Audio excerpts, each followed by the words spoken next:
and roll, people. I'm gonna fucking die. Let's do this. We're all gonna die. Yeah, I know. Mev's gonna kill us all in our sleep. We're just gonna be sitting there, then the Prowler theme starts playing.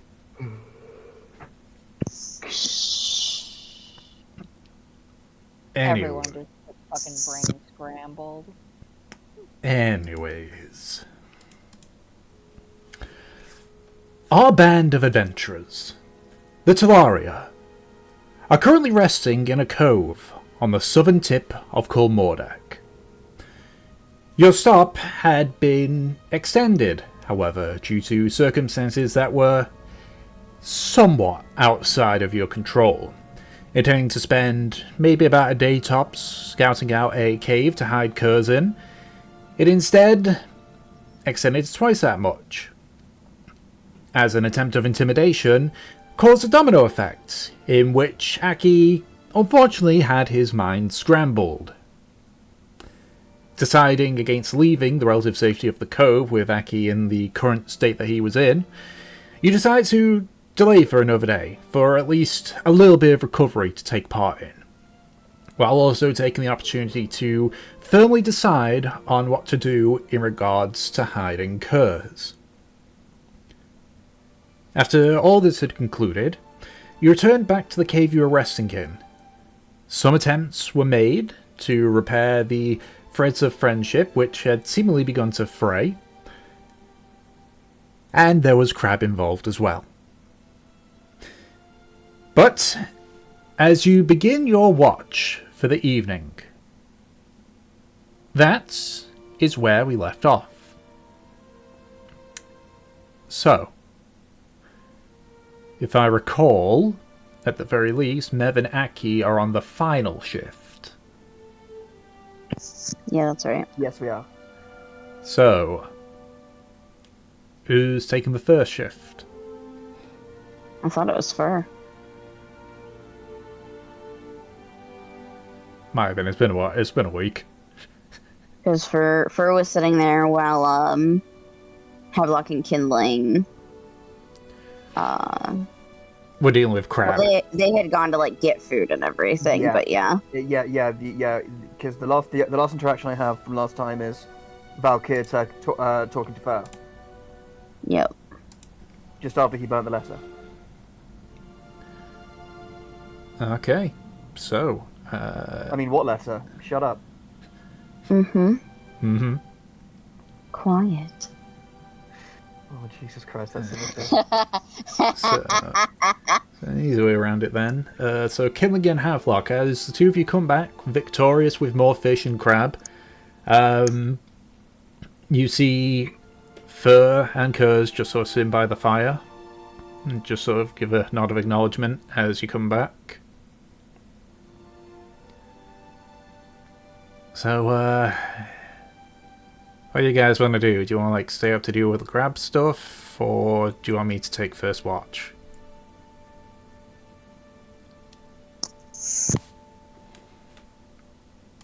You can take first watch. Kindling and I'll handle things next. Okay. You mess with the crabbo. Mess with the crabbo, get the grabbo.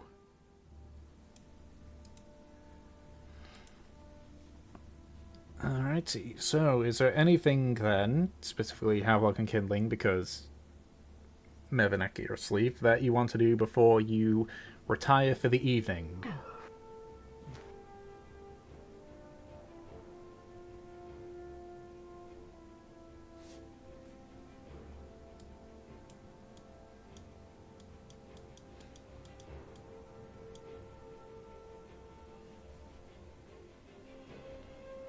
Not right now? Okay.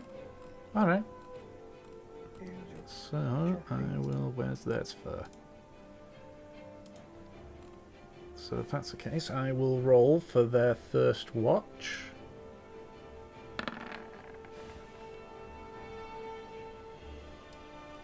Alrighty. So, the two of you retire for the evening while Fur and Kurz sit up and begin their watch.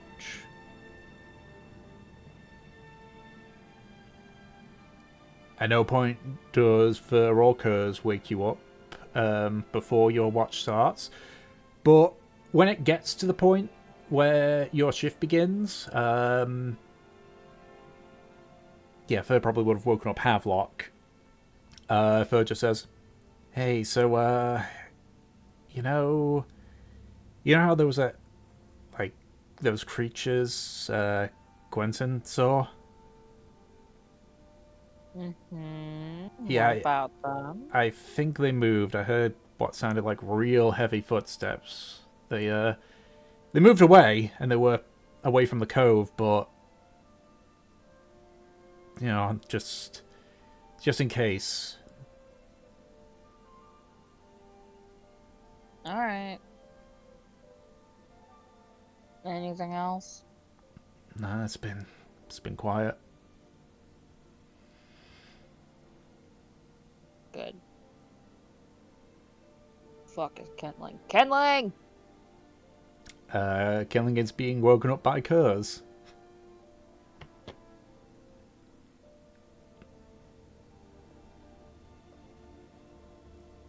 How does he do that? He grabs your leg with his mouth and just drags you off your bedroll. And then, not even waiting for you to wake up or acknowledge, he just heads to a spot to lay down. Wow, Havelock petting him until he wakes up is so much nicer.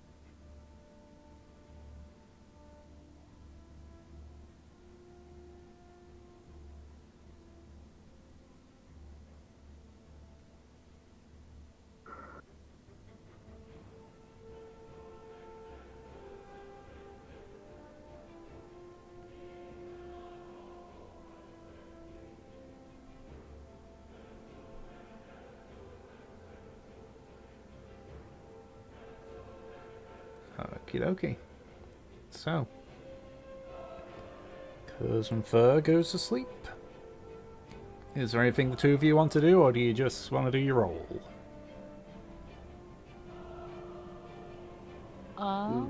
Who was the Crab King?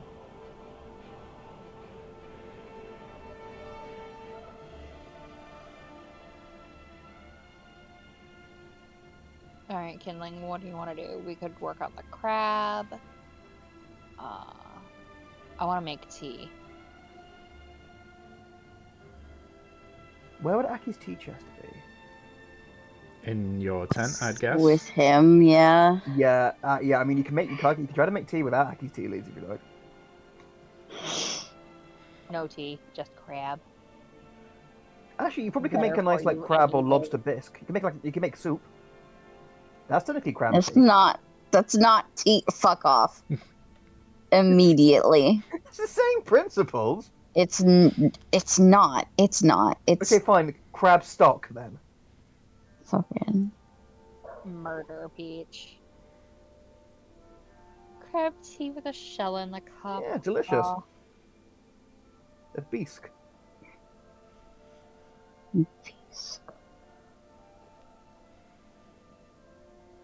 Sup, Kidling? Oh, fucking.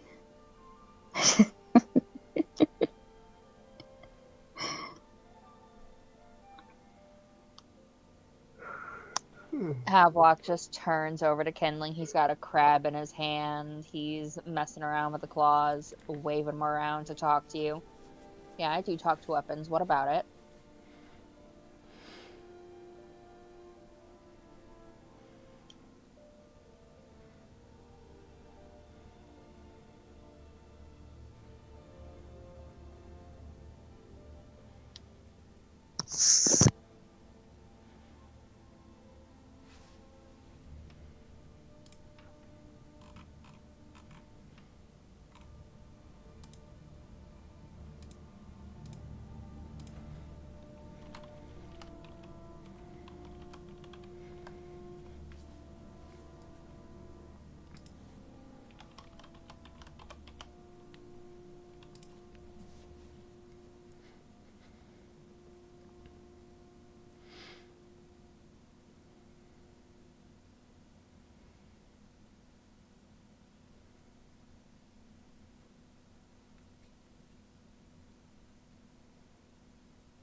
His meth flavored dagger. Oh yeah, it is made of Mev's blood, technically, that's right.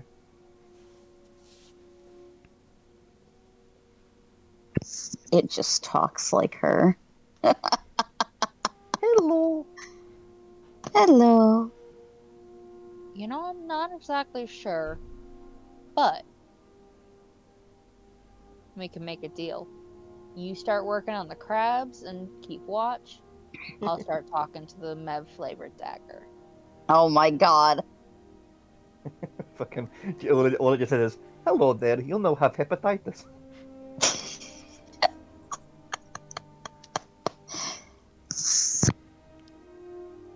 I mean, I did post that video as a joke that has the Mev1 virus. That's true, the Mev one. The video came out 2 years ago. How long have we Spooky. been playing this game? At least up to 8 years, I think. No, this exact campaign, honey. We're coming up to 2 years. Shit. Yeah. That is spooky. It predicted.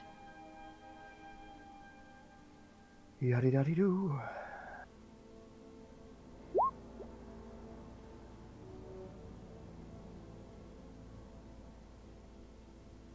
Awesome. I take the dagger from Kindling. How does this thing speak, Tom? So you wow, just right after that, you cast a spell, and you just hear it go. Yes, my services are required once more. Am I talking to a knife or am I talking to blood ooze thing? You are talking to the knife. Oh, cool. How does it feel to have the blood ooze thing? Imagine you have eaten a hearty meal, and how your stomach feels at the end of it. Okay. Do you like holding the blood ooze thing? Does it talk to you? Technically, it is dead. So, no, and as I say, it simply is a bloated feeling. It is not a issue to me. I believe, at the very least, that it is how I've been taught of how to compare it, anyway. Who taught you that? And as I wait for that thing to answer, Kindling, it is talking to the knife. The blood ooze thing is technically just dead. It's very full. It ate a good meal. Do you have any questions for it?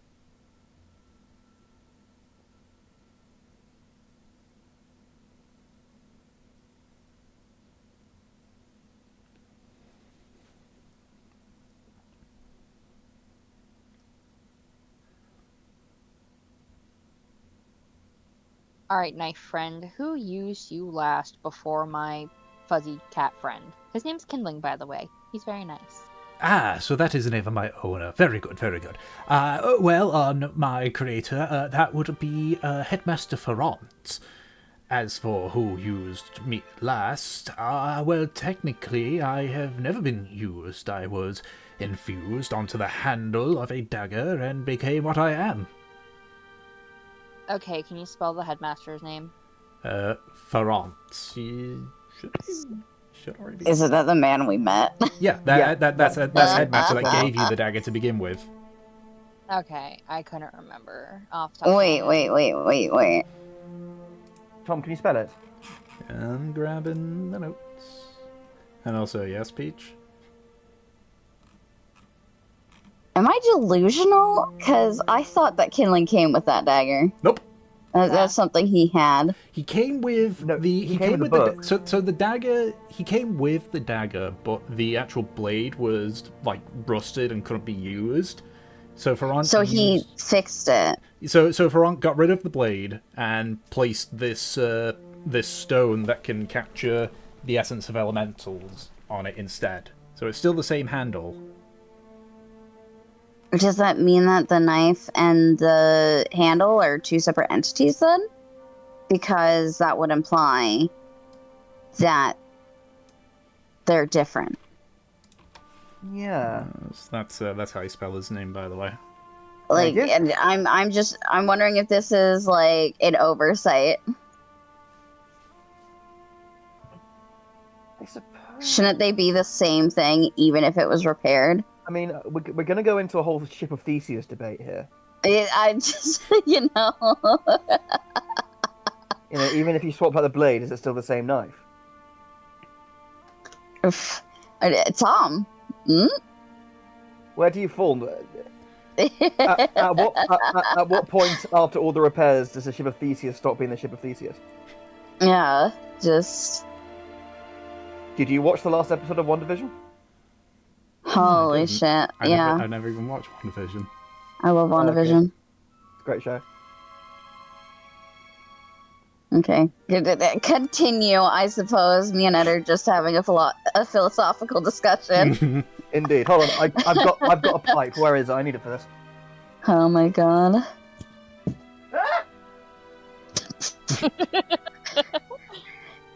Oh. Yeah, no, you're safe to say that because they did see the dagger before Thrawn, attached the stone onto where the blade was. Yeah, I think that implies then that the blade and the handle are two separate entities.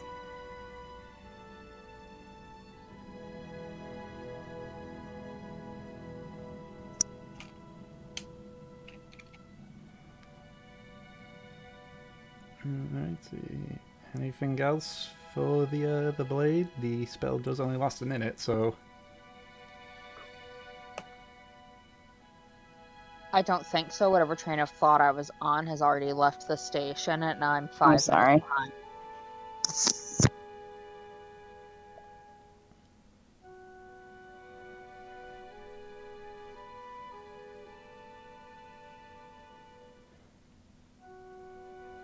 Because my brain is not currently at the station, I would like to just say that Havelock repeats what he heard from the knife.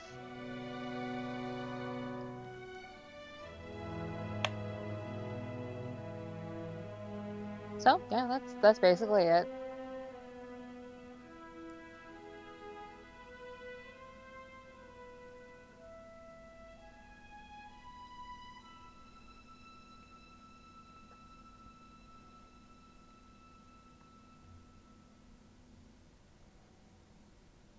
Yeah, apparently you're the first one to use it in this method. Good for you, Kinling. Good for you.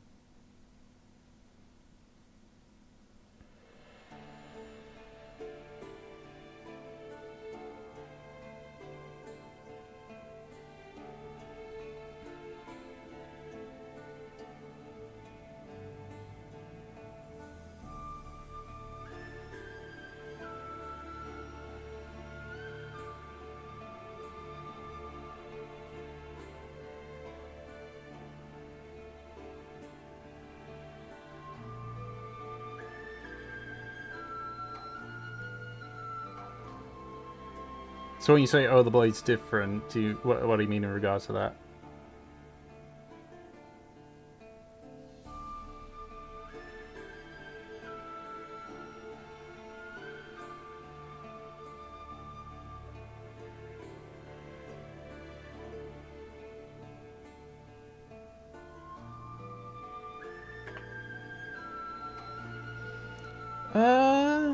Yeah, make a wisdom check.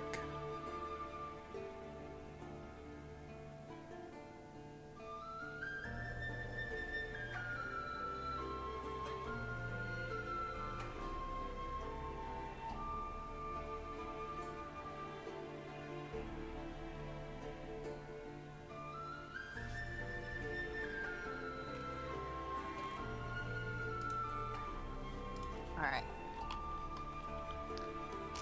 So the knife's been talked to. We're gonna do the crab. Oh, most wise kindling, tell me your secrets. What else should we do, Kindling?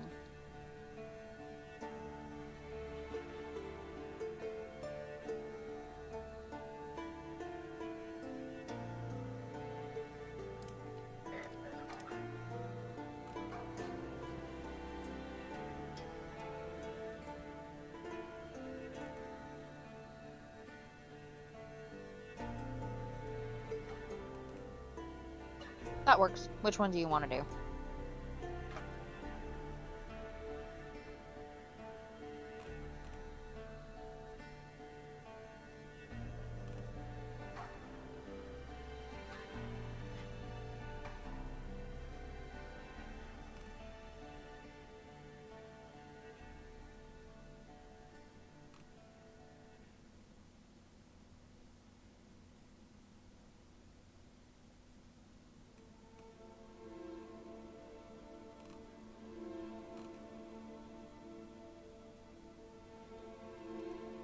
Havelock will take the crab and begin to work on the crab.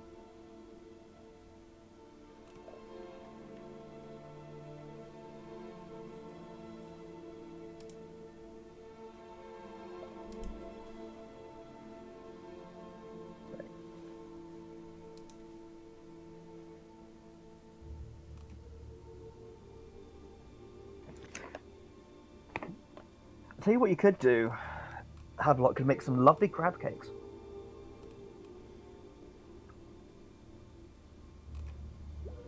I think I hear someone talking when they're supposed to be sleeping. Tom, what role?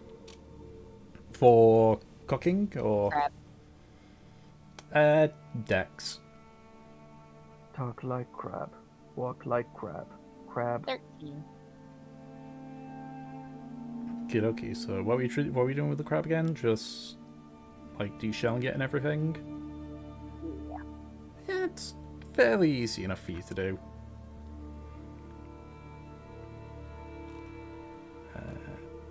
Does Havelock have chef tools? Yes. Okay.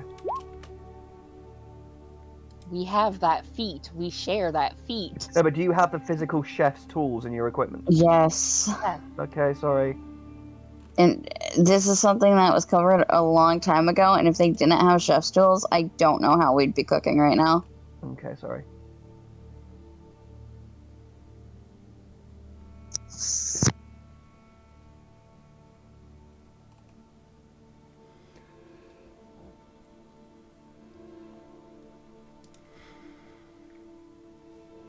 Nice.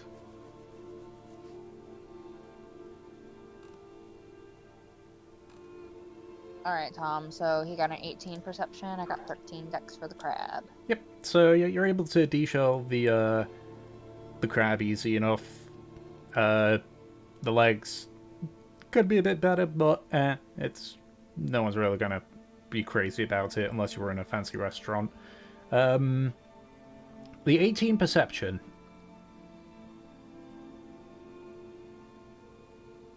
Yeah, you would. Nothing of particular note would get your attention. You just hear the sound of the waves lapping up against the cove.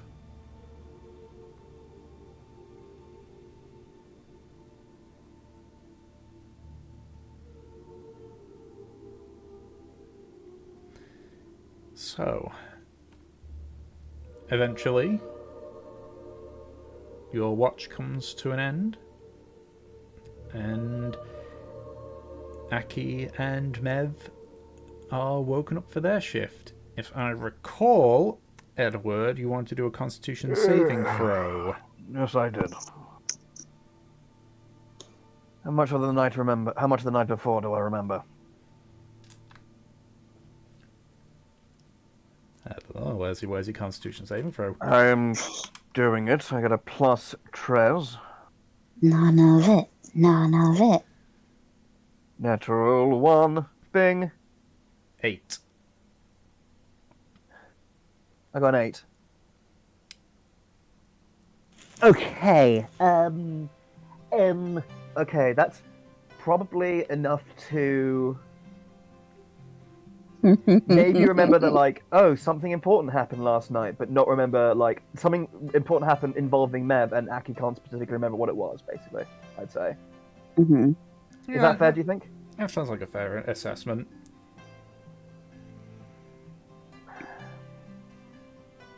Yeah, Aki, I guess. So, is someone going to wake us up, or is we getting woken up by us, but just by ourselves?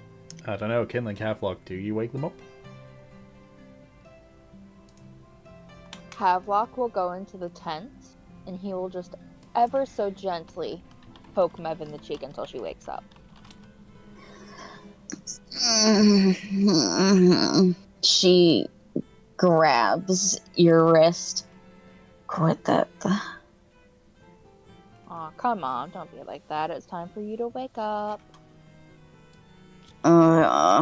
She sits up and, like, brushes her lion's mane back. Looks to Aki. Yeah, Aki is still asleep. Agreesk. She shakes him. What is it? It's our turn. Oh, yes. Of course it is. And Aki would sort of look about. He's got like matted bed hair and like it's basically like almost like stuck to the side of his face. And Aki will sort of get to his feet, do a big stretch, grab his bag and his scimitar, and go. Right. So spotted anything to report before our watch begins? No. But Havelock's gonna, with his free hand, grab Mev's wrist of the hand that's currently holding his wrist. Mm-hmm. Stay back for a second. Huh? Alright. She looks to Aki. I'm not going out first. Alright. Well, don't tarry too long. Don't worry, I'm not going to leave you there. Alright. And Aki will, rather gingerly at first, but as he sort of gets back on his feet and sort of wakes back up, he will, a bit more confidently stride out of the tent into the camp. She I'm guessing turns back to Havelock.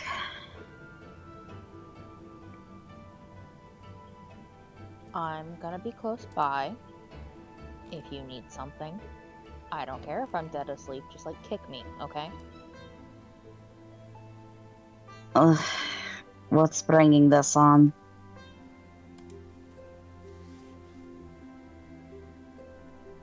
She's been fucked recently. And I want you to remember that, I'll kill for you. Or worse.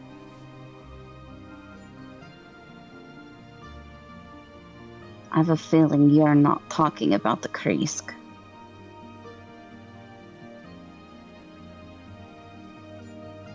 There's many things. She narrows her eyes at Havelock, just more scanning him than anything.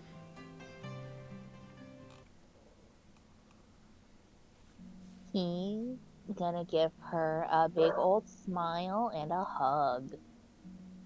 Get squished. She hugs him, but hears like a whisper.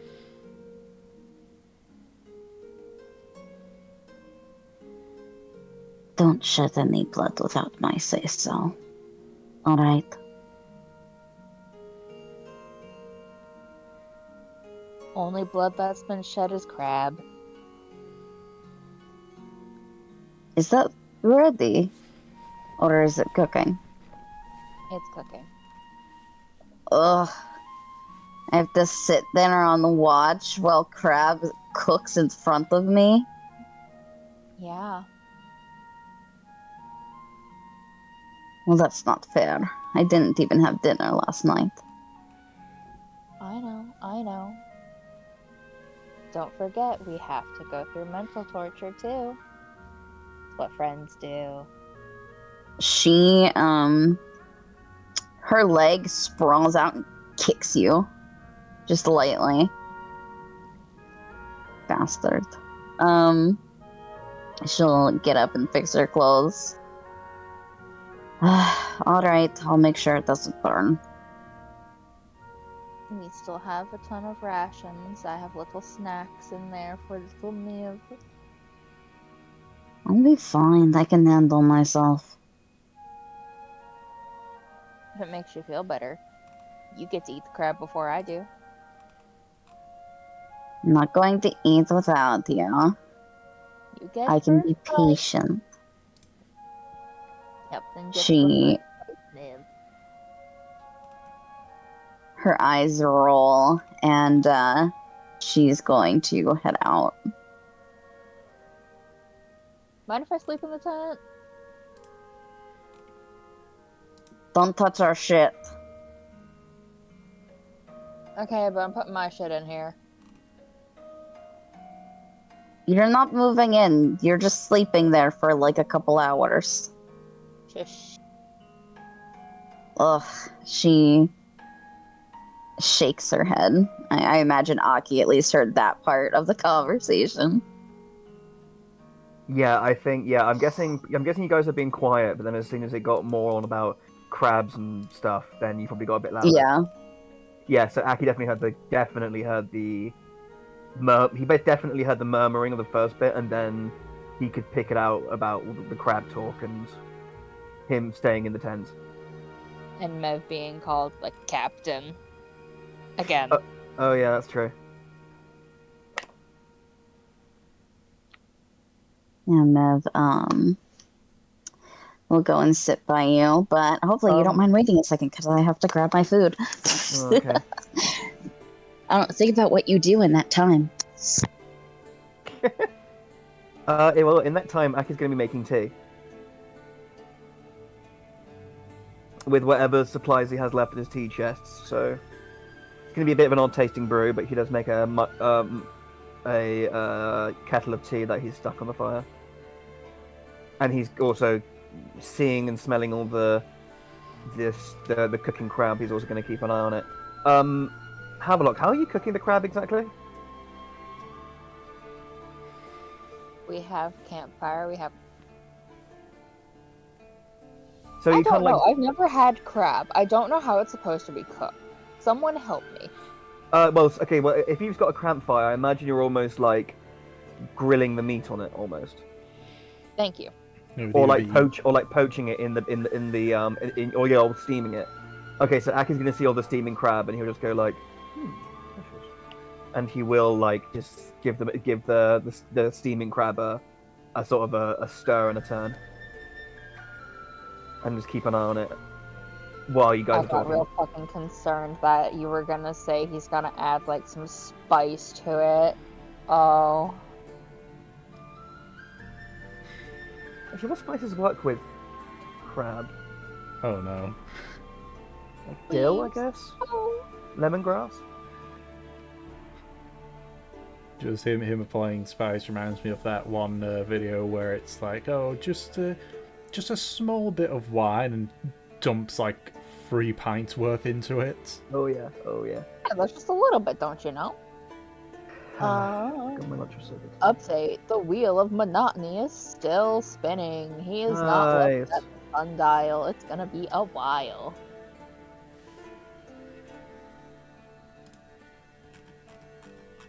Alright, I'm here.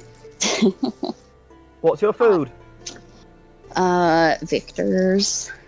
Victors. Made by that cowboy robot from New Vegas. Oh my god. Yeah, so when you get to the camp, you see a boiling kettle of tea in the fire, and Aki is stirring and turning the crab that Havelock prepared earlier. Alright. Yeah, and then at hearing the conversation end, Aki's going to turn to look at you as you come out of the tent. Can I roll insight to see if I can glean sort of maybe see if I can get a bit more information about like what the conversation was about or like what kind of chat they had between the two of them? Does he have telepathy? No, but like I can read it on your face and your body language. Like, was it a conversation He that like? can read vibes. I don't think he could figure out what the chat was Well, about. can he read the vibes? Sure, you can read the vibes. Can he recite the vibe? Can he make the vibe check? Yeah, can you vibe check? All right.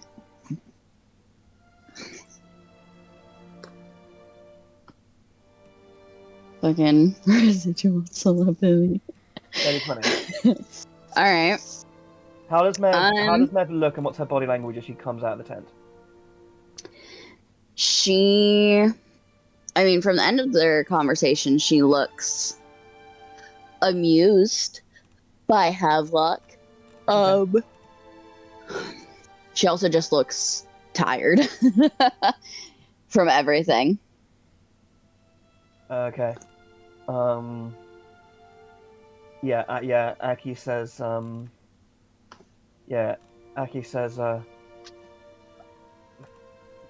good morning to you. How do you feel? Better than last night. Still a little zapped. What about you? I'd, I'd argue the equivalent, yes. I can feel my spirit and my vigors coming back, but still a bit sleepy, I suppose. Here, this might help, and Aki will pass you a cup of tea. Yeah, she takes it. What kind of tea is it? It's Come on, Ed. fuck you. It's Chop chop. it's basically it's a confusing taste. It's basically like a weird combination of tea leaves, or basically whatever Aki has left over that he sort of scrapped together. So we're almost So there's it's almost some sort of like earthy sweet. pretty much But it's not actual tea. It's not quite like green tea. It's not quite pu'er. It's not quite lapsang. It's sort of a weird in betweeny mishmash of tea flavors. Okay. Yeah, Aki says, I'm sorry, I've had to rather delve into the dregs, but it should at least have a percolating effect. And and Aki lifts up a cup and just goes, to your health, and takes a drink.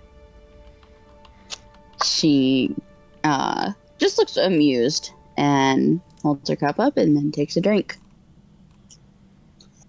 Well, it's got flavor. Well, I mean, I'm happy about that. I was worried if, I don't know, the random, plant life that had maybe seeped in had made its way to the bottom. I suppose at least if it's drinkable, it's a job well done. She takes a seat by him. Also, the boys are preparing a bit of crab right now. If you fancy a test bite, I won't tell if you won't. We should wait. Sure, Not only do we not know how long that's been sitting there, so it could be woefully undercooked. But I don't know. It's rude to eat without them. I suppose. She does take out some of her rations, though, to snack on. Yeah, Aki's going to take out some of his, and Aki's going to go, I should say, thank you for your tender care.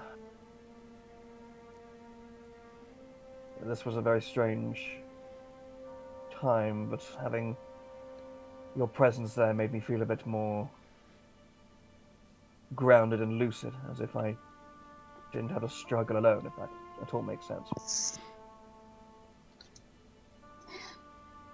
I'm glad, but probably shouldn't thank the person that put you there in the first place for helping you after. It's to be expected. Well, humor me then, Neverlad. Did you mean for this affliction to accurse me? She stops what she's doing and looks at you. Of course not. Then, in that case, it being an honest mistake, there's no maliciousness and no malfeasance for there to be made an excuse of.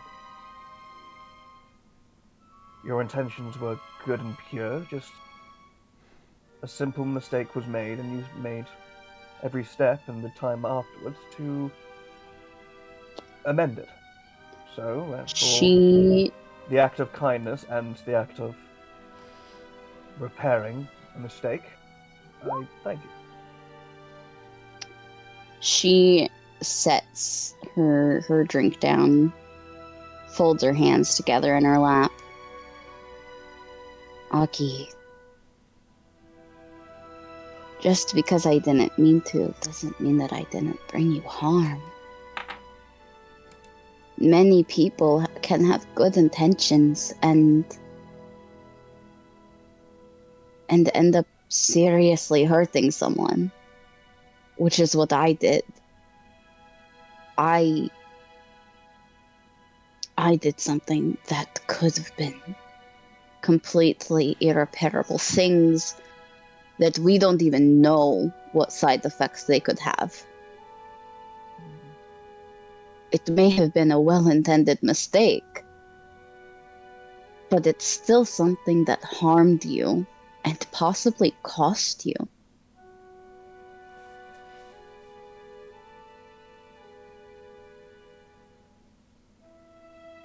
I understand, Mevla. I appreciate the sentiment, but you shouldn't overlook what I've done just because I meant well. Of course. But I was always taught that the intention behind an action speaks volumes on both the person giving the action and the action itself. So I won't, as much as it may pain me to give the critique, I won't say that I won't disagree with you in saying that it was dangerous and reckless, and frankly, it seems that someone, a higher power, smiles fondly in the fact that I am as lucid as I am even a few days afterwards, but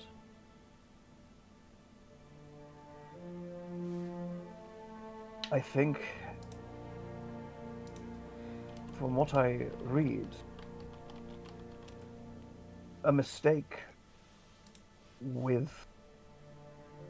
done out of carelessness, callousness, or malice is one where the mind does not have a predilection towards amending and learning from it.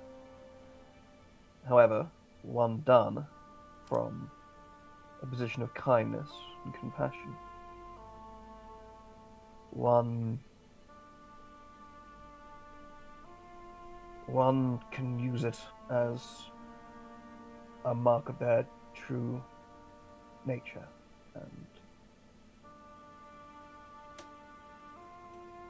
they are more at want to improve themselves based on the results. So, all in all, and avoiding the gallimaufry of words, I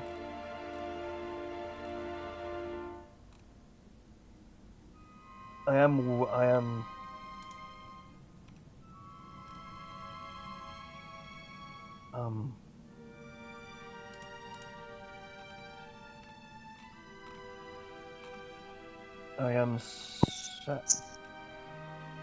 It's complex.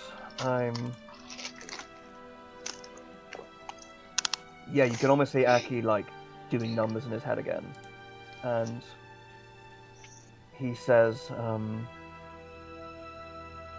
"I do not think less of you, or even loathe necessarily that it happened. It was unfortunate, yes, and this can be used as potentially as a lesson for you, Mevler. But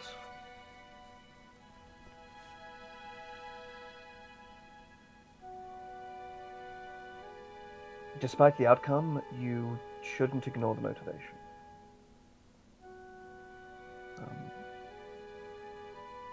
Hold on, I need to make sure this crab isn't burning, and he'll lean forward to look into the potted crab and give it a stir again. I could say the same thing about you, about the vice versa. What do you mean? Just. Well, don't overlook the outcome for the motivation. She shrugs. It's a balance, isn't it?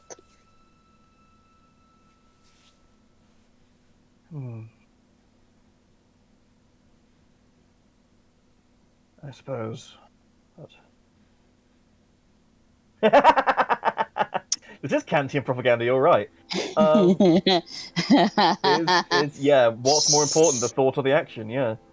And yeah. And Aki says, of course, but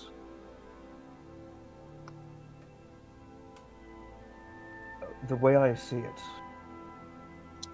you chose to help. The negative outcome was out of your hands for the most part.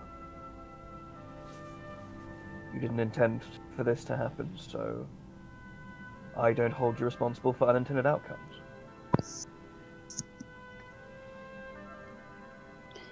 She picks up her tea again, takes a drink. How much of it have you drunk? Probably like half of it. Okay. You watch Aki flick his finger, and a little siphon of tea goes from the kettle back to your cup to top it up. Yeah. I hope you're okay. In the long run. Yeah, Aki. Yeah, he goes. I hope so too. Minus the headaches and I guess the rash of,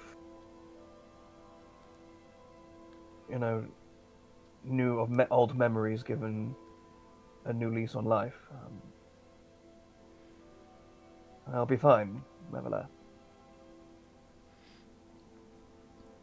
Well, in fact, I don't know. I think possibly it might be better than fine, thanks to it. How do you figure? Well, it's fascinating with the jumble, the conflagration of the static mind and the working one, the conscious and unconscious, the rearranging of the cupboards, so to speak. It forced essentially all my recollections under a microscope. And I suppose it allowed me to, in part, think backwards and take stock and appreciation and lessons from past events. I'm still piecing it together, but it feels more akin to a jigsaw more than sort of a pile of loose mosaic tiles, if that makes sense. I suppose. Which reminds me, I have a foggy recollection of last night. I know, I was out, I had dinner, I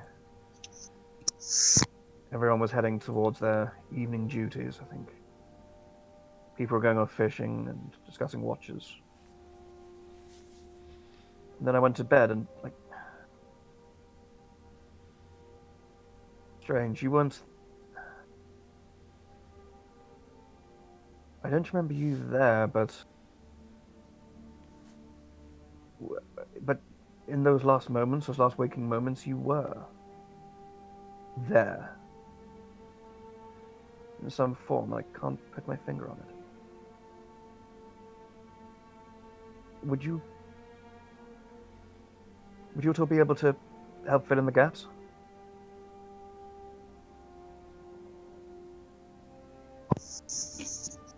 She appears to think about this for a moment, as though recalling the night herself. Well,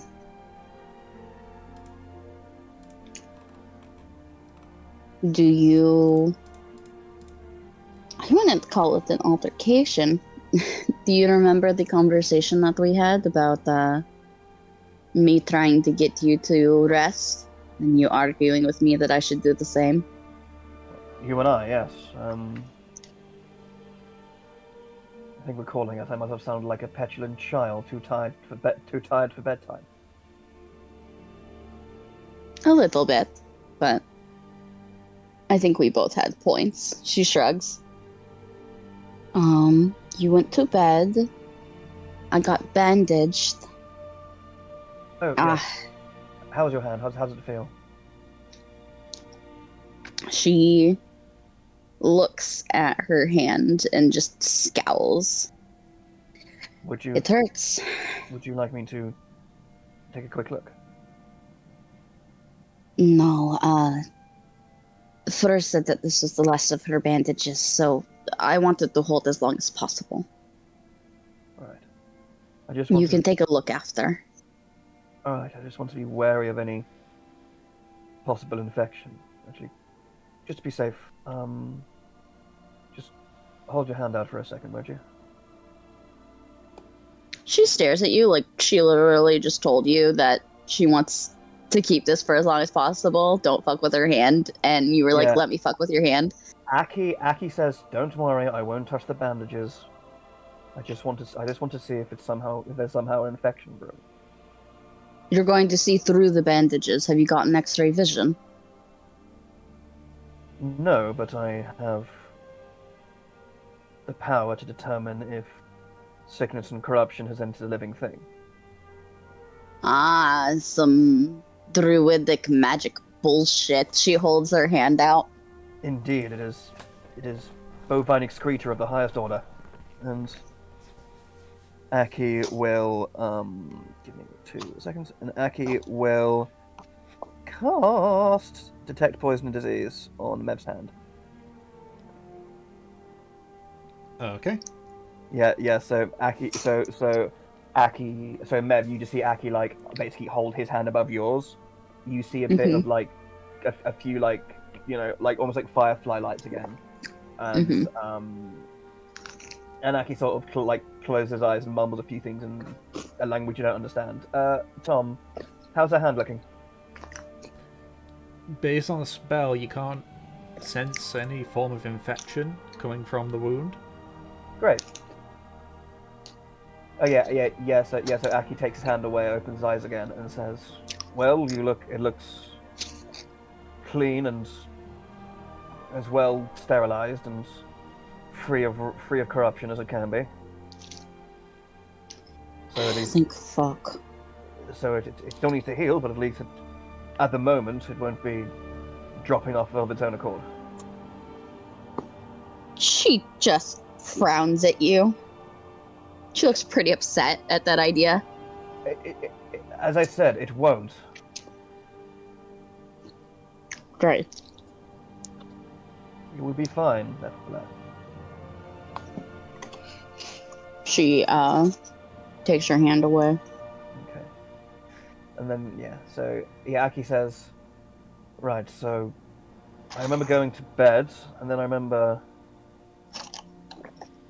something important happening involving you, and I can't. I Again, yelled at Futter. oh, what? You probably overheard that. What did she? What was it about? Another? She clicks her tongue, just thinking about this. Futter told me that we needed to talk to Olivia about what's going on with me. Right. The increased visions, your brain scrambling, she gestures, and among other things, of my powers increasing. When she talks about and dismissing like and other things in my power increasing, would mhm. I would from the Mev scrambling would I be able to like recall like specific moments or like from her perspective of for instance like the nosebleed from her perspective and stuff like that. You would get the nosebleed, and you recall that Mev turned into a giant fucking Roman candle. Oh yes. Oh yes, of course. Yeah. Also, just throughout the campaign, Mev, like, she didn't have fucking telekinesis before. That's true. So yeah, so Aki says, well, yes, it's. I mean, I did mean to form a line of inquiry into just the sheer preponderance of your capabilities. She inhales. For it wasn't a proposition of maybe we should go see her to get help. It was a demand. How firm was she in this demand? I think she tried to be fairly firm, but when I yelled at her, she crumbled. Oh yes, that does make sense. I do remember you raising your voice now you say it. She huffs, like, she's not exactly proud of that, but she continues. I mean, It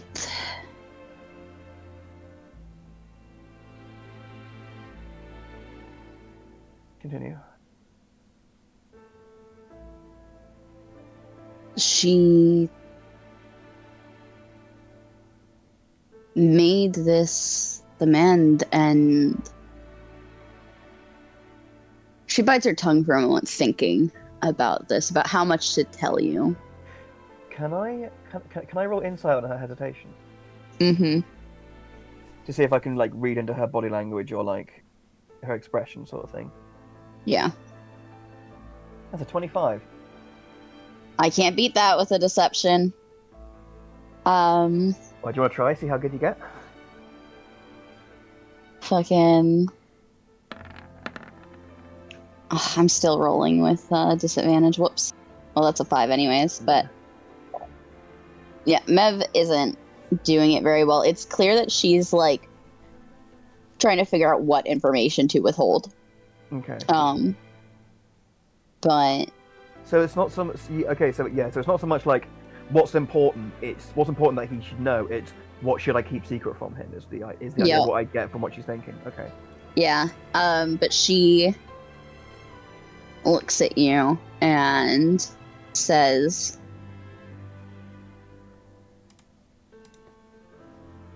not only did she make that demand of me, but she said things that only she knew. I don't think anyone else really gathered at the time. But I had told her before to just keep it to herself for now. I'm trying to figure out how to handle things, and I trusted her to do that, and she fucking didn't.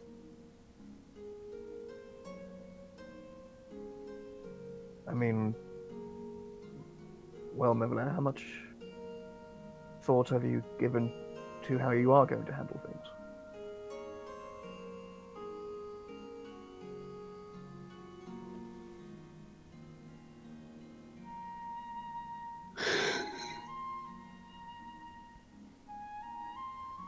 I've been thinking about it. It's not like I'm sitting on my fucking hands.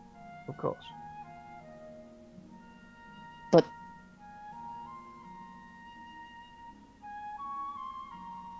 it wasn't fucking fair. I was angry at that point. And you weren't able to control your anger. You lashed out. I mean, yeah, I felt fucking cornered. Someone I fucking trusted with a secret of mine blurted it out in front of the entire fucking group, besides you, and tried to give me an ultimatum. After we've walked halfway across the fucking continent, sticking our neck out for her and her shit.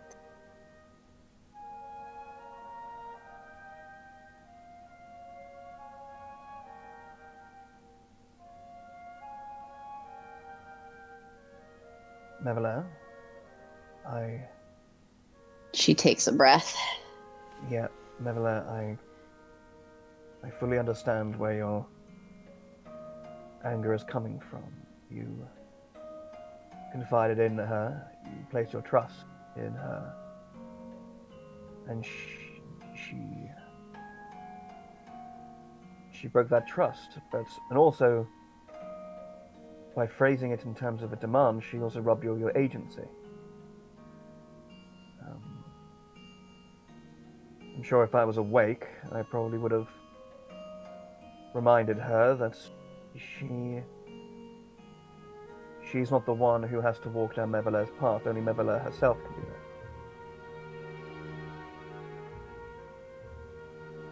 that. You can't. It's not right to essentially coerce you into rooting around and in the very depths of your being. Although, Mevela, did you get a read of her intention when she said it? She takes a deep breath.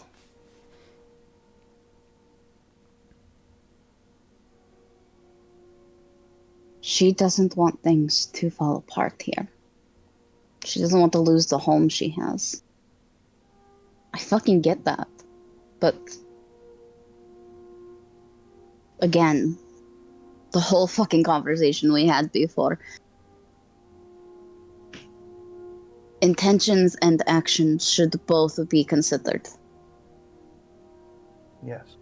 Her intentions are the reason I apologized immediately after. But her actions is what brought you to anger and hostility. Her actions are why I'm not going to fucking forget it.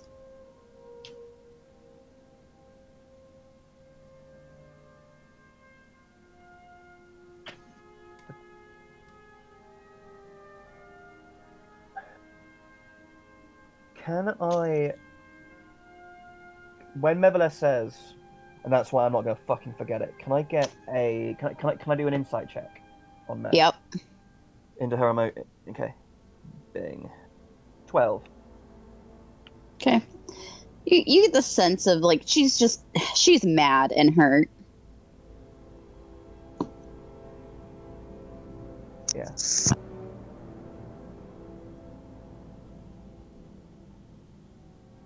I mean, yeah. Then so Aki says, I mean, she was coming from a good place. You can't deny that. It was just the tact and the way she went about it that required criticism, but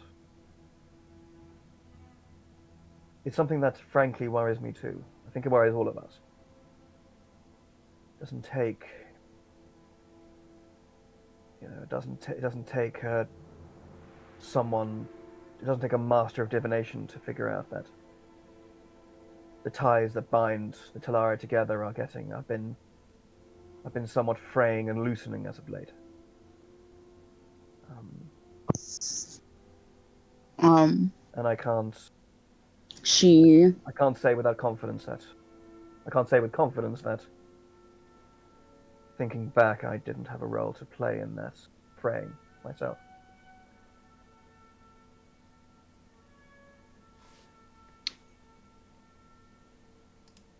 Her hands just tighten a little bit. Can I insight that sort of tightening up? Mm-hmm. Bing. 14.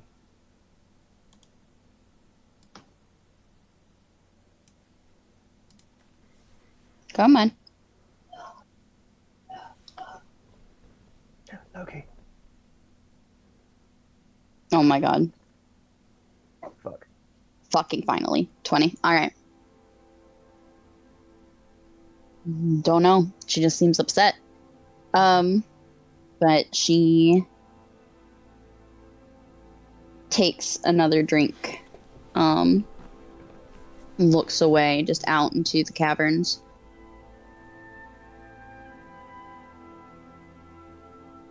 The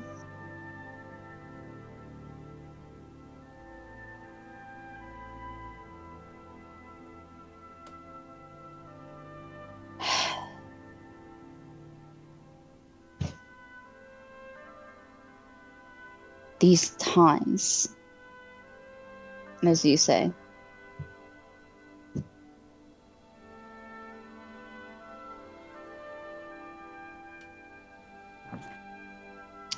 she there's a far off look in her eyes as she thinks.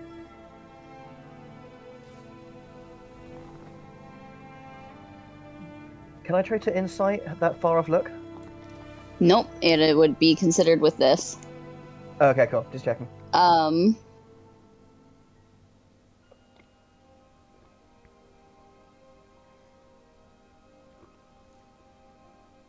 Aki.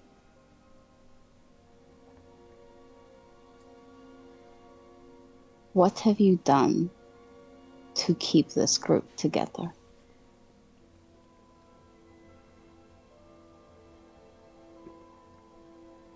She looks at you.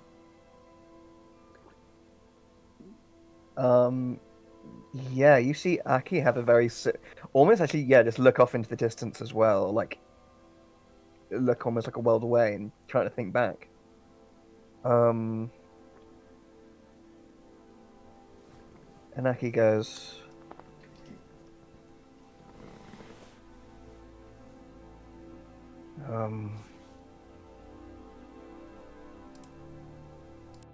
I don't. Well, I don't know if I can point to a specific instance of camaraderie. I didn't remember throwing anyone a birthday party or. I suppose the closest I got is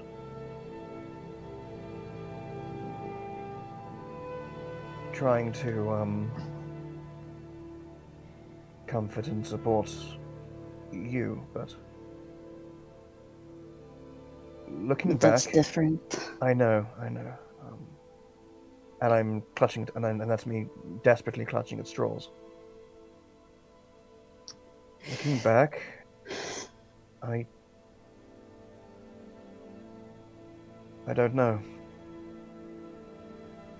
I fear I haven't.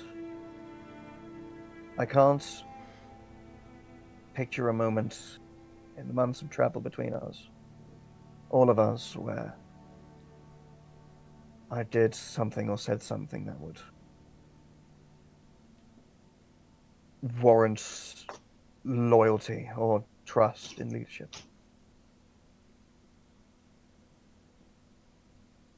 The thing that ties us together with you right now is money.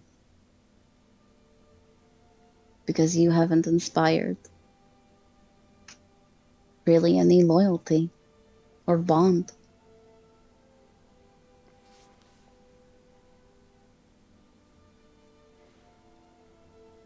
There have been big things here or there, but it's not the same. I understand. I have held Fur in my arms while she sobbed.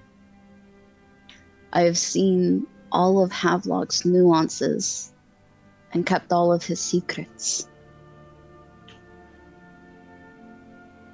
I have tried little by little to chip away at Kindling's stoic exterior. Get him to feel some other emotion besides repression.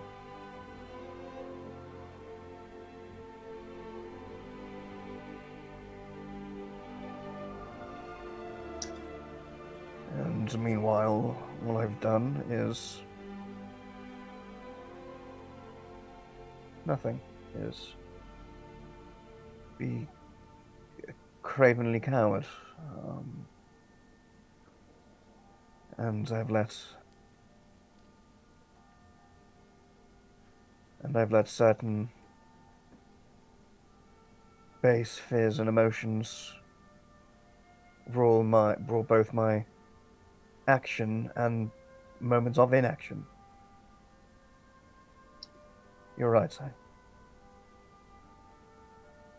I am, I guess, outside of being the one with the purse strings, there is nothing of me or for me that would deem me commander. But yes, I suppose you see, Aki does look very like crestfallen and sallow, and he goes,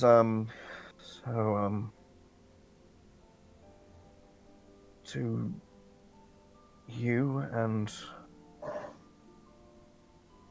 well, everyone, truly everyone, I am incredibly sorry. And she shakes her head.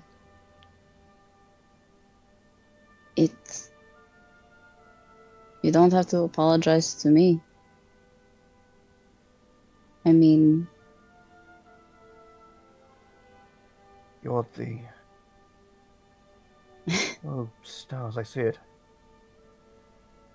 Oh no, I don't know if this is. Oh God, I don't know if this is me overstepping my bounds or hyperbolizing, but thinking back with a whole new, fresh set of eyes from incorporating ones from your own perspective, it seems that the only one I've even given the kindness of a fair shake and addressed and formed a bond with outside of almost just a step beyond acquaintanceship is yourself. I have given the majority of people more reasons to deride me than appreciate me. and even then, I'm the one that stuck my neck out, wasn't I? Yes, you are.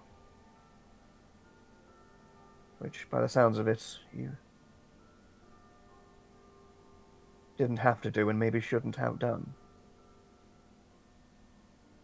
I don't regret it. She smiles at you. Well, I don't. Well, I suppose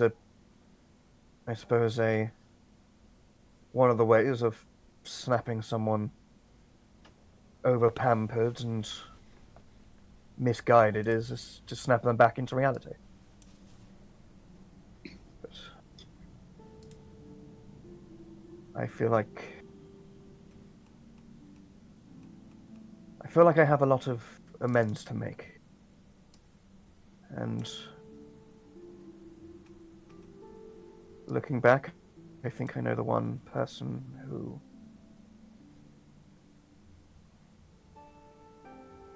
to whom I have wronged the most. She nods. If you want this group to stick together, you'll have to make changes.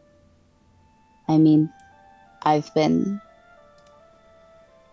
acting as interim captain, and frankly, I am not doing well right now. No, As you much need... as Footer was wrong for how she went about it,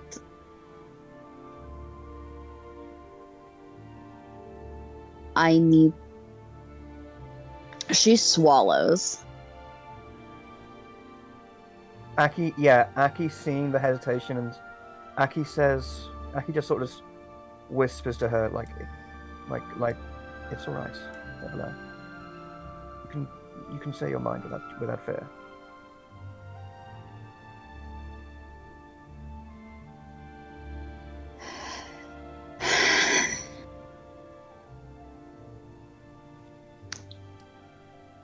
I need help.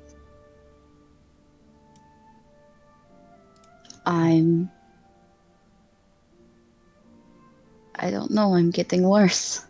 I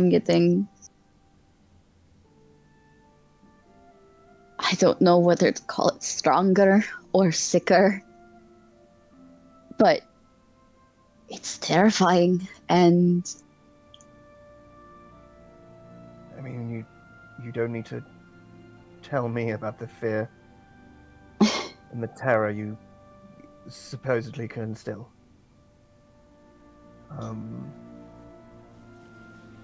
But Mevelair, can I just say, this might come off as patronizing and incredibly condescending, but I mean it with every fiber of my being. Thank you.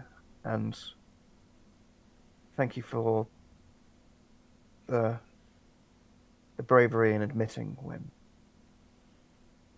you need the assistance of others to help you with your issues. I understand for a lot of people that can be incredibly difficult. And if my memory serves me correctly, your own needs and the assistance thereof is something you are incredibly adept at casually sweeping under a carpet. So thank you. And at that request, I will make it so that any and all help you desire will be freely given. Just as you have helped me. As you have helped me. I need you to do your job, Grace. I need you to actually be a leader. All right. Because, I mean, you saw what happened with those fucking flails. Yes. And I saw... I wasn't fucking there. I needed help, and you caused chaos. Yes, I understand. I was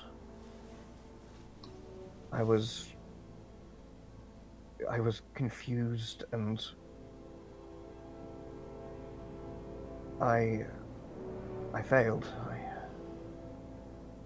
I see it's crystallinely clear, and my behavior that day is something I greatly regret. But Mevla, I'm sure you don't need me to tell you, but I'm sure you can just gather, knowing me and who I am and my life, that there is not one aspect of this journey that I do not find utterly terrifying. And I suppose seeing you turn... I can't even begin to explain what happened, but what did happen, it's terrified me most of all, Motherland, so I let emotion and fear and anger and terror and confusion and anguish rule my mind, and it resulted in fracture. I suppose I suppose it still rules me today. I think in a partial bit that fear and the hate and the terror still partially rules my mind now. You do know that say Havelock that still... like... You know that Havelock still has those flails, don't you? I do. Are you worried about it? I'm not now. At the time... Insight. Immediately. Okay, go ahead. 5. Yeah, Okay. yeah, with a 5, you get the sense that... with a 5, you get the sense that... okay, how would I say this is a 5? Fucking does he believe what he's saying? That he's Okay. cool? Okay, you get... Okay, yeah, you do get the sense that Aki, at a certain level, does think that... does worry less about the flails now. But he's still worried. There might... Well, I'm not going to say that on a 5, but you do see that, like... Alright, I'll take it as it is. Yeah. There's still a bit of worry about the flails in there. That's all I'm gonna say. Yeah. So Aki says, yeah, I'm not as necessarily as concerned as I was at the time. Again, I was thinking in purely emotional and rash terms. I just wanted those wicked things purged from existence. And I connected their wickedness in my mind to their protector in the moment, which would be our dear Havelock. And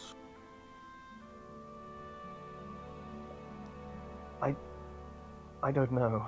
I've been most egregiously unfair to the boy, and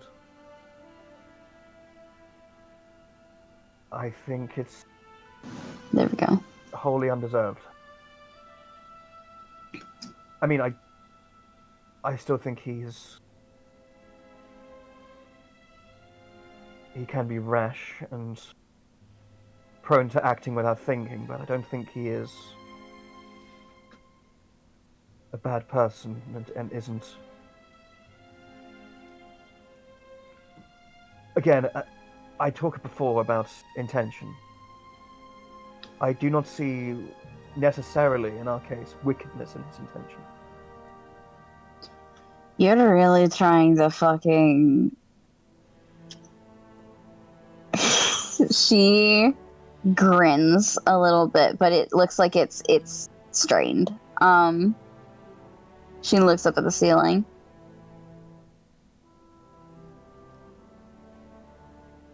You're both trying to say that Havelock isn't that bad, while also not wanting to say that, like, well, you know, he's not good either.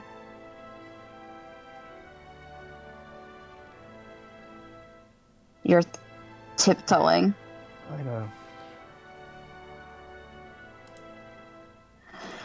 Honest, can I be frank when I say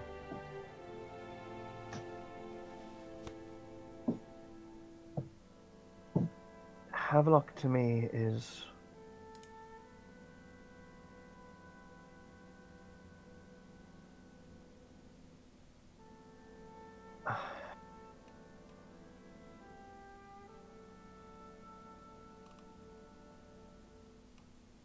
he frightens me. He is a I can't predict his actions. I can't pick his motives.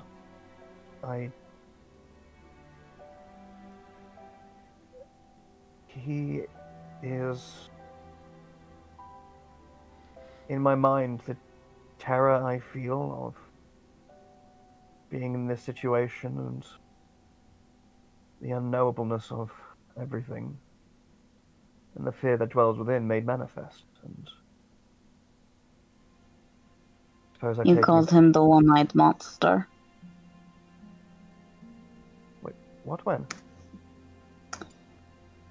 When your head was particularly hazy. After I beat it to death. Oh god, he didn't deserve that. I'm sorry, Havelock. It really said how you fucking saw him.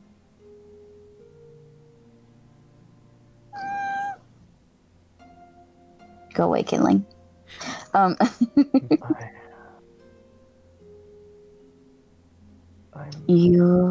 I'm sorry. Why the fuck are you apologizing to me? Actually, no. She stands up. You should apologize to me. Because you know what I've heard? Havelock told me how you talked to him. What do you mean?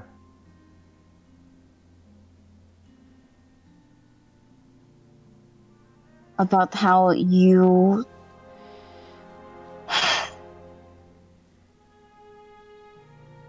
about how you still share those prejudices against our people. And that's apparently a phrase you're fond of too. Your people.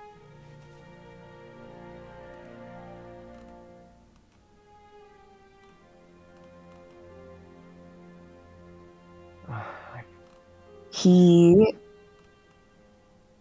I fear that's the rub.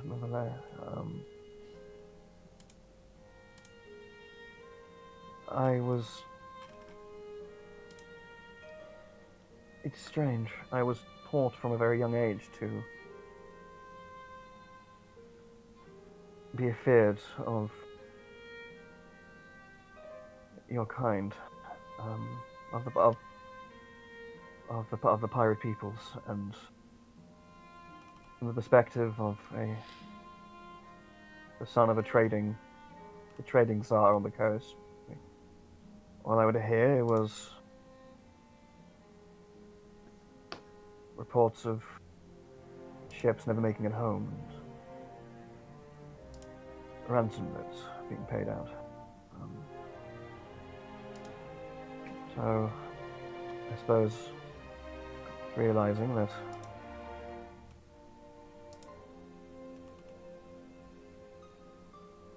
at joining the group, there was always some form of dissonance in my mind as terms to people I'd be rubbing shoulders with. And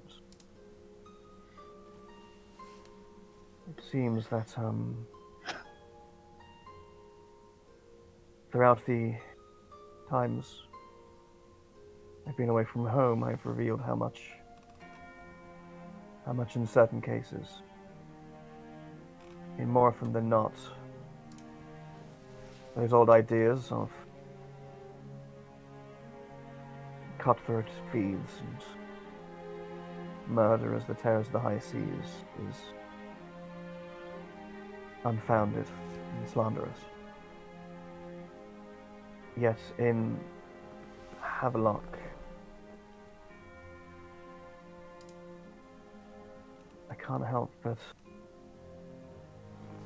pick out in his rashness and unpredictability, and I don't know, I can't help but see possibility of a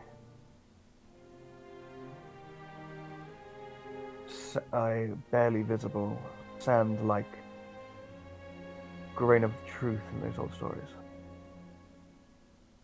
But Is I it know- Havelock or is it me?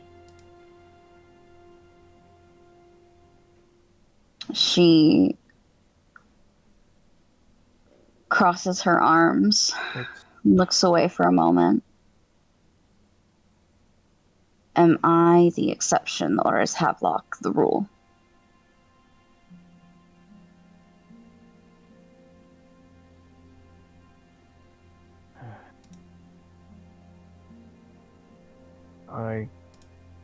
I don't know.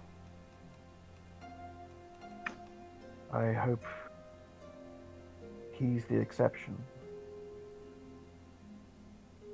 And I hope you're the rule. But I fear part of what will determine that is my own ingrained biases, the ways of thinking that were implanted, and the vision of the world I was blinkered to only ever see in my growing years. I fear I have done a wrong against Havelock and you that I fear I can never pay recompense for.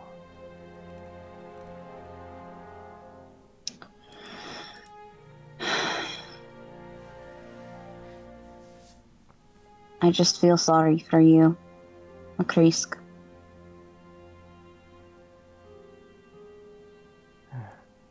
You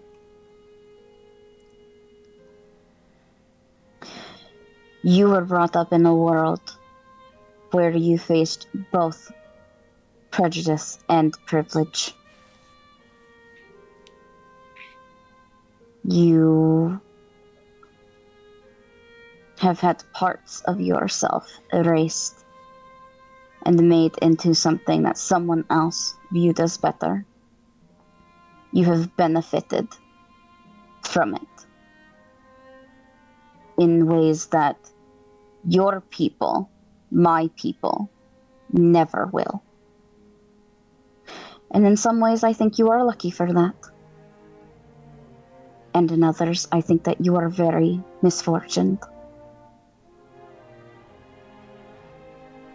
But it's something that you should recognize. That you have been given an opportunity that people like me, orcs like you, will never get.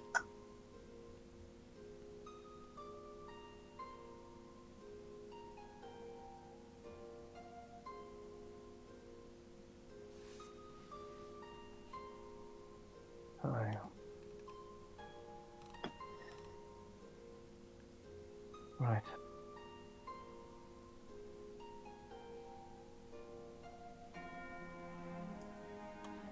Something to think about. Yes.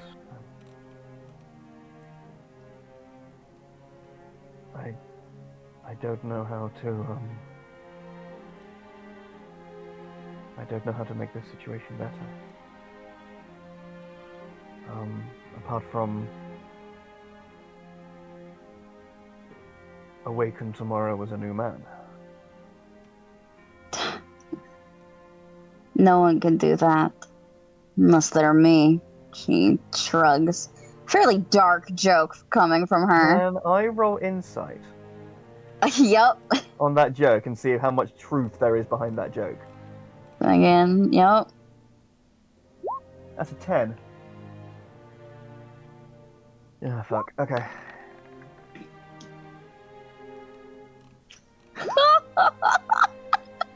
I love when that happens. That's awesome.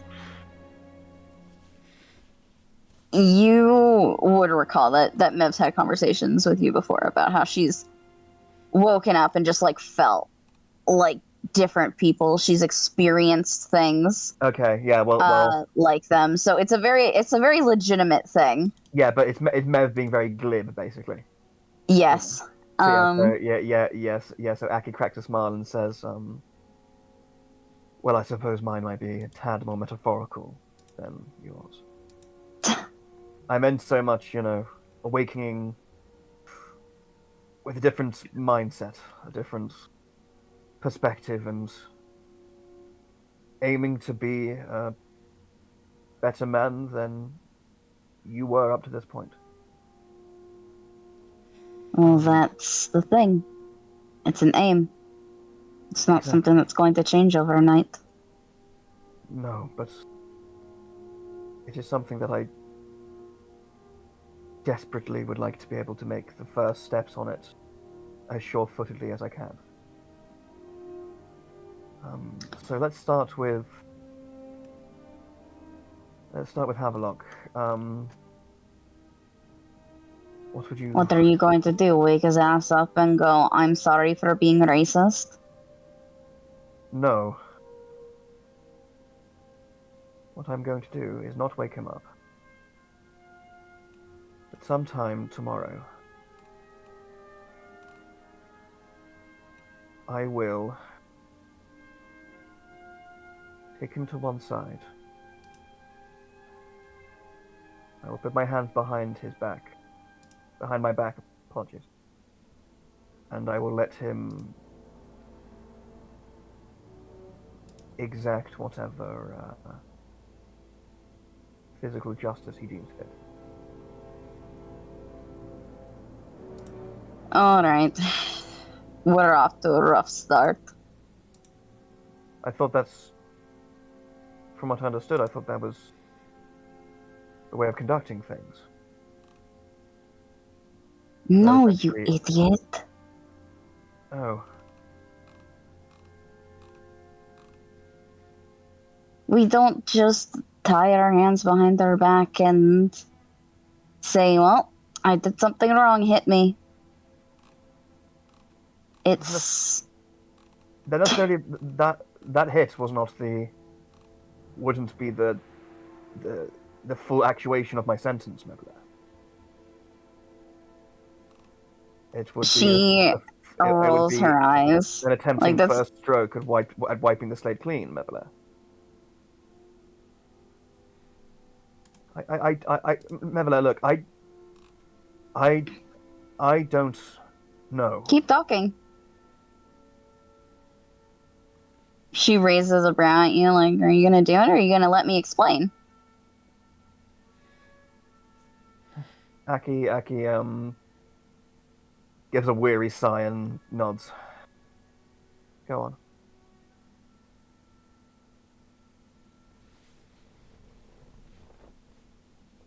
When we get physical to make some sort of amends, it's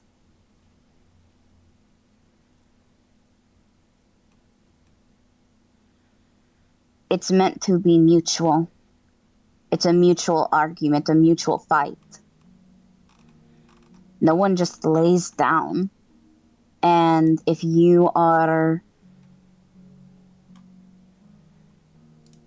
trying to apologize and wipe a slate clean, but Havelock doesn't have anything to apologize for, which he does. But in this case scenario, he doesn't. Why would you guys fight? Why would he hit you? Because I have done him a great wrong.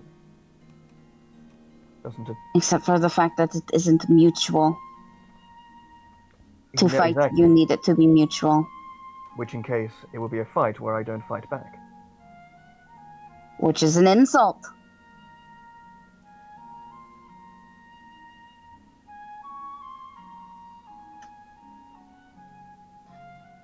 Right.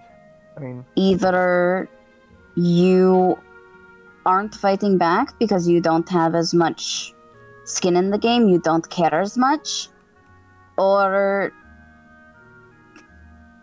frankly, you're a pansy. well, I think you know the answer to the second one, nevertheless. And beating on someone that won't fight back, that can't fight back, well, then it's just abusive. Alright, well... You're telling Havelock that you expect him to beat the shit out of you because that's the type of person he is. Even if you don't fight back. Well... Mevlair, what do you suggest? Fucking apologize? Give him an earnest apology without using so many fucking words. He hates it. But then how am I supposed to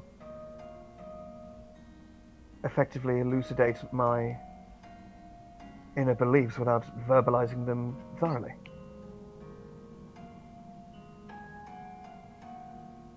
She walks up to you, takes your hands very gingerly in hers, and stares at you for a moment, her face just softening.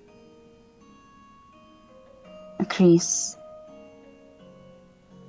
I am so sorry for all of the hardship that I have put you through thus far. Tell me what I can do to make things better for you and easier.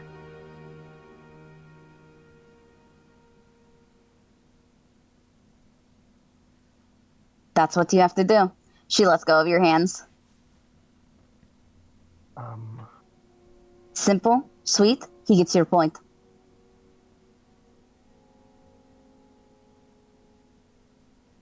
Roll insight on Aki, please. Okay.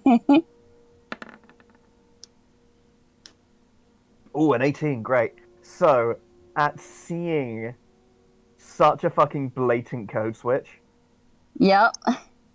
you sort of like you sort of see a look of like another look of sort of like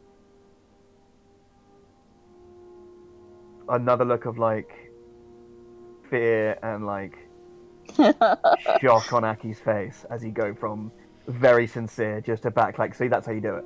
Like, Yep. he goes,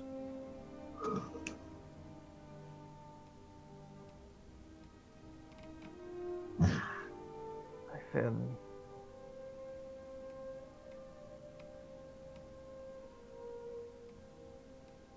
so just that then. Just I'm sorry, how can I make things better? All I have to say. No great lofty explanation, no soul bearing, no sonnet writing, no thesis statement, just Not unless he asks. He... Sometimes people don't want to hear your reasons or how they would view it excuses. Sometimes people just want to be heard. I And know, honestly, with what you've been doing, listening is the best form of apology. yes. I fear what I've done to Havelock in essence is dehumanize him. And so the way to You've make things better is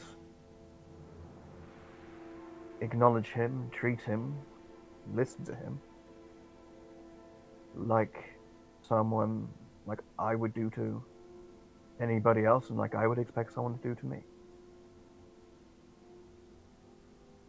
That's right.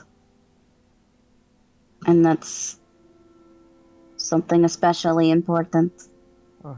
for people like me, people like Havelock. Because a lot of people aren't going to fucking give us that voice. So yeah. Apologize and then shut the fuck up. Unless he, of course, asks for you to explain. Of course, but I just fear that my words will ring hollow no matter what I say. That only action would fix this. And I don't know what action to make. Well, that's fucking up the Havelock. That's the whole point. I'm sorry, what can I do? Then he tells you and you fucking do it. So, essentially, I need to stop thinking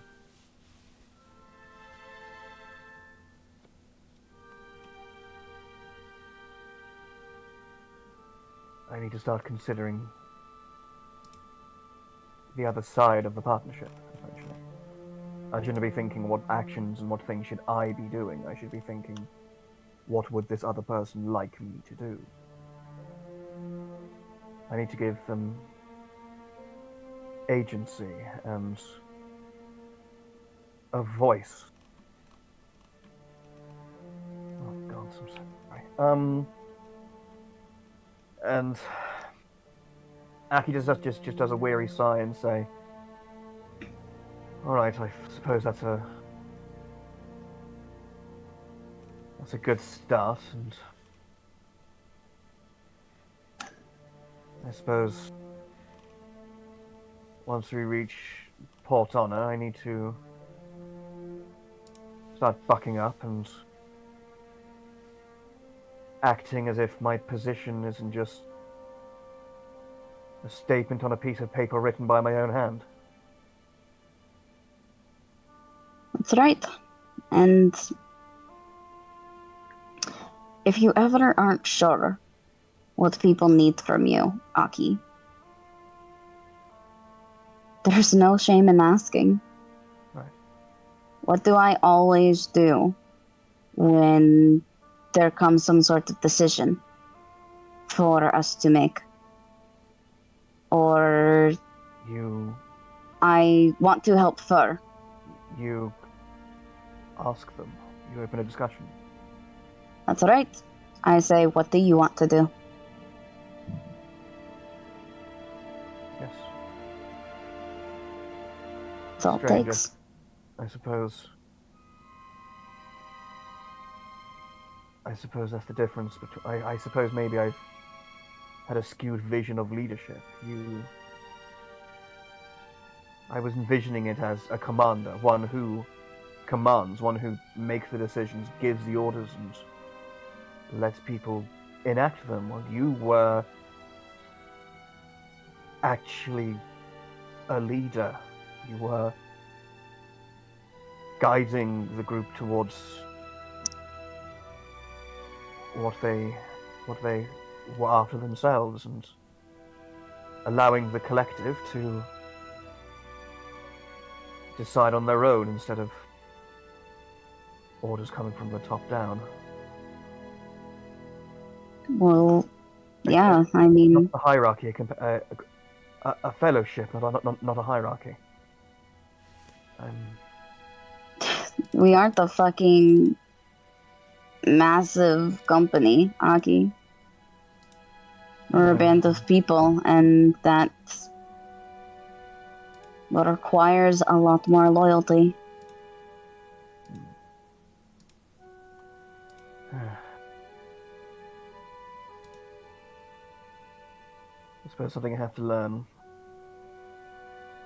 being from a world where the main motivator is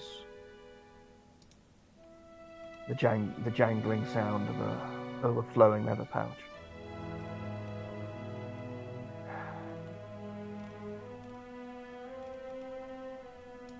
All right.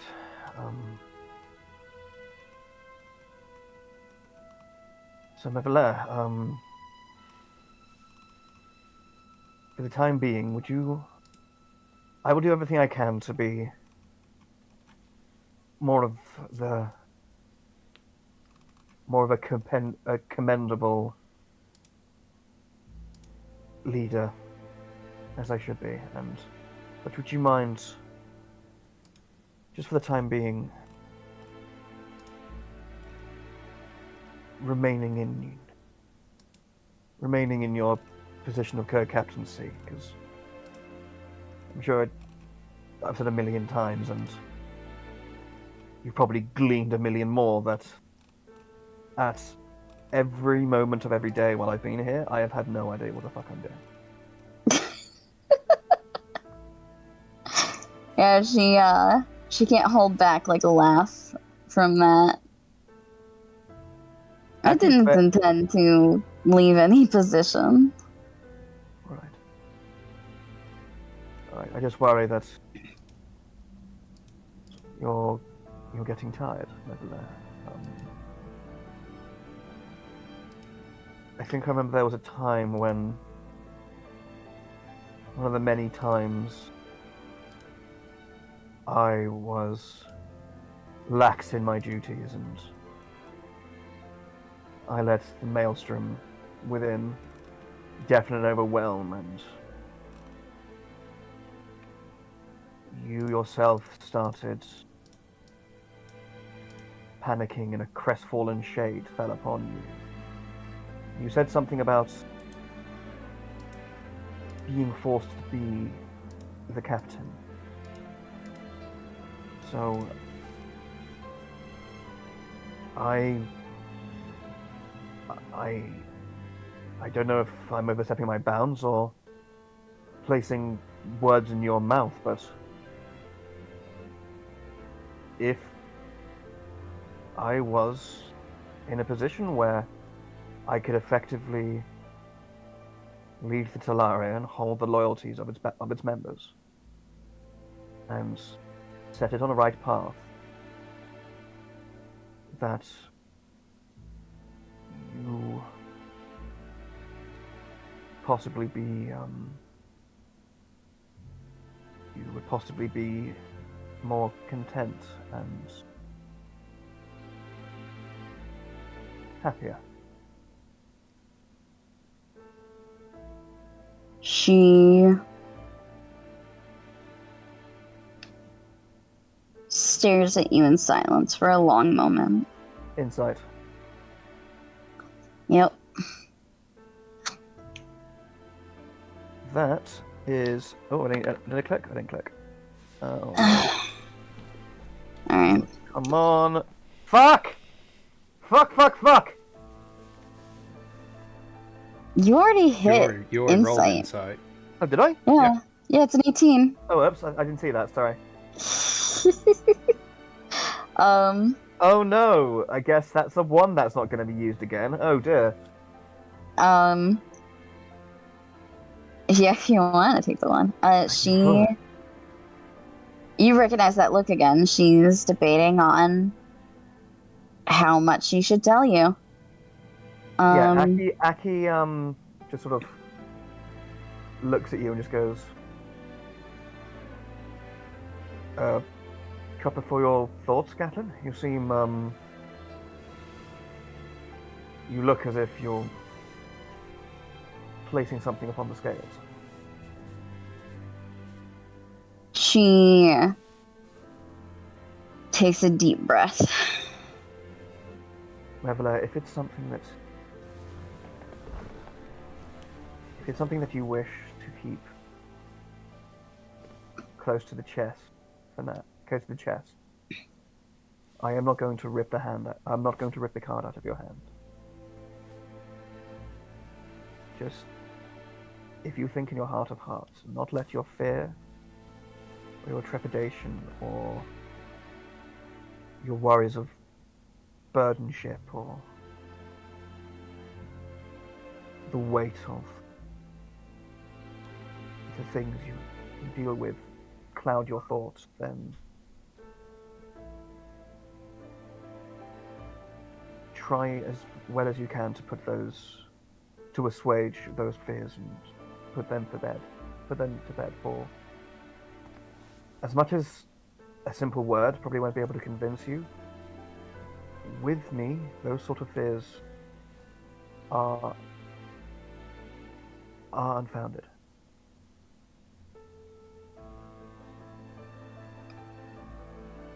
She inhales.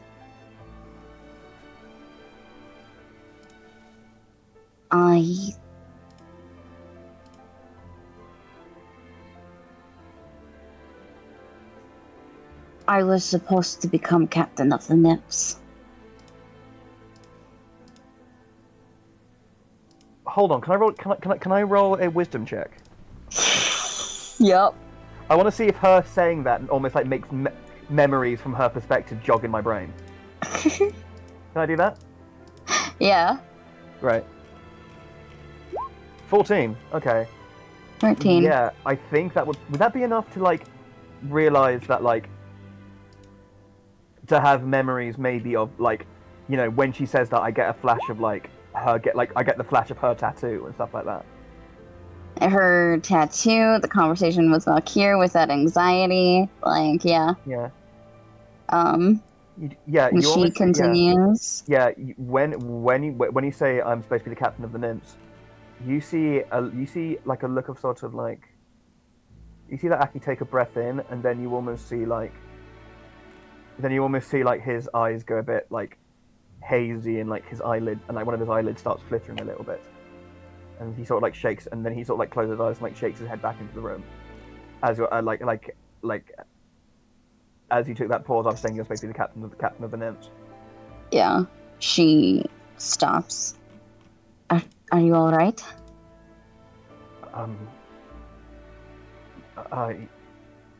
Yes. Yes. Just. Oh.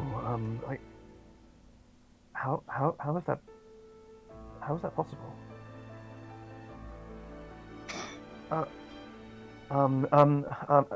Never.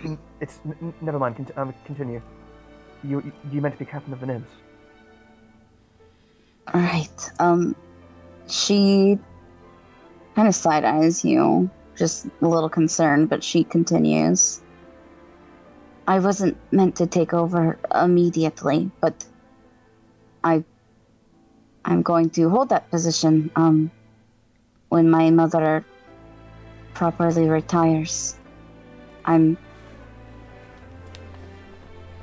was supposed to. Has she retired?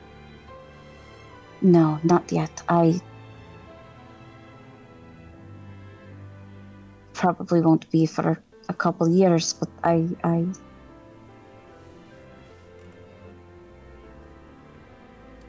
left because of it. Wait, I thought. Hold on.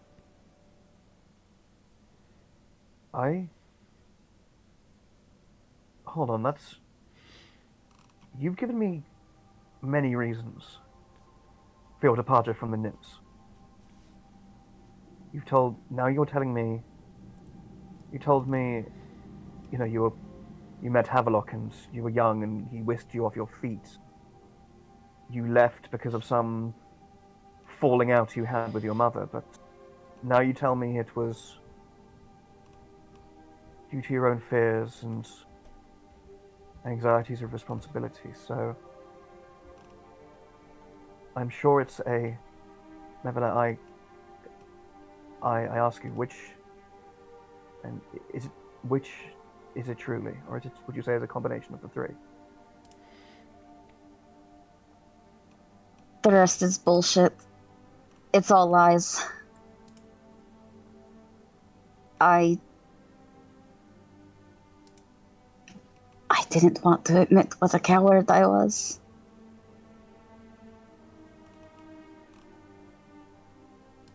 She swallows. Aki goes over to her, puts an arm around her, and just looks into her eyes and says, "There is a certain irony in what you just said, Nebula. For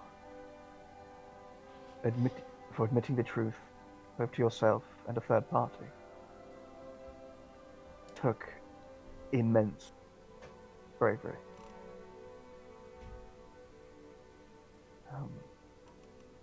And frankly, Mevler, I can't help but empathize and sympathize. Partially, a part of me is glad I had this." And he points to his chest. I too am terrified of the life set before me, Mevler. I've only been overseer of the Inventory Syndicate for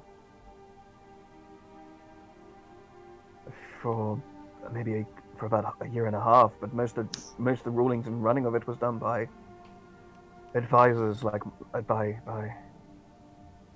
advisors and people like my father. But I had no idea what I was doing. But when my father dies, the business goes to me, and I don't know what I'm doing. I don't know how to stop a crew. I don't know how to stop a crew from mutineering. I don't know how to stop a rival company from muscling in. I don't know how to negotiate trade deals. I can barely stomach talking to people. I can't run an empire. But I can't stand there when everything my family worked for turned to dust. Never left. So She swallows and says, I didn't ask for this, but part of me is glad I have it for those fears, Mevla. For set me on a path different.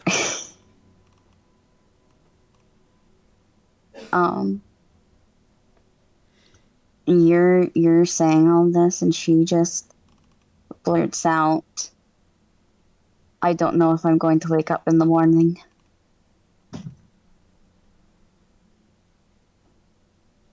Insight. What's her body language and facial expression when she says, "I don't know if I'm going to wake up in the morning"? Okay. Go ahead and say it. 12. She is very, very tense right now. It seems like just you were going on and on, and she just blurts that out. Mevla, I'm sorry.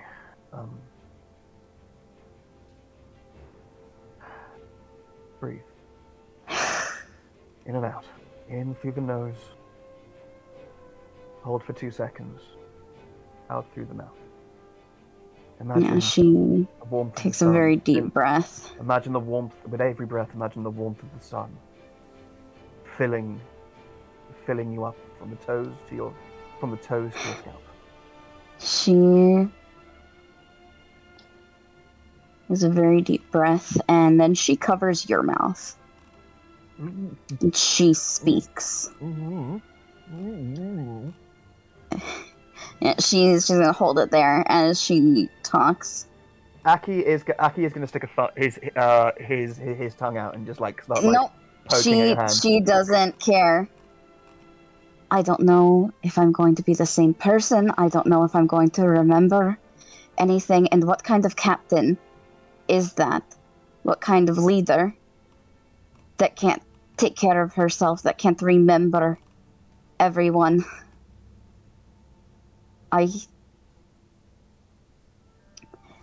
It's the same as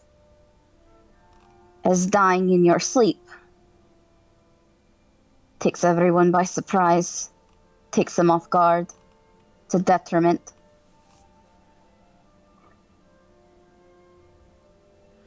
I can't do that to people. She lets you go. Seems like she needed to get that out before you fucking interrupt her again.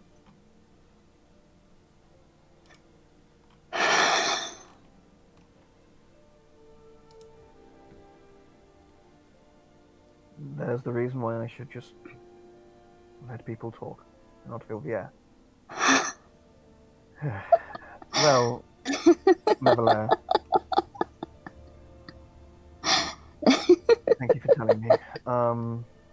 She I suppose. She turns away, covers her mouth for a moment, just laughing a little bit. Yeah, and Ayaki says, well, what is it you always say? The crew comes first? So, therefore, as a member of our crew and a crucial linchpin of our crew, your issues are our issues and ours to bear in kind. If you would let us share in the encumbrance. So, we could have systems. We could have systems in place, Neverland. For when this happens, I could keep brief biographical notes about the recent goings on up until that moment. If perhaps you enter a new mind and the past one has left, or I don't know. I'm just looking for answers and ways that can help. Have you got any ideas of your own, perhaps? She looks at you and she laughs for a little bit. Insight. Before, yeah, go ahead. Because nothing I said there was reason to laugh. 23. What are you inciting? Can I insight sort of why she laughed in my asking her if she had any ideas of how other people could help mitigate the issue of what happens when if she sort of wakes up and is someone else?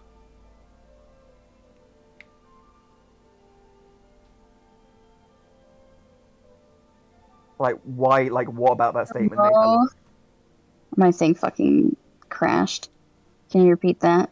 So I'm trying to insight, like, what about what Aki said? Like, basically, why is Mev laughing right now?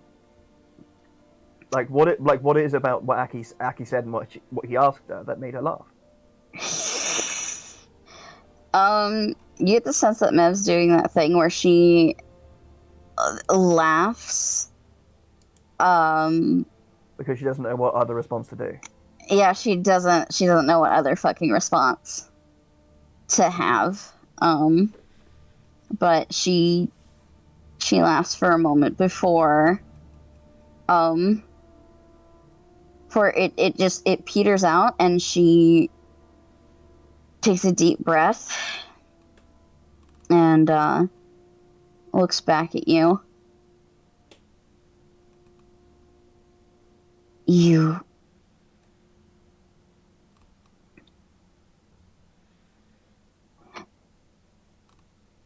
I don't want you to do anything right now. Just do your job and make it so that I can place my faith in you for if something does happen. All right. I will endeavor all I can to make that happen. She nods. I just wanted to to tell someone. And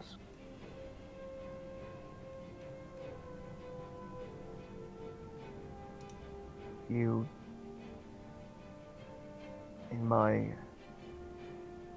I don't purport to be a sort of, an expert of the mind and mood, but I think confiding and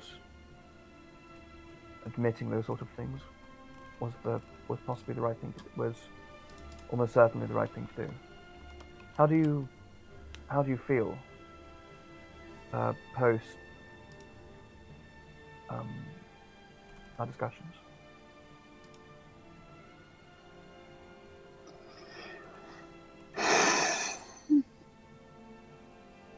I feel like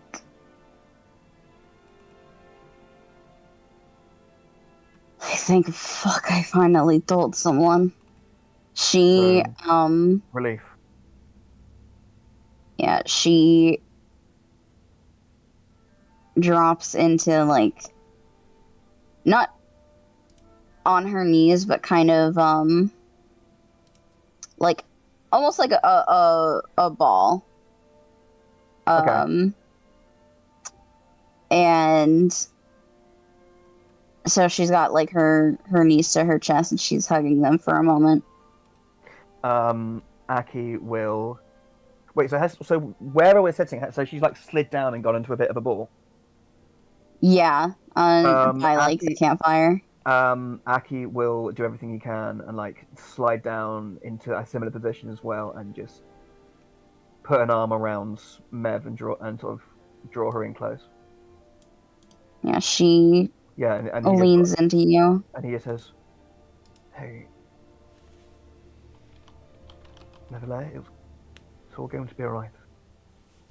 We will make it so." And he just goes in to give you a peck on the cheek, and then he gives you a quick peck on the cheek.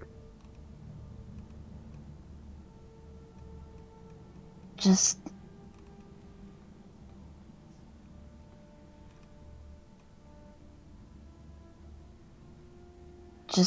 tell me that my faith in you isn't misplaced.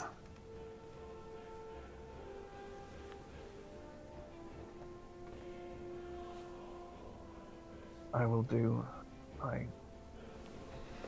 say with a firm truth that your trust is well placed, and I will take every necessary step so that that statement may never need to be said again.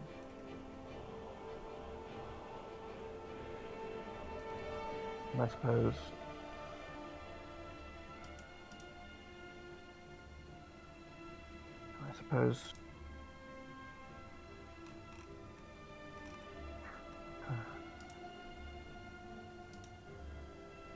I need to be assured that my faith is also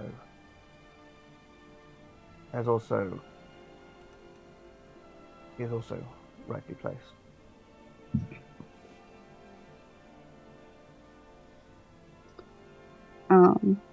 She reaches up, puts a hand to your cheek. And Aki says, and in moments like this, where I get a brief glimpse at the essential id of Neverlair Gatlin, it reassures me all the more.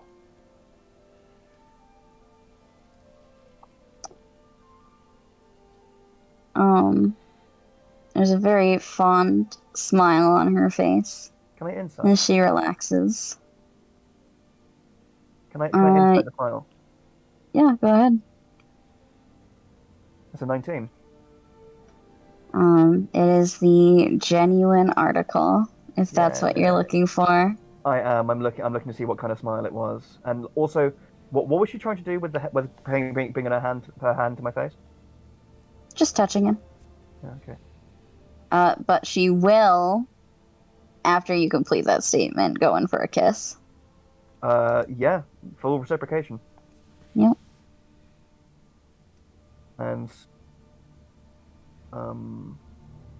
Aki, Aki, so yeah, I guess they probably make out for a little bit, and then Aki, Again, Aki, with the fucking watch. and then Aki pulls away and says, "You know, as much as we have done some incredible introspection and inward looking on both our parts, we have neglected our duty at observing the outside world."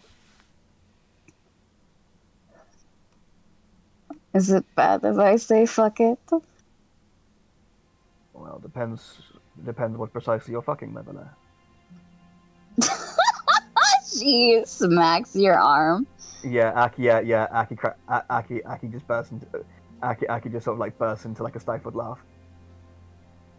I mean, if you're offering, but I thought that wasn't really on the table. I mean, at the moment, no, but I mean, I suppose I imagine, you know, if madness beholds me, or I don't know, I get inflicted with some sort of bestial mania, that the offer is still on the table from... Bestial mania. Maybe you did hit your head a little too hard. I hit my head? Well, I guess I hit that too hard. Yeah, you smacked like the inside of it. Yeah. She taps his forehead with a knuckle very gently. Yeah, Aki just sort of goes like, "Oh, well, it hurts. Can you kiss it better?" I can kiss whatever you want. Yeah.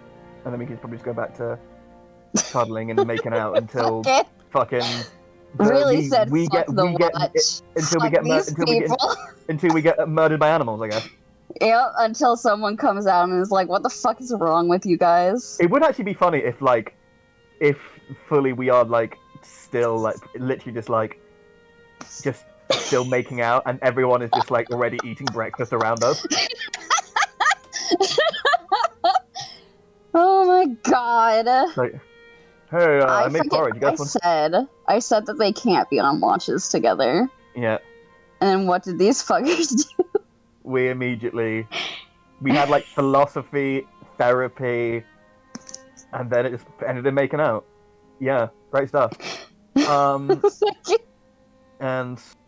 Aki's is probably going to spend the rest of the night cuddling, kissing, and just like whispering like poetic, sappy, sweet nothings.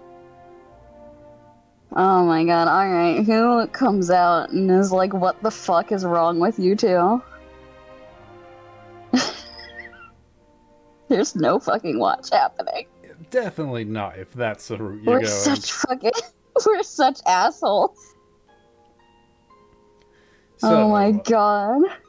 The two of you continue to have your intimate moment as the sun rises. I regret nothing. Until so funny. Until eventually you sort of hear to the side just a so look over and there's sort of like Kurd still lying down but eyes open just looking at you.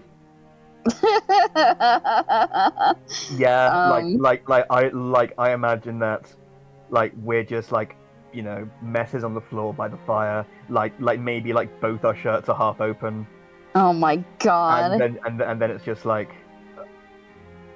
and Aki just sort of whispers to Mev, he just goes, "I believe we have company." How long has he been here? Kez, how long have you been here? She smacks Aki's arm. What? You told me to ask people. That's not what I meant. You mean how long Hello, I've been Chris. awake or how long I've been lying here? Awake. About 2 or 3 Oh. minutes ago. Oh, Okay, that's not too bad. Right. I'm gonna well, insight that actually. Okay. what were you inciting? Just if it's true that it's only been a couple minutes. You can tell by the fact that his eyes are... that he's sort of struggling to keep his eyes open, that he definitely has just woken up to this. Okay, yeah. Mev like just rolls away from Aki, just Yeah. sits up, starts fixing her clothes and everything. Yeah. Aki does the same. He's gonna stand up, but like make sure that like he left his tea set out. He probably left a kettle in the fire as well. Like, There's a cup of tea knocked over. and there is a cup of tea knocked over, cold tea knocked over, and Yeah. so Aki's just going to like sort of get back, sort of like get up onto his knees, have a little look around, and gather up all his stuff, pack it away, then stand up. Then stand up and brush himself down and like neaten up his clothes, button up his top, that sort of stuff. And go. Good morning. Yes. Yes. I hope you slept well, Kaz. Well enough. All right. I good to hear. she stands up, just brushes off whatever dirt's on her. I should go wake up other people. Yes. I'm going to get some fresh water. Do people want any? Good idea. All right. Waterskin. She takes it off her belt, gives it to you. Thank you very kindly. He will as he departs, he just gives you a wink and then starts walking off to the shore. But Yeah. but you might just about catch him muttering to himself after he does, like about 2 seconds after he did the wink. You hear him just mutter, "God, that was stupid."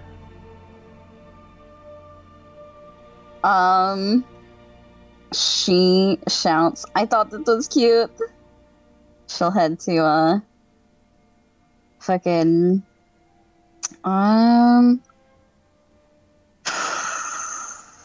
let's go with Kindling. We'll wake up Kindling first.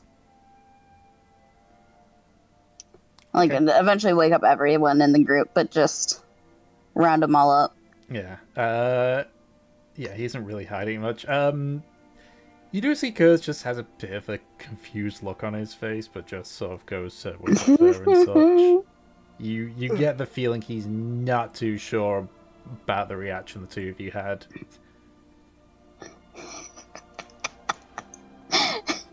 It's like when your cat just like is there watching you get it on with someone. Fucking, and you're like, Fucking, go yeah. away. Just that very uniquely bemused look of a pet, watching their owners have sex. Like, Yeah. huh? Fucking. Yeah, except the cat is sapient and doesn't Yeah, except the understand, cat's sapient. and doesn't understand the human human affection kind of deal. At least not in that sense. Yeah, so Mev wakes everyone up. Tells Kindling and Havelock that the crab pot should be Oh fuck, the ready. crabs! Yep. We forgot about the crabs. They're probably done. It's fine. It's Okay, fine. At the sheer mention of the world crab, Havelock is yeeting himself out of that tent.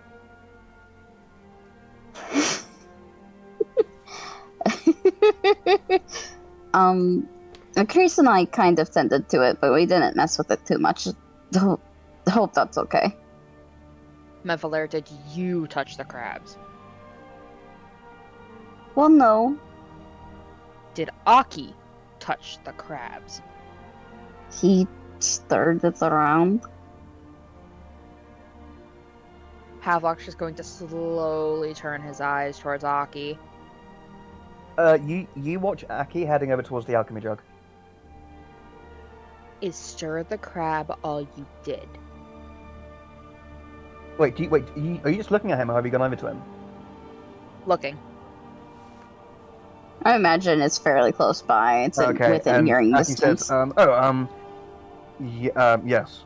Genuinely, just simply stirred them, stopped them from sticking together into the bottom of the pot. That was it. Good. Me, Mev, Kindling, we get crab. Let's go. I don't get crab? What about Fur and Furzamaki?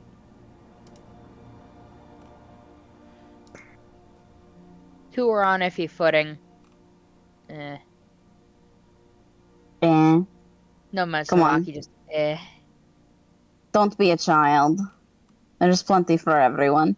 No. Technically, I am still a child. I am only 19. No. If it's his catch, it's his haul. If he doesn't want specific people dining upon it, it's his right and his want. Forget, Tilly, you're only 19. You're just figuring this out? Yeah, the party's super young. I think I'm the oldest, aren't I? Yep. Mev At a sprightly 23. speaks up. You're about to turn 20 in 6 days now. That's right. Let me still play the kid card while I have it. She rolls her eyes at you. Come on. Don't be a pain. Fine. Have to feed everyone. Do we have to feed everyone? Yes, we do.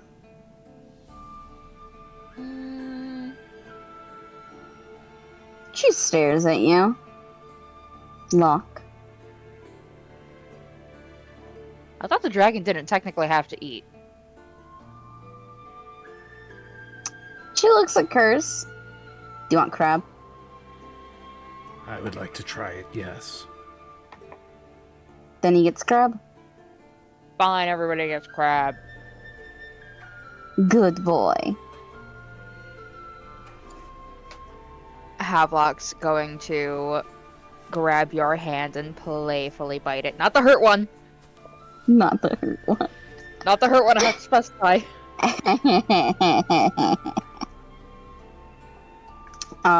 She clicks her tongue, watches you.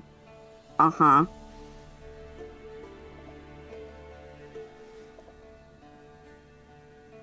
As you do that, he just kind of playfully gnaws.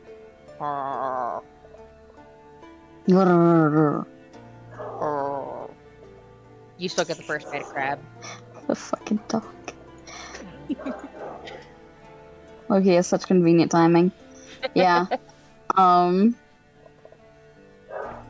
She nods and takes her hand away.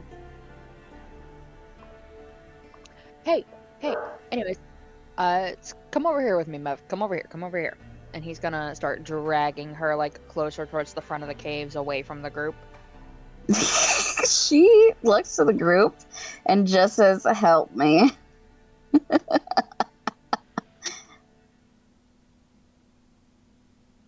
Oh, and she will go with Havelock. He is gonna reach into his bag, and he's gonna take out the seashells he found. Oh. She looks quite pleased. You got these? Yeah. I know you told me a while ago that you would sometimes, like, turn them into paints and stuff. Because, like, we haven't gotten any out of town in a little while, even in this fucking jungle. And he just kind of, like, visibly shudders. That's right. She very carefully takes them. These are for me, then. To make into paints? Mm-hmm. I mean, I That's figured very King could kind. probably crush him up if you needed him to, or I can do it. Sounds a little bit like you want, though. I just thought it'd be easier with your hand. We could do Speaking that. of your hand, talk. You also want to talk about this? I know who heard it. She was looking just fairly jovial before. Like putting the seashells in her bag and everything, just pleased. And you say that and she frowns. What do you mean? So this is and Havelock's hands are like kind of trembling a little bit as he rubs his arms.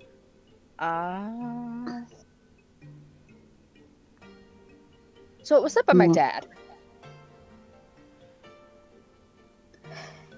She was going to say something and then her mouth closes. She stares at you.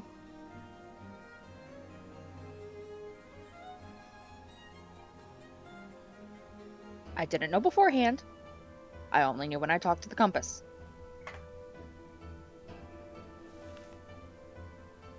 What the fuck do you mean? It was sent by your dad. The trap, the box, the compass. It was kind of put there by my father. I don't know when.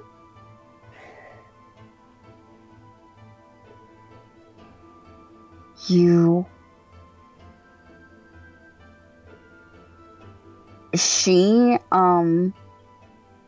turns around for a moment, takes a breath, and then turns back.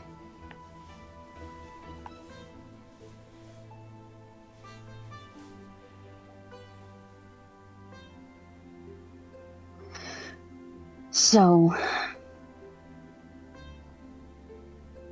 that trap was Catokin's.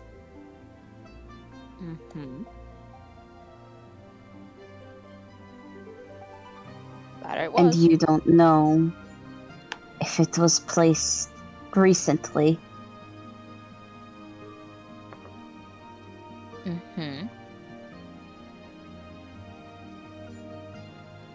The compass didn't tell me much of anything except that there's like a couple more pieces like him, and my father's trying to unleash something. Or was. I know the vague location of one of the things, one part of what he was trying to release. I figured out how to work the compass. Show me. All right. Don't kill me. We have to go to the water.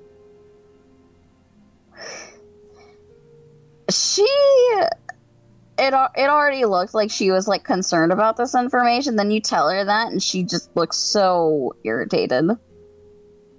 It's just to where I can dip it in the water. That's all it needs. Okay, take me out. Let's go. Shaky hand is going to grip onto Mev's good hand. In fact, what strength does he have? Drain. A 7. And he's going to Yeah, start walking over there, taking out the compass. Mev squeezes your hand.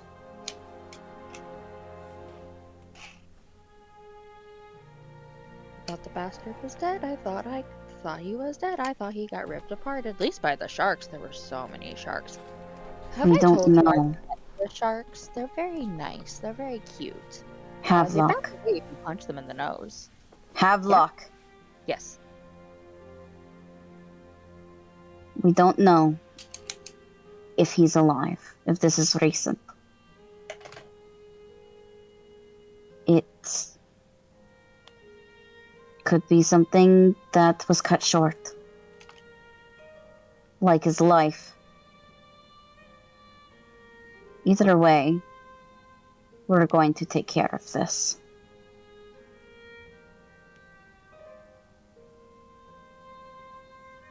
I don't think you get it, Mev. Even if he's dead, he's still finding ways to hurt whatever I love.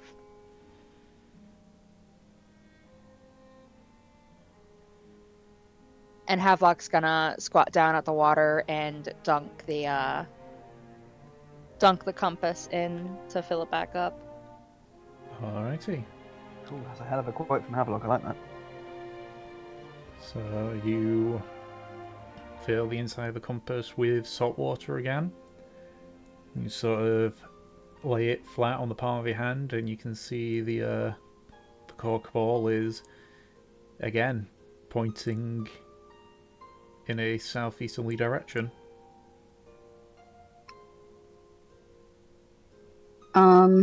That would be towards Port Honor, right?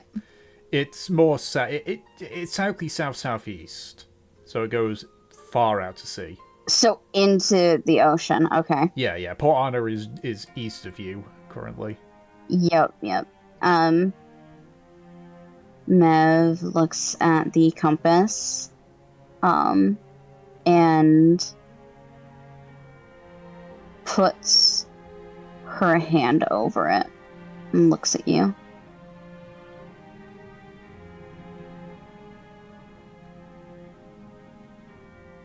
Do you want to look into this?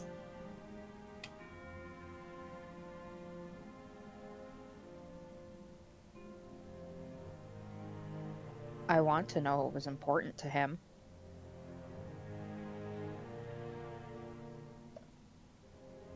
Do you think that will help you? It'll show he had a heart for something.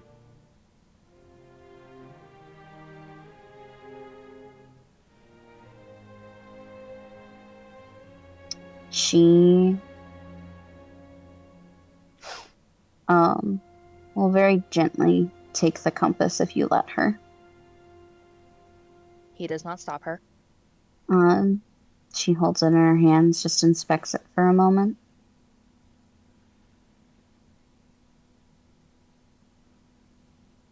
We'd have to tell the group if this is something that you want.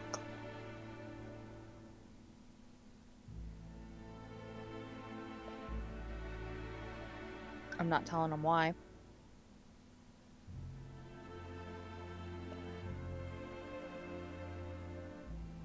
No, you don't have to, but you should at least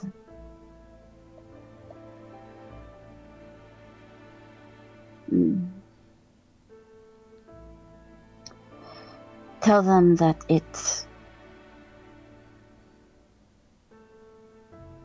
is a family issue you want to pry into. Is that good enough?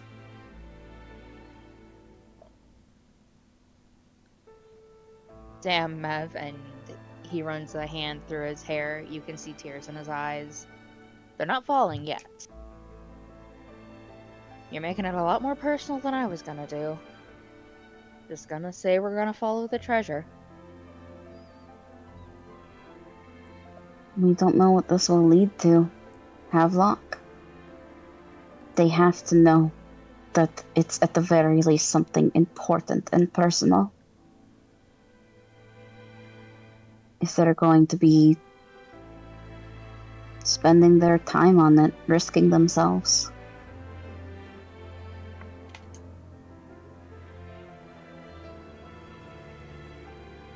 Fine.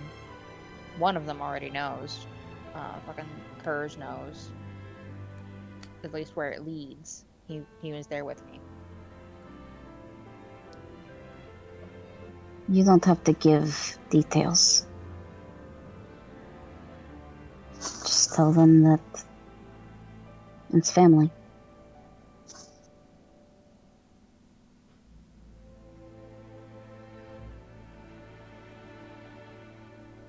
Alright. She puts the compass back in your hands and moves her hands to cup your face.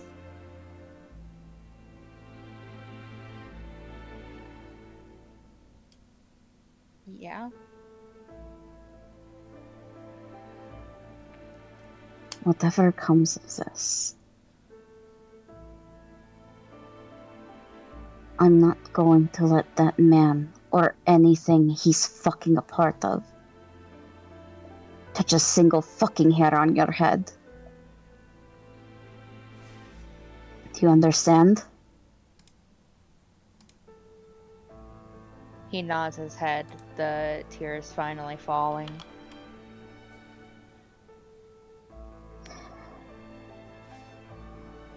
And if they do, I will make them fucking pay.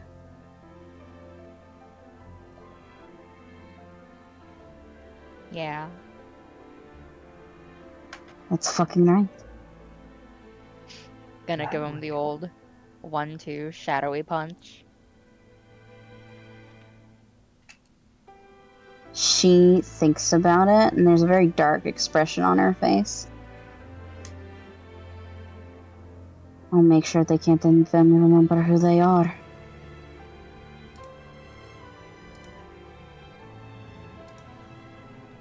Havlock's gonna give you a little bonk to the forehead. Nope.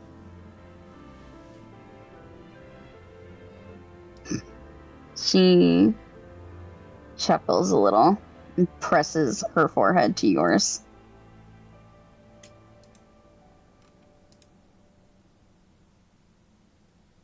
We're going to get through this. We're going to take care of each other. We're still gonna go cliff diving.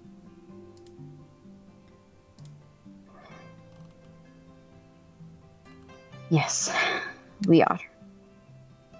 Even if I'm scared.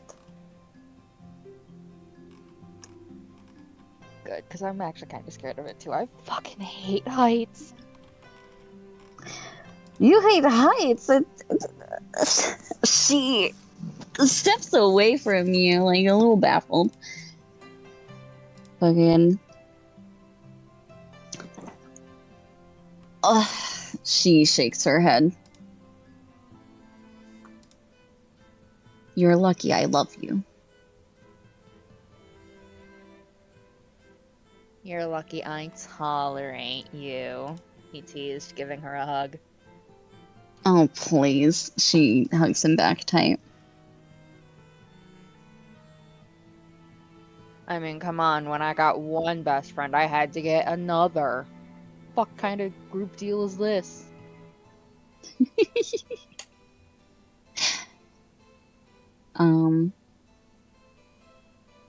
Do you want to stay here a little bit? Or do you want to go back to the group? Oh, my fucking crab. Alright. She will head back with you.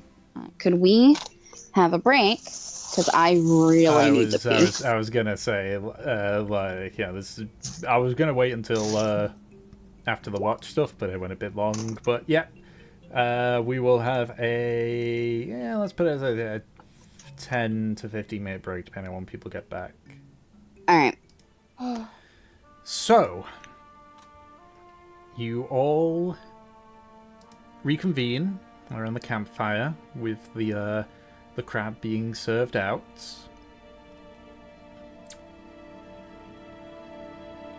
And is there any conversation that's had, or are you just eating in silence?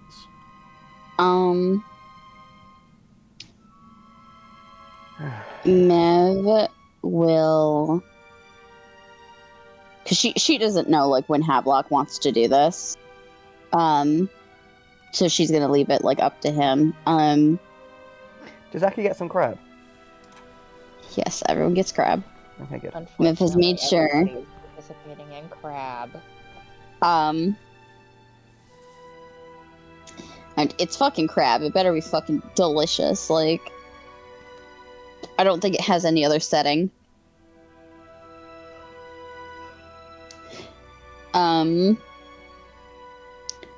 But Mev will speak up. So, we are starting travel today? Or are we waiting another day? No, I believe we should be fit and ready enough to head out of the cove. I'm feeling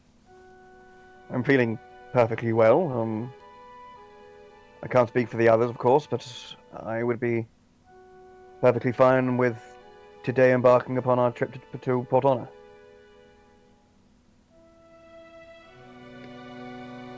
Other opinions?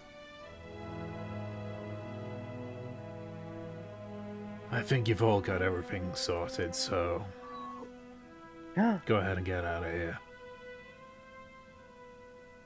You sure? I can take care of myself.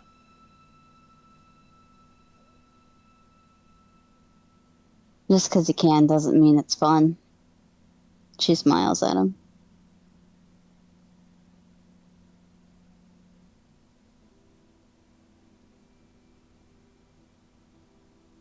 Papwalk is not speaking. He is only consuming crab. Yeah, Mev will look to Fur. What do you think?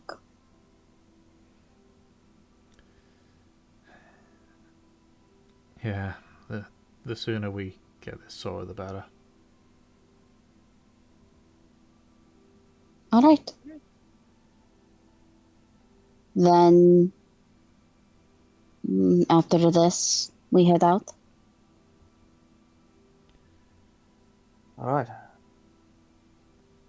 Good. Have we decided what we're leaving behind for Kurz? Well, I've set up my spare tent and a couple loose supplies and extra bags that I have. All right. Kurz, He dear has boy, the stone too. is there anything you would like for us to bring back for you from Port Honor? Want a souvenir? I can see if perhaps maybe they make eye patches and dragon sizes. I have no need for souvenirs. Just come back with the solution to the problem. Bring you back like a big collar. A bandana, possibly. His Or a eyes sort of cravat. switches and he's like, clothes, so that I actually have something for my whatever form I'm gonna be in. What do you say, Tom? Can't exactly get you clothes if we don't know what form you're going to have. Indeed, can't have you immediately growing out of them the second we get back. I mean, to be That's fair, not true. we could buy the biggest clothes we can muster. Hope they fit him when he gets older. So my parents did. Just something so that I'm covered up. A Right. single sock. A gigantic horse costume. We'll bring a sewing kit for adjustments. All right. Giant tarpaulin, essentially. Okay. You see Kurz's eye visibly twitch at that statement.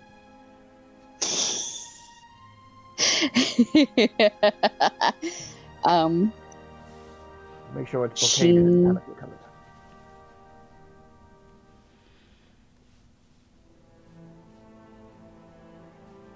I mean, if you can cure it properly, she nods. It would last the way here. What's the regional delicacy of Port Honor? What's sort of the one thing they do especially well? You know, I hear they have really good kebabs. Ooh. I hear they have amazing seafood. Imagine that. She grins. Yes, puzzling indeed. Well, I suppose you have your options, Kaz. Would you like kebab or Mev seafood? puts a hand on Havelock's shoulder. Jellyfish. Oh, the fucking jellyfish. We should get them jellyfish. They probably never fucking had it. Do I hear this? I don't think they're being yeah, quiet. They're not being quiet. Oh yeah, so Aki goes, wait, go back. You can eat a jellyfish? Of course you can eat the jellyfish. What do you mean, of course you can eat jellyfish? They're made out of jelly. Is that what you think? Won't they just turn into just a weird liquid stingy goop if you put them in the oven? No, No, they turn into. She has to figure out how to Like like how a to scallop put or it. an oyster. Or... It's not jelly. It's kind of like. Have you ever had calamari at least? The fruit of the sea, yes. It's kind of like that. I'll have to try it. Yeah, it looks like Mev like can't really verbalize it. She looks to Kindling. Yes, it can be kebabbed. And by But kebab, you mean just stuck on a stick and charcoal grilled? I suppose so. All right. But yeah, they have all kinds of really unusual seafoods. Well, I look forward to what delights may hit my palate then. Yeah, she nods, grins. Of course, I'll need a local guide who knows all the right hotspots. It's a good thing you've got two of them. Indeed. She looks at their little goblin friend. Flutter, Yeah. mind if we talk? So, like, looks at everybody before just sort of looking down and nodding. She gets up, sets, she gives her food, her extra to Havelock. Do you need backup? I'm going to be fine.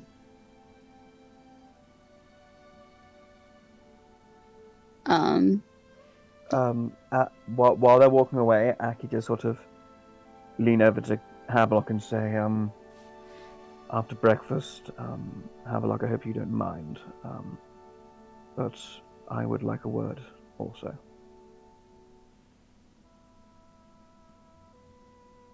I guess.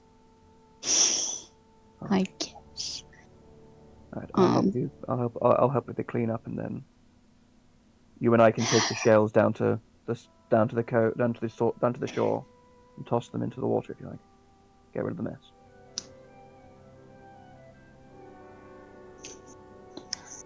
All right, we can do that. All right.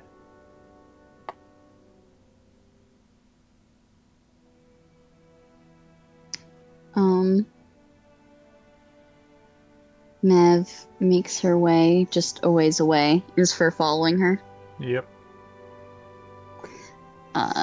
She will just make sure that people are kind of out of earshot, and she leans up against a cove wall, arms crossing. She sort of sits down next to you.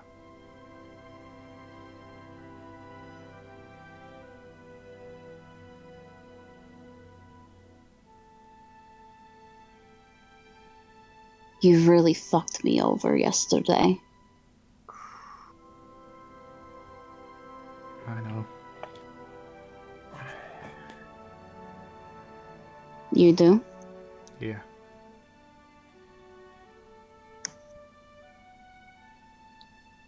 What do you think I'm mad about?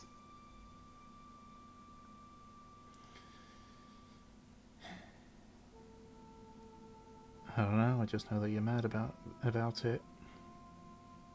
Which means you don't know.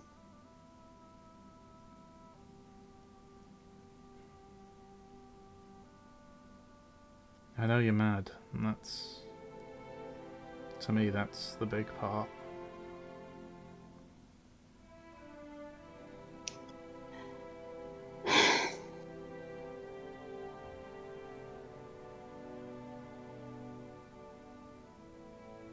You confronted me publicly, making a demand of basically putting myself in someone else's hands. And you didn't bother to ask if I was comfortable with it. You didn't give me any warning beforehand. You just did it. And in that action, you also violated my privacy and told people things that I trusted you with. Things you promised not to fucking tell.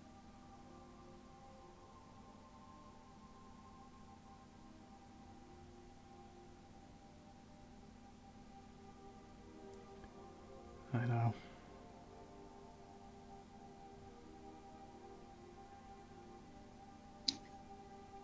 You broke my trust.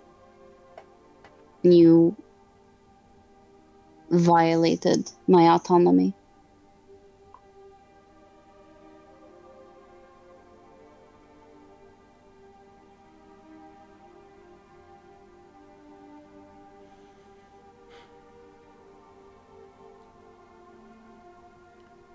She's just sitting there, not responding. It's good that she's listening, but She takes a deep breath.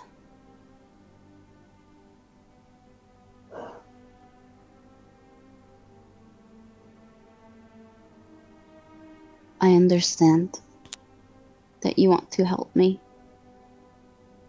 that you don't want things to fall apart. I mean, you just found a home after not having one for a really long time. Of course you want to keep it together. But what you did was unfair. After everything I've done for you.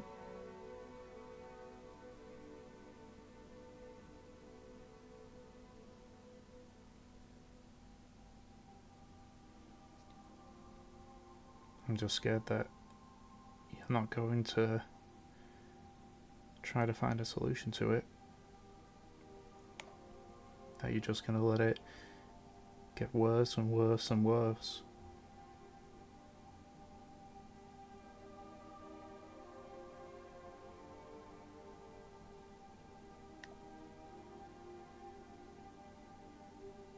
I do have a history of that, don't I?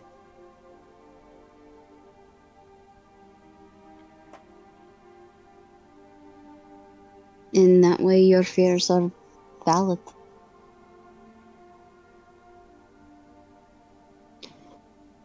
I don't think you're wrong about the things that you said, Thor. But I wish you would have talked to me.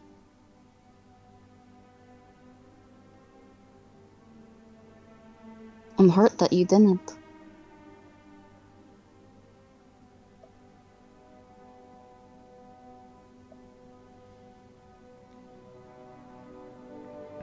I know.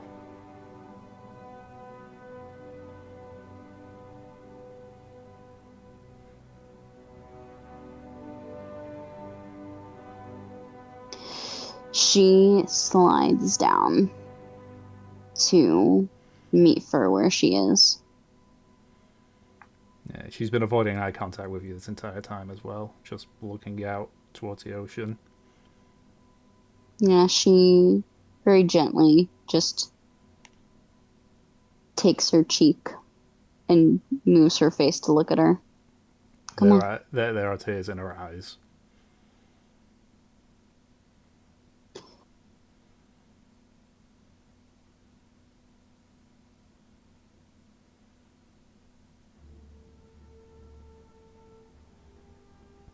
You...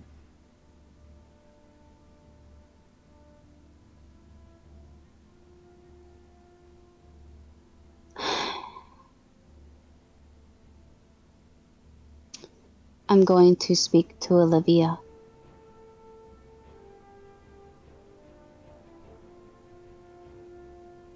Okay. I'm glad. Really, I am. You're right that things are getting messy.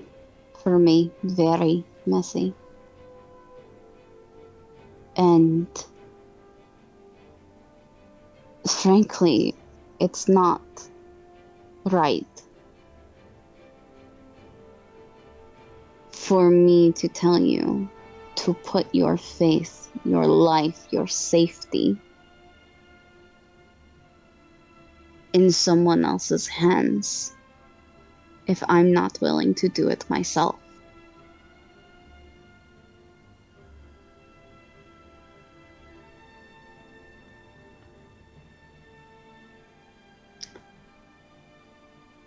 But this is going to be on my terms, just like how it's on yours.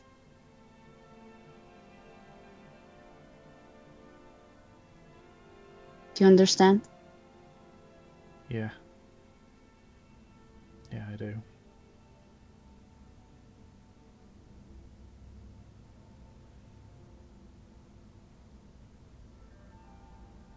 Come on, quit sulking.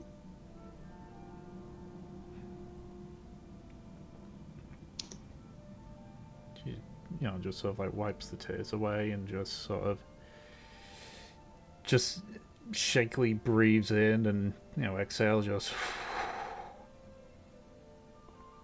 Yeah, she helps her wipe the tears.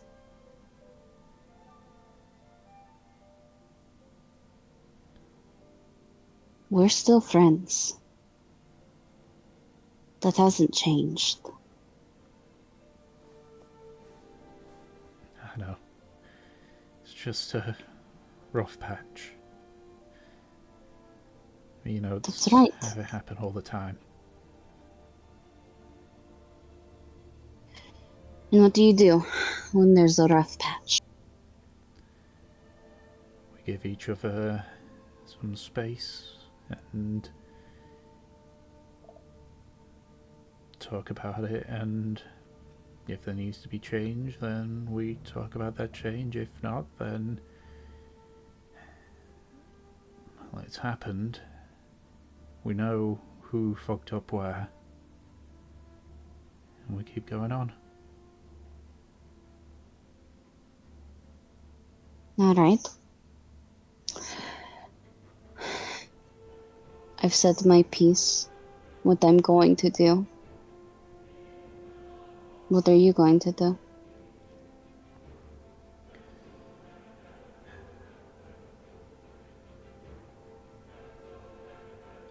I'm gonna stop prying.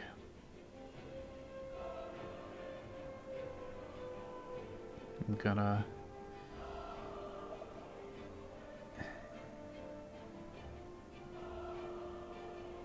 gonna say if there's any of this stuff you needed to speak to, let Curse take it. Rather than me, because I'll just panic again and fuck up again. It was one mistake, Var. One mistake does not set a pattern. A precedent. Either way, I'll stop prying. At least for now. Prying wasn't the fucking problem. She looks at her. Well, I didn't like it because I don't like people poking into my business. That isn't the problem. That isn't the point I made.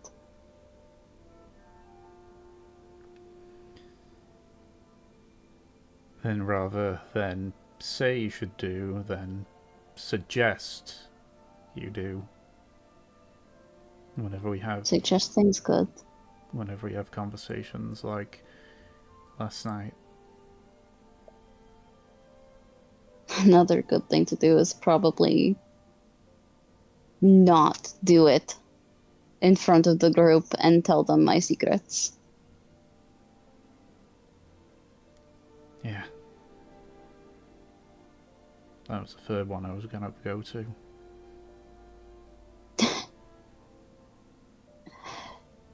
Maybe you need going to...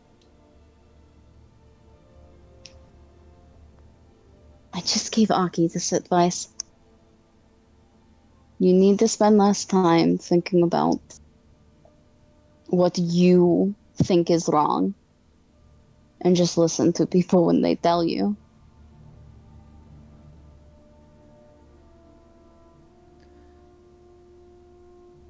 I know, it's a weird mindset. Me and my family and me and Oz, we usually talk about everything together. Yeah, I've kind of gathered that that's just something that other people do.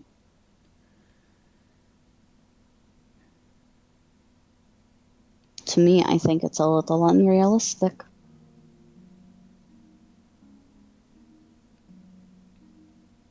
No one's going to tell you everything. You're not going to know everything about the person. You can't. Trust me, I found that one out pretty quickly.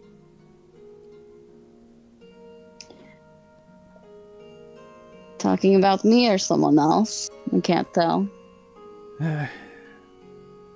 Trying to get answers out of Kurz is like trying to pull teeth. Honestly, I don't think Kurz knows half the time. I think Kurz is just discovering himself. So he can't really give you answers to something that he doesn't know or understand.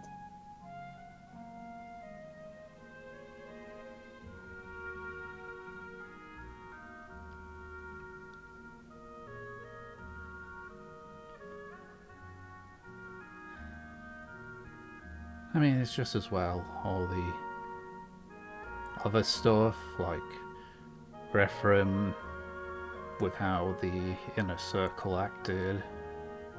You know, I asked about their leader, wouldn't tell me, for example. Asked about Mother Merc, wouldn't tell me. It's... Honestly, again, that's something that I don't think a lot of them know about, but she waves a hand.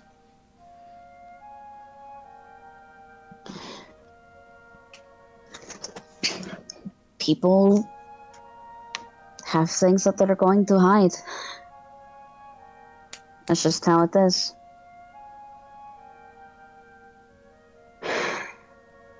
Brute forcing a connection is usually just going to repel it.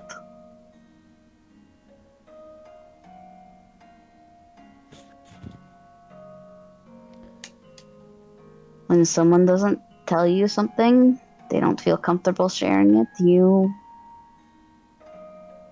kind of just have to accept it. And wait until they finally come to you. Yeah. I get that now.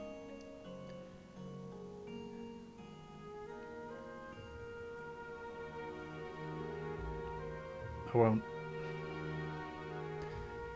Unless something's really biting at me, I won't, come to you about the issues, and I'll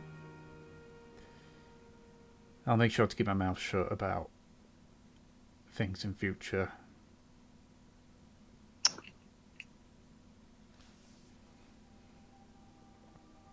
You're allowed to still speak to me. I wasn't meaning You're like that. You're allowed to tell me what's bothering you. I wasn't meaning like that. Mm-hmm. She lets her go on. How did she mean? I mean...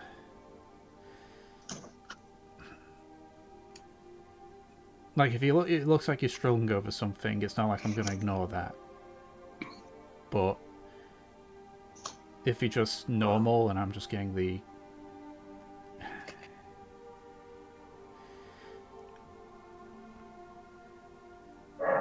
Basically, I'm going to avoid what happened last night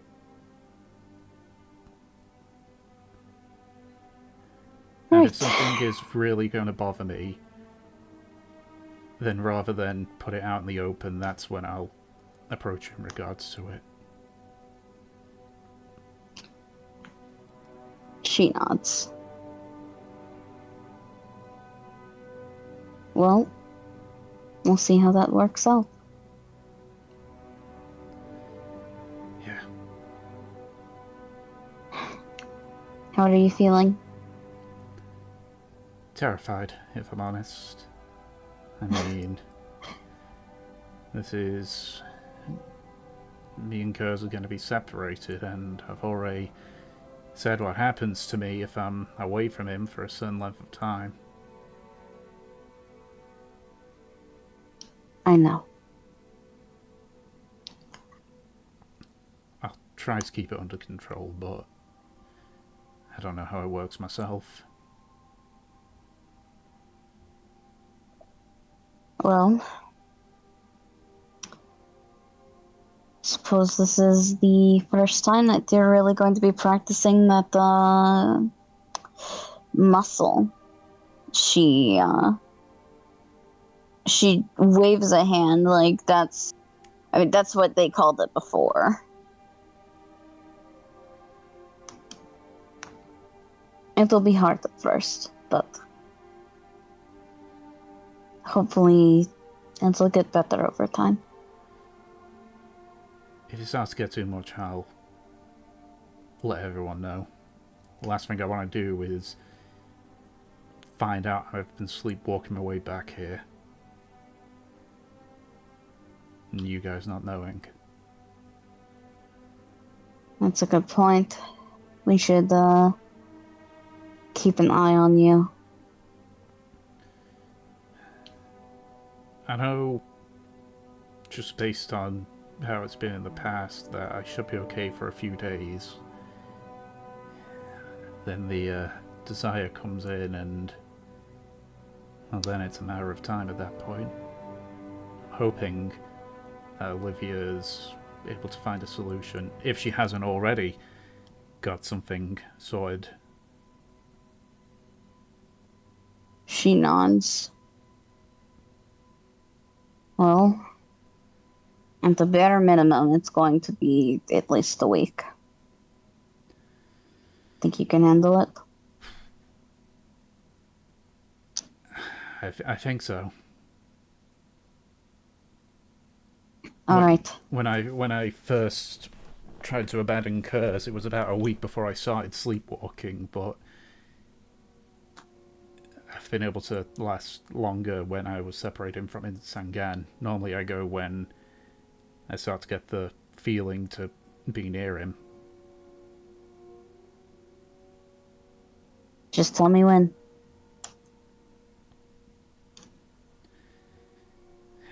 Definitely. She sort of She looks around a little bit and just sort of like rubs the back of her neck. It's like, we promised Olivia some dragon blood, didn't we? We did, and I've got a couple flasks. I was about to say, do you have any idea on how to draw blood from a dragon? She thinks about it. We just cut them open like we would anyone else, right? I hope so, because Gerz has already accepted it, but I really don't want to accidentally hurt him from that. Either way, bloodletting's not exactly a fun activity. No.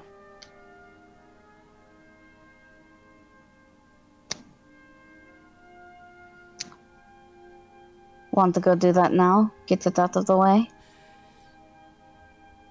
Yeah, we got a bit of time before we leave. How are we getting to Port on? Are we just gonna go across the coast or back inland?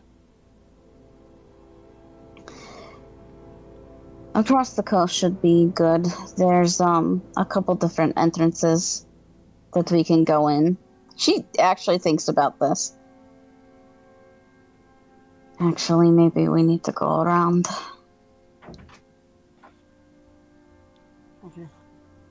bad, Have you? bad areas to go into if we go by the coast? If we go by the coast, we head straight into the military district. Ah, right. And yeah, no, I get it. We'd be best off walking along the coast and then finding the path back up when we get close by, heading north from the Sicilian district. I assume that's a place in Port Honor. I've never been. It's where like a lot of the, I wouldn't say rich, but a lot of the merchant people are. Ah, right, gotcha. Yeah, no, Sangan's got something a bit like that, yeah. Well, yeah, Sangan's fucking split completely into two. But anyway, yeah, we'll cut through there and make our way all the way to the other side of town, where the industrial is. Is that where Olivia's gonna be, or? Olivia will be in the Cillian district in the Merry Mermaid. We are getting set up in the Mermaid. So there's a visible look of sheer confusion. So wait. There's two inns called Yep. the. Yep. Oh, which one came? There's the. Which one There's came the. first? Well, that's kind of a complicated answer. Like, technically, she thinks about this. Okay, so there was like a different inn in the industrial district before, right? Uh-huh. And it was called, the Murky Depths. Okay. So there's the Murky Depths, and then in the Cillian district, the Merry Mermaid comes in. The Merry Mermaid is like where just super fucking hot shots go. I know those kinds of places. Yeah. Yeah, rich merchants, rich sailors, just very the place for the high ups, those above, as I sometimes say, above the common masses. No, I get it. That's right, and they're just kind of fucking assholes. Like the innkeeper there basically won't fucking talk to you if you're, my kind. Pirate, basically. That's right. I mean, he tolerates us, but she rolls her eyes. So, the innkeep, Boris, for the mermaid, or the Murky Depths, fucking hates that place. So he thought it would be fucking hilarious to change his name. Ah, okay, so it's the same because of spite. That's right. So technically the Murky Depths came first, but like who had the name first was the Merry Mermaid.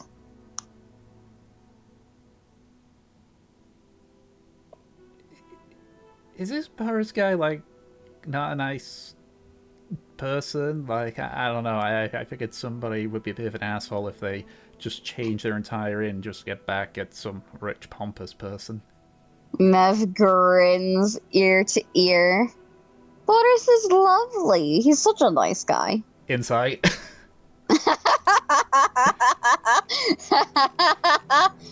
Where's for? There's for. Yeah, insight. Oops. Wasn't meant to be with advantage, so that's 11. Come on. 8. Ah.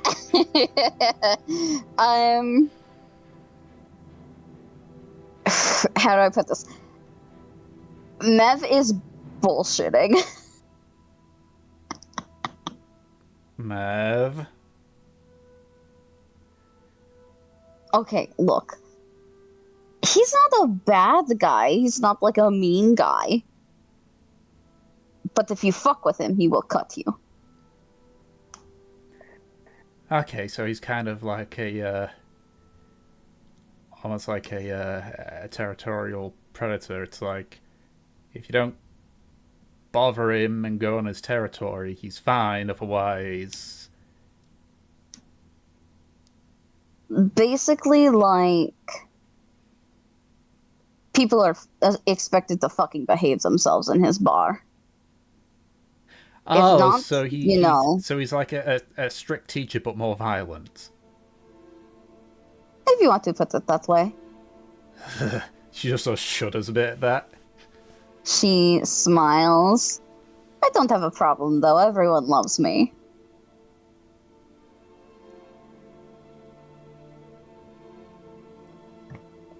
She actually pauses and thinks about this. I wonder if he's still mad about that bar fight. Please don't tell me bar fights are common there.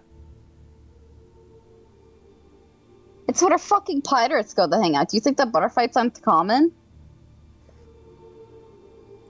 Do they at least just go for people they don't like and not just fight anybody and anyone? It's more so like a couple people have too many fucking drinks and then they butt heads with each other. Okay, so just don't get drunk. Got it. That's easy for me to do. You're free to have a couple drinks. I don't think you're going to fight anyone, but she shrugs. The last time I was there, well, I guess not me, but, Havelock started some shit. And I helped. Ah, okay. So It's fine. It was like almost a year ago. And it's, you know, it's one fight.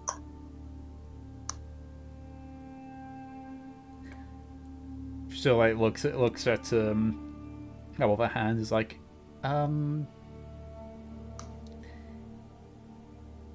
if I were to use magic to defend myself, would he get pissed?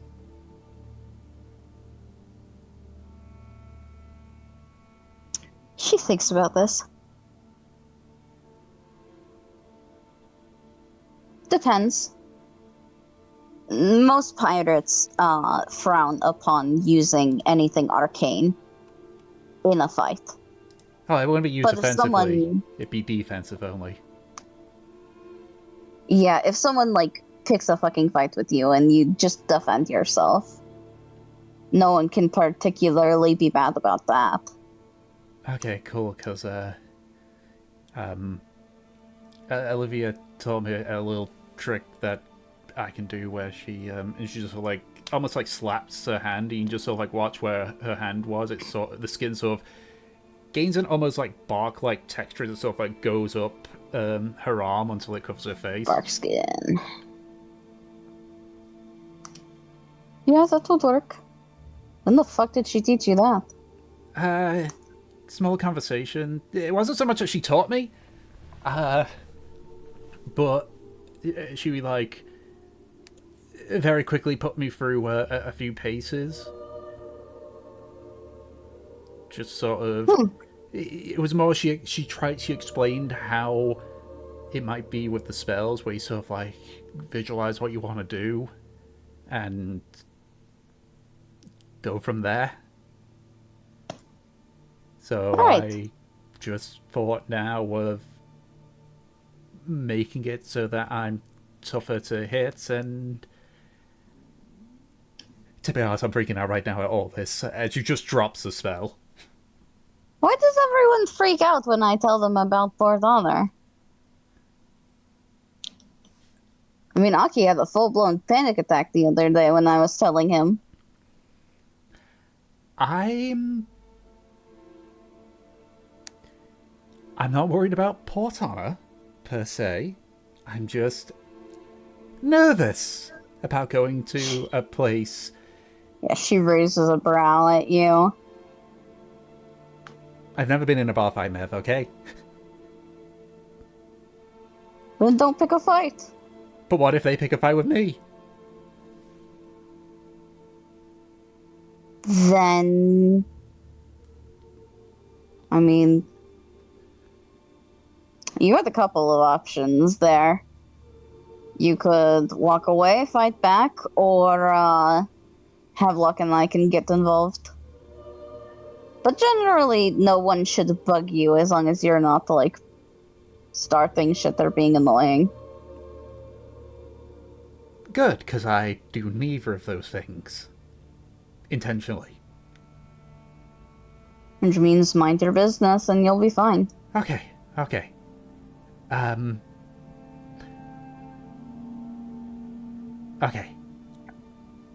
You'll have to show me around the place, though, because I have absolutely no clue what's going on there. Plus, there's something I want to look for there as well. Alright. Fucking... You guys just have not been in this kind of environment, have you? I went from living on a small island with a farm to the lower areas of Sangan. You never had to, like, beat someone up?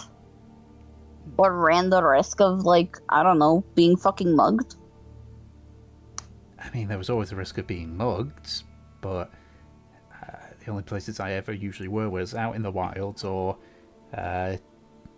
just working in the back in Oates' place.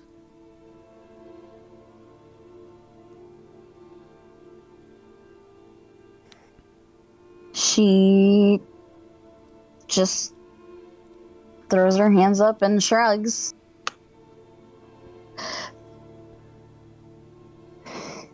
You're right. I hope you find what you're looking for. If there's good smithery over there, then yeah, I'll find what I'm looking for. Yeah, she thinks about it. Well, it's good that we'll be in the industrial. There's plenty of stuff over there. Though I will say, don't piss them off. They're dwarves, aren't they?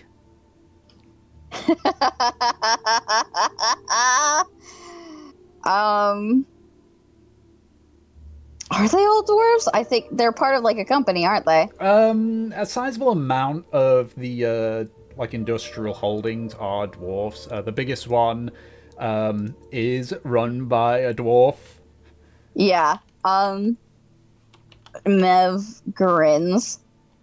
Not all of them, but a lot of them.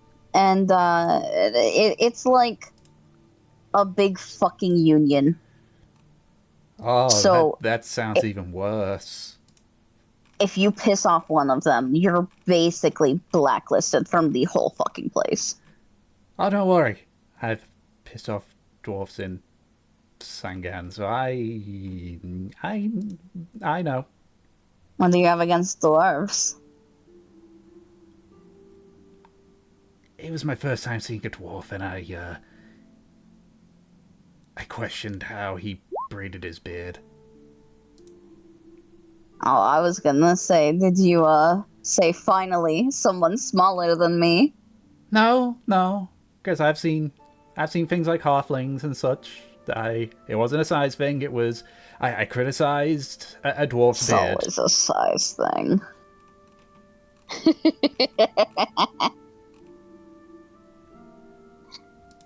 Mev just grins ear to ear. Well, don't do that again. I like the shops there. The bollocking I got from Oates afterwards, I'm not doing it again. Don't worry.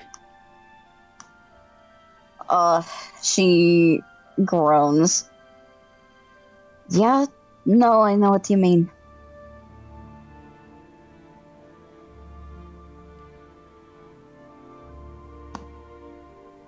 Alright, come on. We've got to, leech a dragon. Yeah. She will help her up. Thinking about it, I might need to ask Aki for his little heal thingy, because I just remembered. So, like, points to your injured wrist. I'm mad of those. Oh, Havelock, Yeah? I think he can do healing stuff, can't he? One of them. We'll need to ask one of them. It'll be after the fact. She nods. And also Mev. Yeah. She sort of walks up to you and just gives you a hug. I'm sorry. She hugs her back. I forgive you. Insight. Yeah! Alright.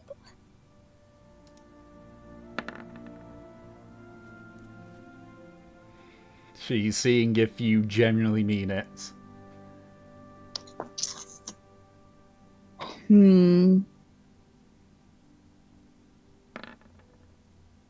Ooh. She genuinely means it. She gives you just like a tighter squeeze before letting go and walking back towards the cave. Yep. Mevel will follow her. And they're going to drain a dragon of its blood. Mm-hmm. And go ahead. Everyone else. Well, no, because does Aki notice them drawing the blood?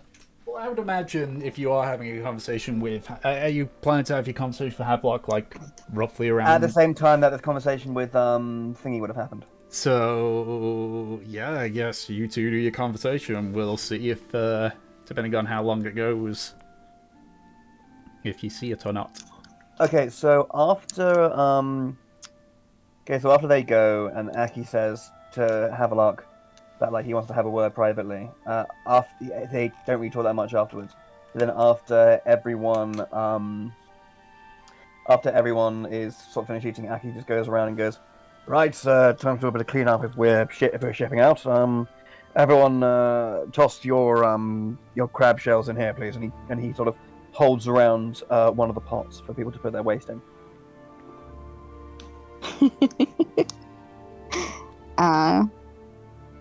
Yeah. I imagine this is like... Yeah. And he goes, and then he sort of carries it and goes, Havelock, would you mind helping me with all this, boy? My dear boy? Thanks, Dad. Yeah, I don't mind. Let's go. Alrighty. And Aki does take an intake of breath and starts walking towards the shore. We love the shore. So what did you want to talk about? And then Aki then sort of throws the, Aki throws the things in, puts the pot down, takes a deep old breath, and just goes, Havelock, there's something that I need to admit and get. I have been a thorough, okay, Havelock, I am truly extremely sorry for the way I have talked to you this last while, and please let me know if there's any way that I can make amends to you.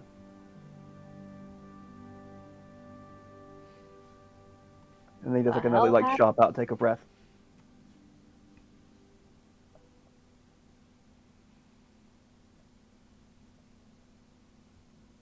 Havelock would like to insight Aki. Go ahead. Insight. Damn, Havelock, you're not doing good today. 6? That is enough to see that Aki is telling the truth. You don't get much of a read, but you do see there is sincerity in Aki's eyes.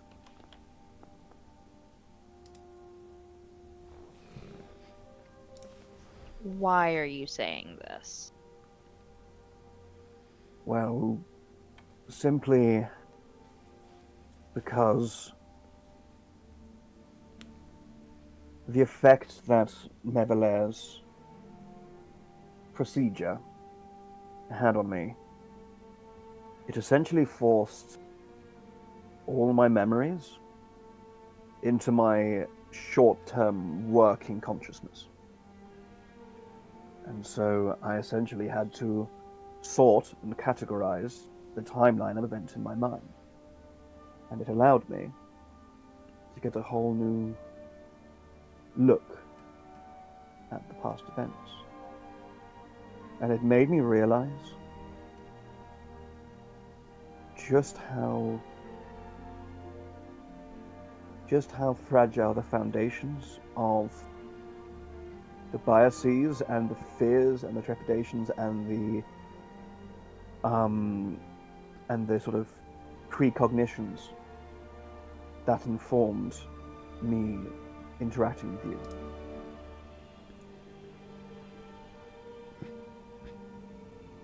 Did any of that make sense? And I realized how much of it was based on fear and prejudice and unfairness and seeing essentially a vicious killer that I'd have in my mind when that was very far from reality, and I am incredibly sorry for the way I treated you and the way I talked to you. But once again, it took your special little darling to show you you're being a fucking prick.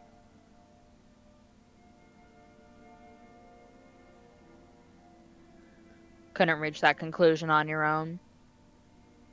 Well, I mean, given the fact that we used to be quite close comrades, and then suddenly there was a wedge shoved between us, there had to have been a reason for why the wedge was there. I'd already tried to figure out by myself what went wrong. I guess it just took Mevalaire's talents to make me see the full breadth.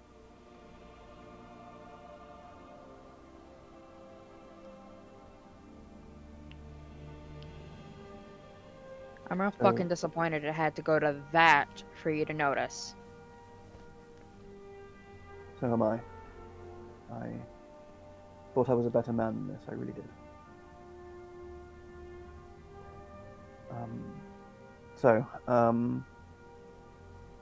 No,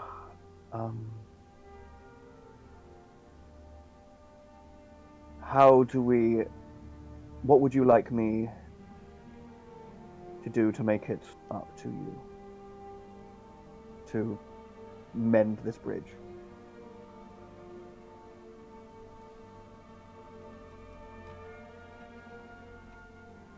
Right now, just get your fucking shit together, Aki. Right. Do you want to get specific to exactly what fucking shit it is? Which bit of my shit? Not give me a lot to go off, just sort myself out. I'm trying to sort myself out. I'm just trying to make sure that I don't, have you hating me. Well, I mean, it's kind of easy to know when you've pissed me off. I come at you. Well, you haven't attacked me, have you? Yet? Well, you technically did. You did, didn't you? You... In the cave, you did attack me, didn't you? Honestly, I just meant to pull you forward. That thing's never actually done damage to anyone. I didn't know it actually could do damage. But you forget that I'm practically made out of paper. That I have been pampered and massaged my whole life. That I'm not exactly made of stern stuff. You know, if you keep stacking paper on top of each other, it's gonna get stronger. Okay, I am probably at the upper limits, maybe half a dozen sheets stacked together. That should be able to withstand something. What, withstand a bolt of lightning? I mean, yeah, you call lightning down all the time in battle. I know, You do things much more dangerous than I with nature like that. that is true. That is very true. So why were you afraid of what I did? Because, to be frank, you got me in a very disarmed moment. Um, the memories are foggy, but I remember a terse discussion between you and I, where I stood my ground and reached in and found some sort of inner strength, and it took all the strength I had. Um, so I think when you got me with your lightning whip, you got me at a moment that was one of my most disarmed, and it sort of triggered essentially a fight or flight. Sort of a pure rash instinct that is something that I regret even reaching, and it resulting in all this mess. So I apologize for that as well, for raising my sword for any reason at you. I apologize for that in addition.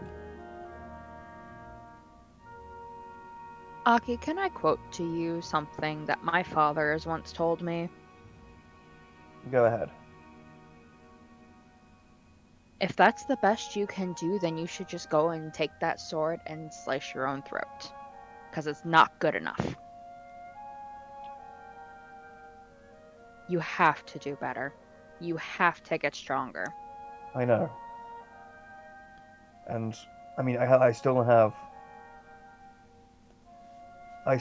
leagues to go, but I think I at least have gotten a modicum stronger since we departed Toe, at least.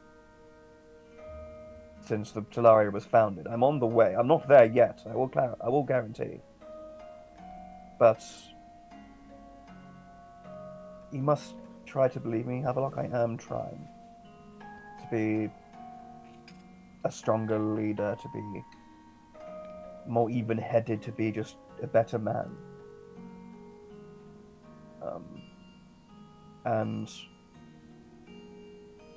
the first step was, frankly, realizing and facing my own personal flaws and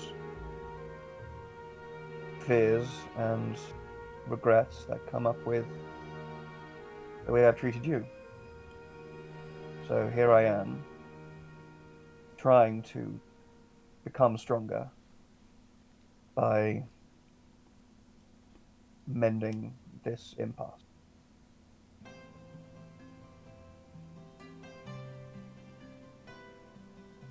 You need some kind of desensitization training, Aki. What's that? I have never met a man so wishy-washy.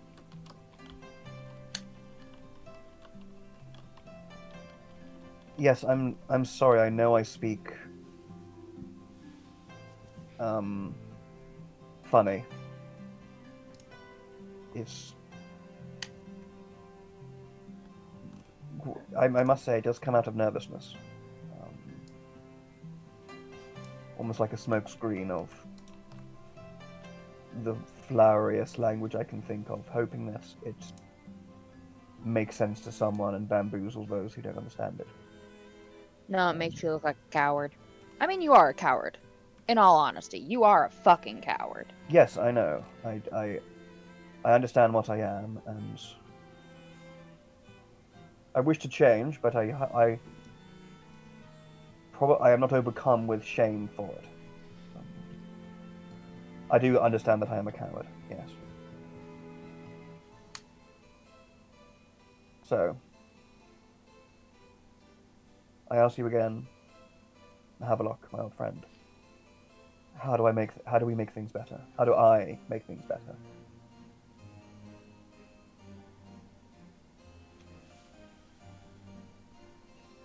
Well, I can scare the shit out of you the same way I had to learn.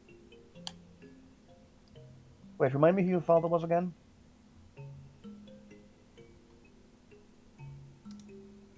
The big scary captain of the Ruby's Wrath? Ah, yes. I don't imagine he was exactly the most compassionate father figure. Oh, not at all. My life's been absolutely fantastic. Walking along the beach on a nice sunny day ever since he's fucking dead. Insight. Go ahead. Of when Havelock talks about how good his life is right now. 27. Alright. I'd say with that, despite the one guy being very bigoted towards him constantly, he's actually doing pretty alright. Okay, fair enough. Yeah, so, okay, great. So Aki says, interesting, so if I am not putting words in your mouth, it sounds like there's a certain amount of, ill feeling you have towards your father.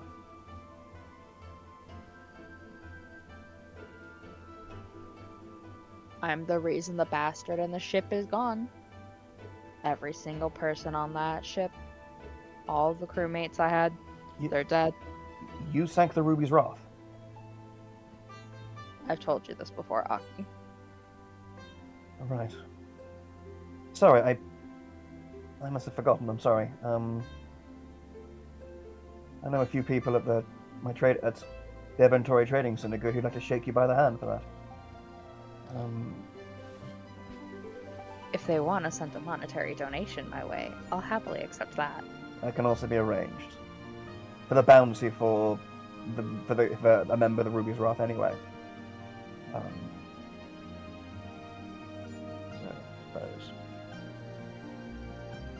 And I suppose even by sheer demonstration, that makes you a better man than your father, then.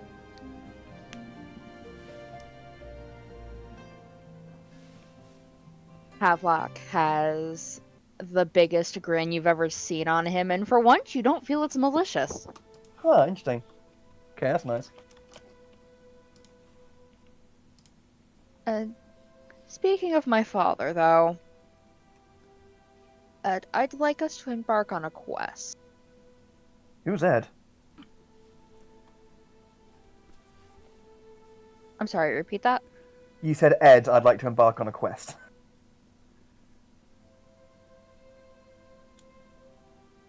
I'm Aki so sorry, my brain is dead It's today. okay, it's okay. It's fine. Aki will go, oh yes, and what corner of the world are we delving to for it?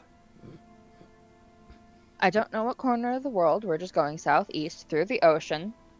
Alright. To find what family stuff I have. Possibly. Maybe. It's family adjacent. Insight. Insight away. What are you not telling me, boy? 22. Um, Why are you being so weird about, like, it's family? Well, family adjacent. Well, yeah. Why are you being like that? Oof. You of course absolutely know Havelock is not telling you all of the truth, and he seems very hesitant to Okay. indulge. Okay. Not exactly sure. Yeah. Yeah, Aki sort of goes, Havelock, of course. Of course we're going. This means we need to get a ship. That's a good thing you know someone who's in charge of an entire fleet of ships.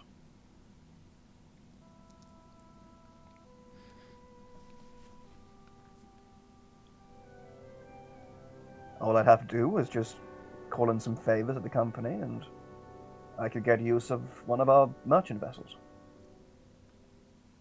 No, Aki, that's a very dumb idea. That's gonna put a massive target on our back in the open ocean. For the sake of the gods, Havelock, we will change the liveries, we will change the flag. No, we can disguise it any way we want, so no one will know it's one of, the Inventory Syndicate Trading Syndicate's vessels. can just be a common schooner.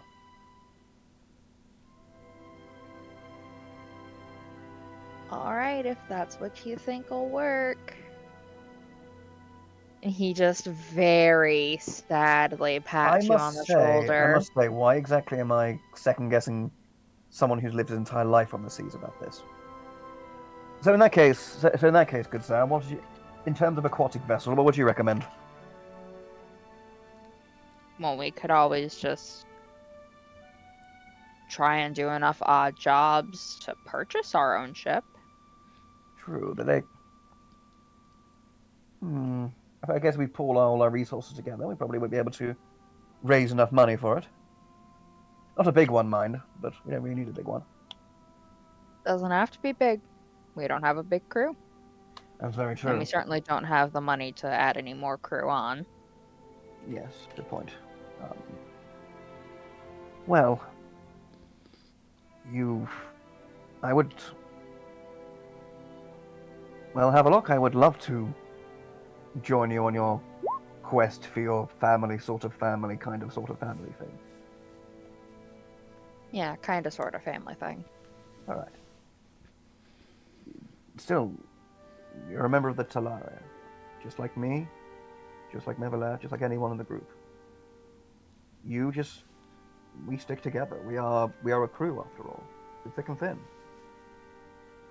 You all followed me through the Mirage and out the other side. Of course, we joined you through the ocean.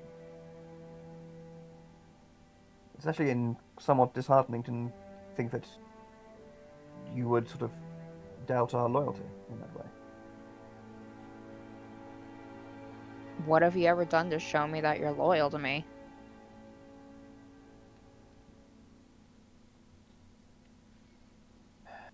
It's a good point, I suppose.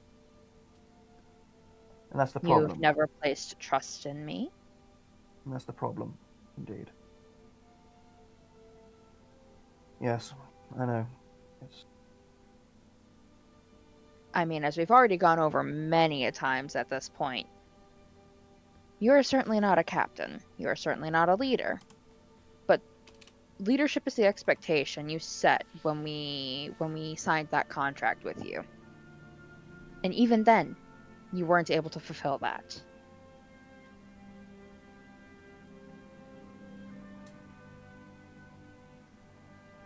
I know.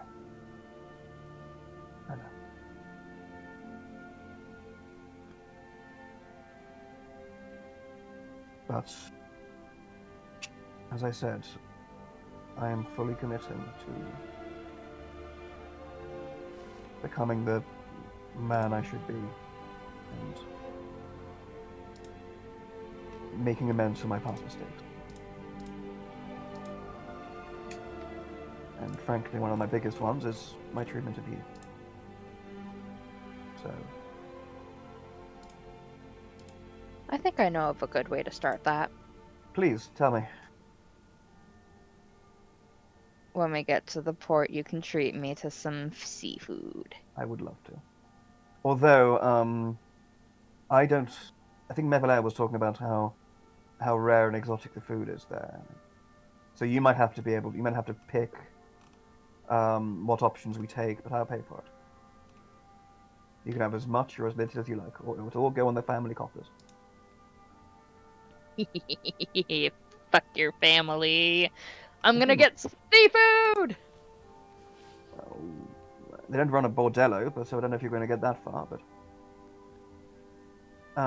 you certainly will get your fill of seafood, don't worry. And anything else besides. You know what? Have a look. When was the last time we exercised together? I feel like we need to do something, just you and I, to just ease the tension and slip back, try to do as much as we can to slip back into the ways as they were before. Havelock has a slimy little grin on his face. Does that Yeah. mean I get to oil you this time? Yes.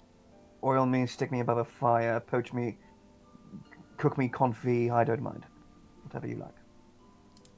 I am at your disposition. And Aki does like a little mock bow. Oh, this is gonna be too good. All right. It's tomorrow morning.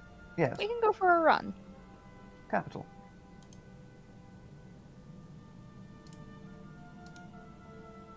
We should Also, probably get back. I'm getting nervous for Mev. me too.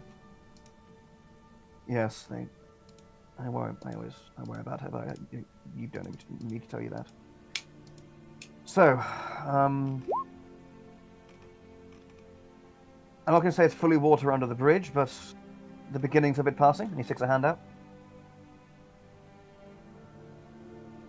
Havelock's gonna swat his hand away and give the big man a hug. Oh. He sort of leans back into the hug and gives you a big old pat. And goes, wow, 5 strength. You somehow get the worst of that exchange. Aki sort of says, thank you, and I will be better, I promise. Keep your promises to yourself. I know. I need to make sure my words don't ring hollow. And he will connect back from the hug and go, right, to the others then. And he will start walking back with the empty pot. Back to the party. Okay. I'd say, based on that, your conversation ends before Thur and Mavs. Ideally, yeah. Yeah. So you're back in the cave by the time Thur and Mev are back. Hello. I'm just writing notes. Yeah, a lot happened. To dump the crab shells. A lot has happened in these, 5 hours. A lot of deep conversation. When you have extra time. Yeah. Yeah, Shit, no, even yeah. when we don't have the extra time, we crank it out. Mm-hmm. Fucking.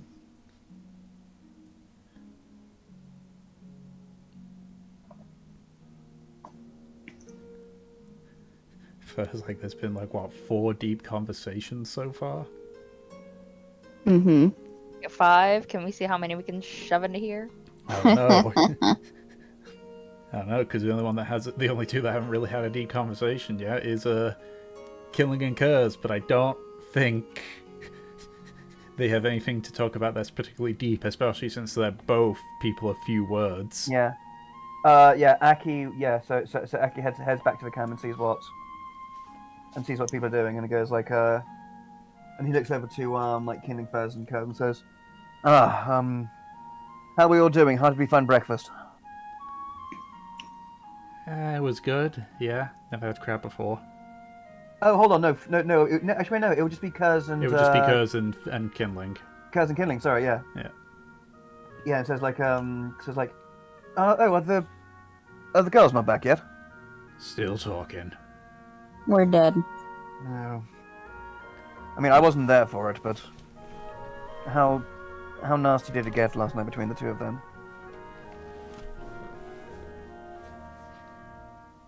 Not my place to say. Of course, not my place to ask, frankly. Hmm. Anyway. Well, Kindling, how are you getting on? What are you reading over there, my friend?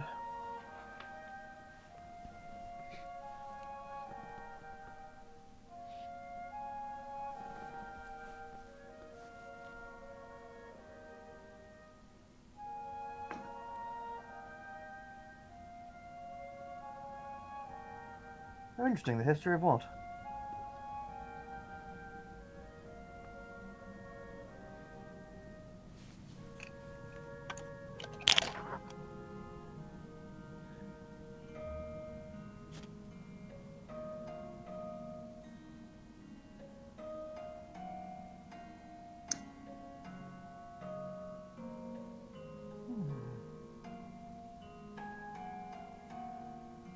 What if Mev's in there?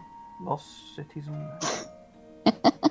Kindling, would you mind, once you're finished with it, do you mind if I had a peek in some of it? If I could borrow the book.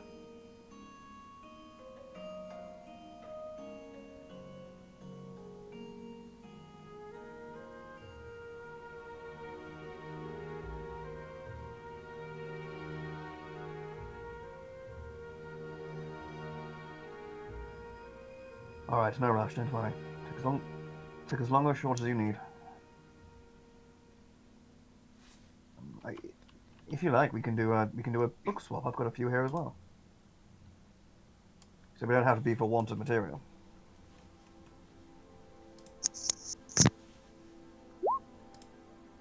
Oh, I've got book on the Republic, guidebook, one an adventure book set in Narza, one about the druids, one about dragon anatomy, and sort of a bit grisly actually. So it sort of just tells you effective ways of killing dragons.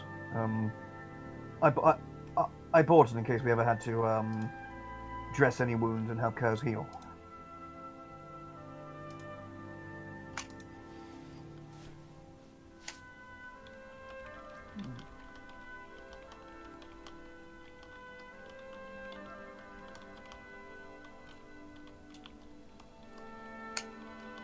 Alright, it is good. I mean, I don't know how much of it. I think maybe I'm like the dream audience for it with all the dragon. Yes, no, I'm okay. Listen to me, okay? It's just the way I talk. But oh, fucking dragon. Anyway, yeah. It says yes, you could borrow the druid book. It's good if you like, sort of quite dry, almost like anthropological text, just talking about the different tribes. But it's good if you like this thing. Anyway, let me see if I can do a bit of tidying up here. And Aki will sort of stand back up and just do a bit of packing away the camp. Okie dokie. Getting ready for the others to come back. Yep. Adding that to my notes. Holy shit, Kinley. Was that? Adding the thing about Canning's book to my notes. Holy shit. Mm-hmm. Again, I imagine the girls come back very shortly after. Yeah, And about Mev, 5 minutes after, yeah. yeah, Mev just says, "Critters, we're Yeah. going to bleed you." Wait, what? I second that statement. We have to get a couple vials of your blood for Olivia. Remember? Right. Yep.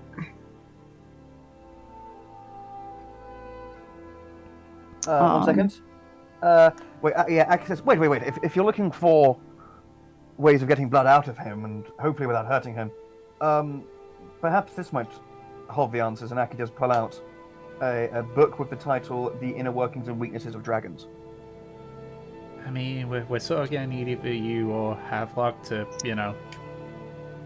deal with the court after we stop, after we get what we need. So Of course. But let's make sure that we get a vein and not an artery. All right? Aki, I know how to bleed things. A dragon? She looks at Kurz. A reptile. This is a big fucking reptile. I don't know if I I'm should I'm be just going to insulted by cut his that. paw a little bit. All right. I'm sure there's probably a diagram of the circulatory system in here if you need it. She goes to Kurz. And, what is that? Like a medicine check? Yep. With Fur's help? Yep, so medicine with advantage. Not something I'm proficient in, let's hope. I don't think Fur's proficient in it either. I mean, it's a bit... 10! That's perfectly average. Yeah, let me just see. Fur also isn't proficient in it, but I'll do roll of advantage for her to see what she would have gotten. Oh, well. That's all good. Yeah? Okay. Just about. It's a clean enough cut that you do on his paw, though you do notice that it's probably a bit bigger than it needs to be. Little unfortunate, but he'll live. Yeah. I have 4 vials. Okay. Well, considering you got, a 10, we'll say you're able to easily fill up 10 of them without just having the vials be a complete bloody mess. Great. So I get 4 vials. Yeah, 4 vials, but 2 of them are slippy with blood. Alright. Yeah, Mev will clean them up and then Havelock Aki. Oh, yes, of course. And Aki will do a first level cure wounds on him. Okay, okay. She. There we go, 13. Yep, that cancels out any damage you would have taken. Right. Man, I was gonna fucking say something. Sorry. Oh, I remember. It was just a comment about the fact that I bought something like 20 something fucking vials. A while back. Mm-hmm. Every single one of them has been used. Yay. Yay. Like, I bought them back in Sangan, and we used it for the Troll's Blood, and we used it for Kerr's Blood now. Hell yeah. So, And some of them still have Troll's Blood in them. Yeah, like, what a good investment from me. I know, right? Actually, Tom. Yeah. Tom, would my book on dragon anatomy would it like talk about any uses of dragon blood? It mentions how dragon blood is used in potions. It doesn't say what kind of potions. Okay. Well, like potions of fire resistance, for example, is one that's used, or depending on the kind of dragon, it can be used as a substitute for potions of whatever kind of damage to their breath does resistance. Interesting. Okay, so yeah, I think while we're doing it, Aki is like flicking through the book, and he comes on to like the page about like uses of dragon blood, and he says, everyone, I think it might be of good import to know. Do any of you have the feeling on your bones we might be attacked by something fire related recently? No. No. She looks at you like, what the fuck are you on about? Yeah, because She's putting the flasks away right now. And Aki looks at the book and says, okay, so right here it says dragon blood can be used either by itself or It doesn't say by itself. well, okay, it can be brewed into potions to have either effects of sort of resisting fire, or it can or depending on where the blood's from, any sort of elemental effect that the dragon has. Well, We are not making this a habit. yeah. That is not what I was saying. I was just saying in case... How treacherous is the road from here to Port Honor? Not very. We're going to go along the coast. It's pretty heavily populated. Alright. I'm sorry, I just read it and just found it interesting, and just... another tool in the arsenal, I suppose. Right, now with that, are we ready? Think we're ready to go. Mev, just make sure that like the tent and everything's set up, the equipment that they're leaving behind. And she tops off the fire. I imagine they collected some like this is not a pun, some kindling for him to keep like the fire going. You got it. You got it. Yes, we get it. You got it. No, but you got it though. So, oh my god, Ed. Yeah, she just adjusts the sash on Kurz. Take care of yourself, all right? He sort of like leans forward and almost like how like a swan does with hugging, just sort of like wraps his neck around you. Yeah, and you just hear him whisper, "Take care of her." Yeah, Mev hugs him back. You know I will. And he sort of pulls away. Just the same thing to Fur, who just like doesn't say anything, just has her eyes closed and just hugs him. Eventually he pulls away.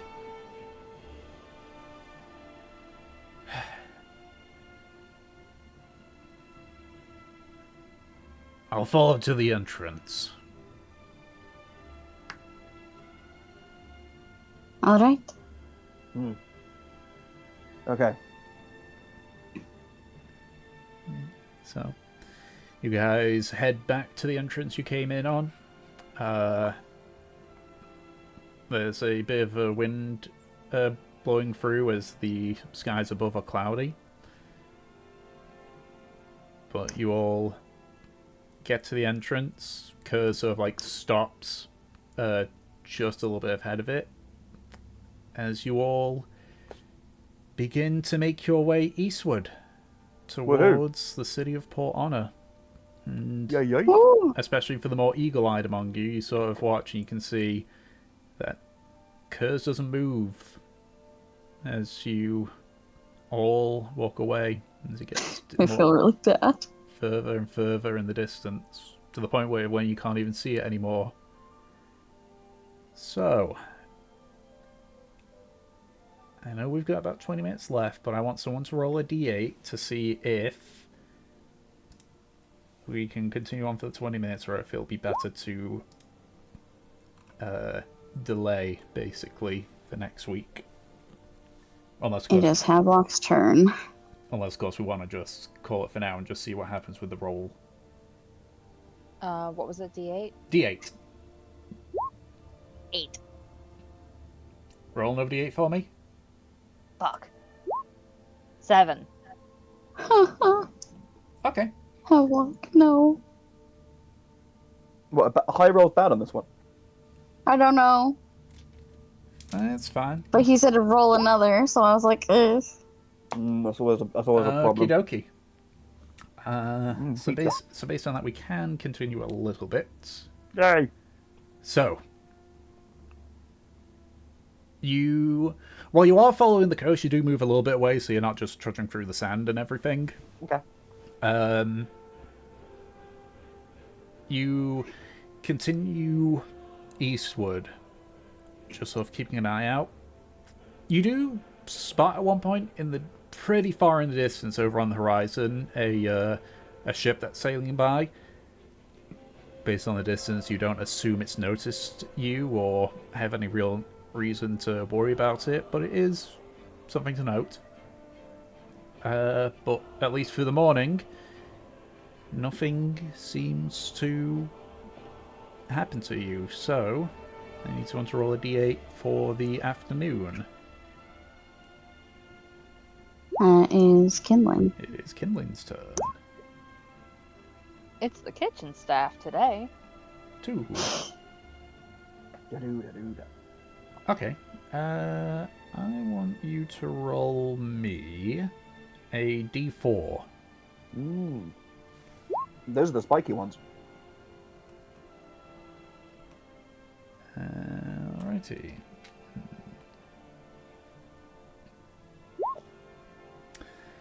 So,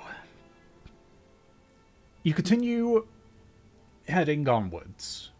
The terrain does get a bit hilly again, but for the most part, as it's sort of more towards the coast, you're able to avoid the constant dips. Eventually, you stumble across a wooden boat that's been pulled ashore, with some footsteps leading away from it northward.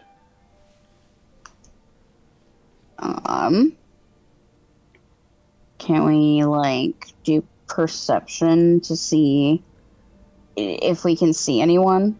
Sure. Can I do that? But can I use Gwenton to get a bird's eye view and see if we can see a bit further? So you're looking through Gwenton's eyes, basically. Yeah. So you'd be using the stats of Gwenton as opposed to your own. Oh, bugger. 1 second. No, you know what? Fuck Gwenton. I see better than him. Oh, that's rather rude. That's true, Gwenton. When's the last time we went to the opticians? Fucking. I You're don't the have... one that made him a fucking finch. I didn't ask to be born, father. You're like, yeah, That's a this 25. isn't your fault. 25 I feel and like- 14.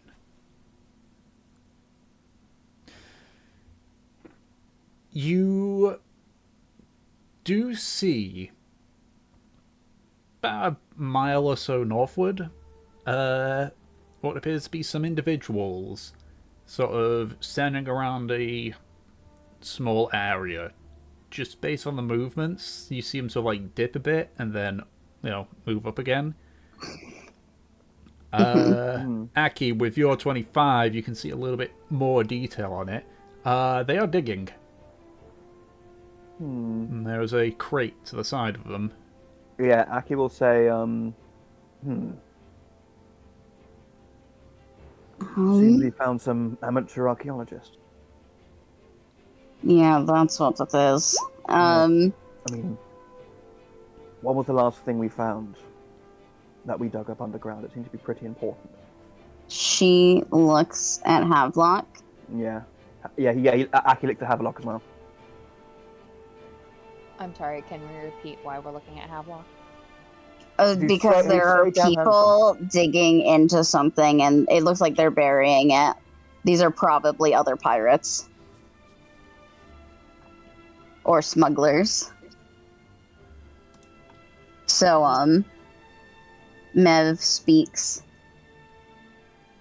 Want to cast invisibility on you and myself? We can go see if anyone looks familiar. Yep.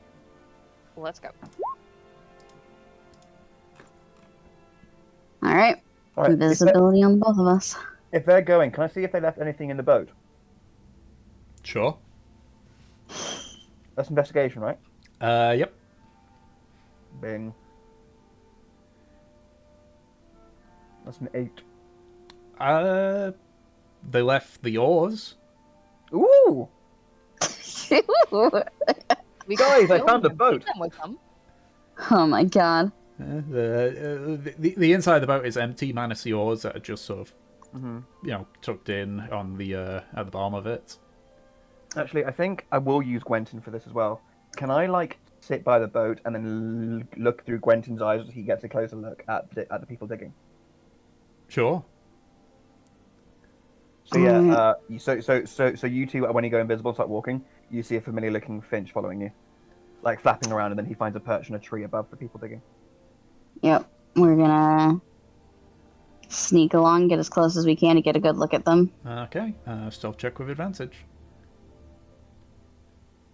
It's just a normal stealth check for me. For you, but yeah.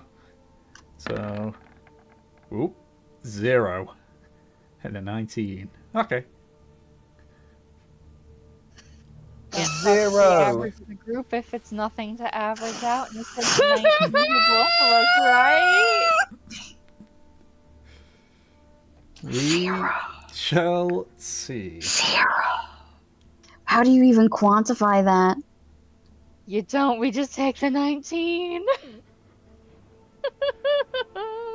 So, it's like an average, so what, cut it in half? Yeah, essentially.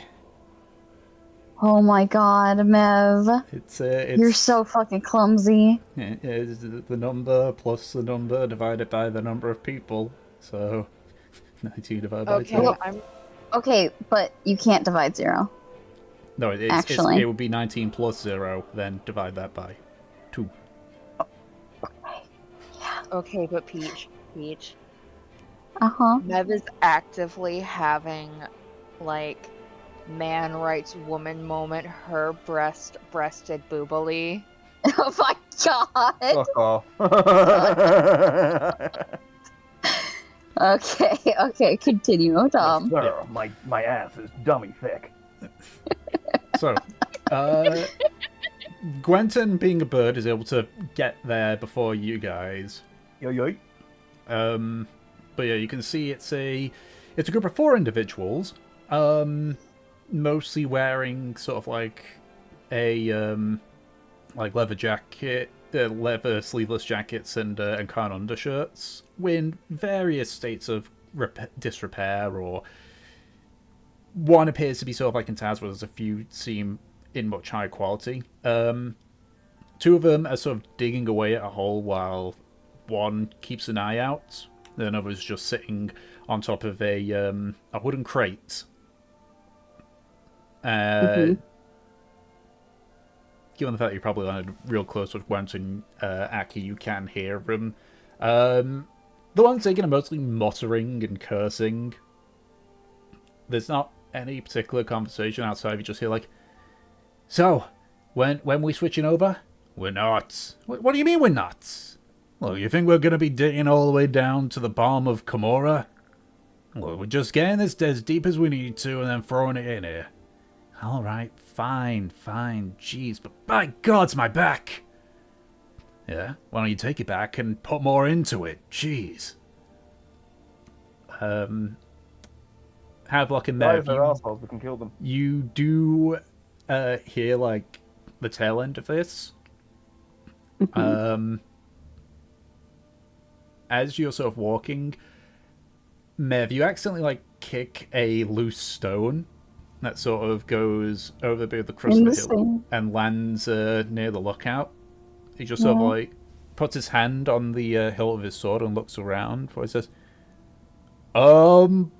guys?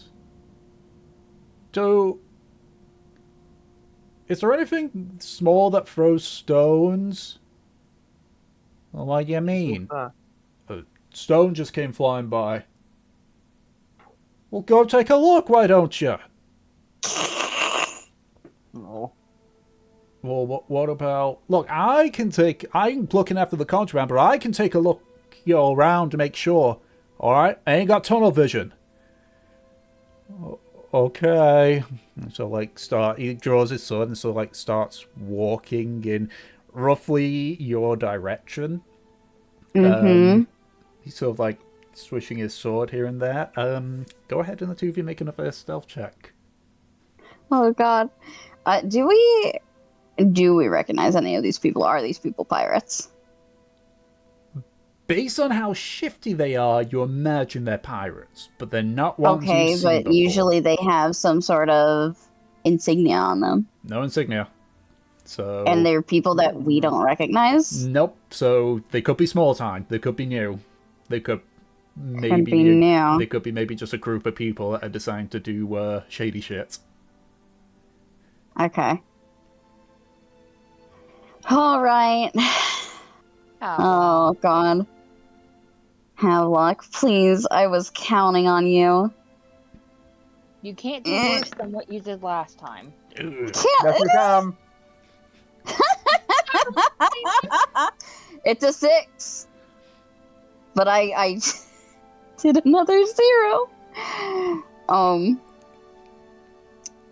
So yeah, like you know how when like the final girl is hiding from the fucking killer and she like covers her mouth and she's real still. Mm-hmm.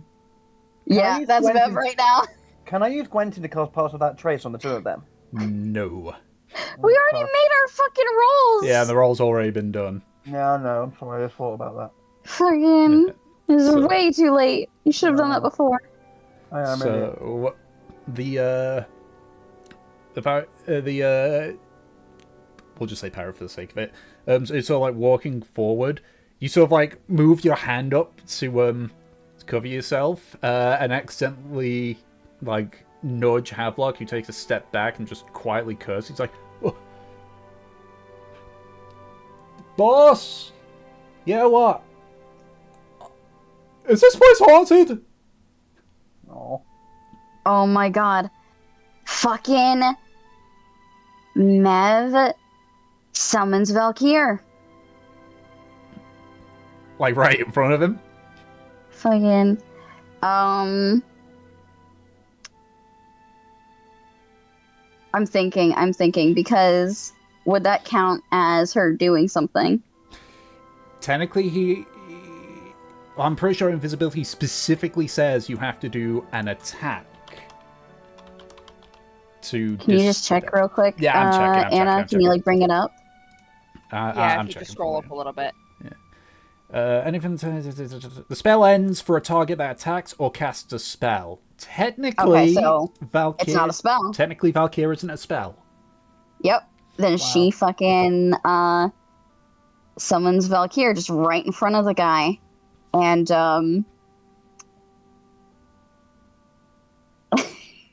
she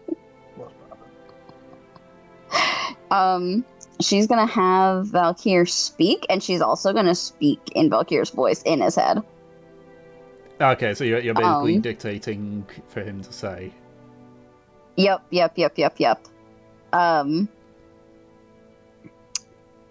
And we're gonna try to what would she say?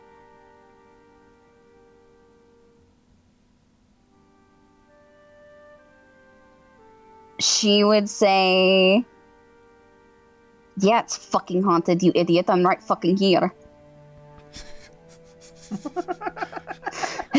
Yes, it's fucking haunted. I'm right fucking here.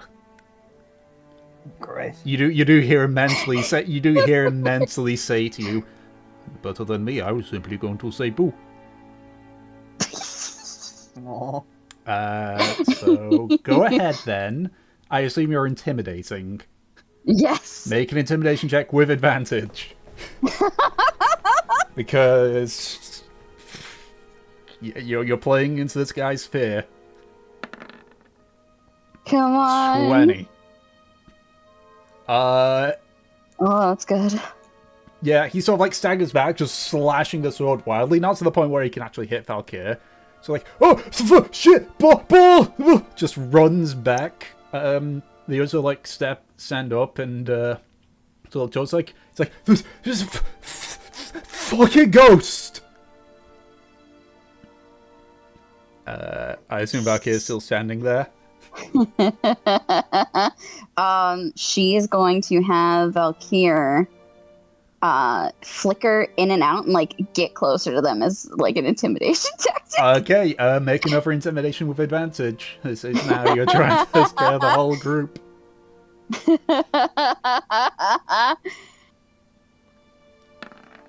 Oh my god, Mev. 21. 21? They... Yeah, one sec, let's just roll to see.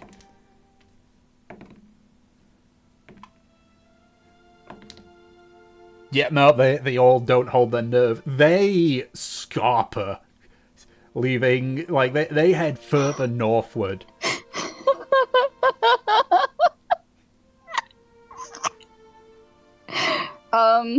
Is like there a point where they just run out of sight?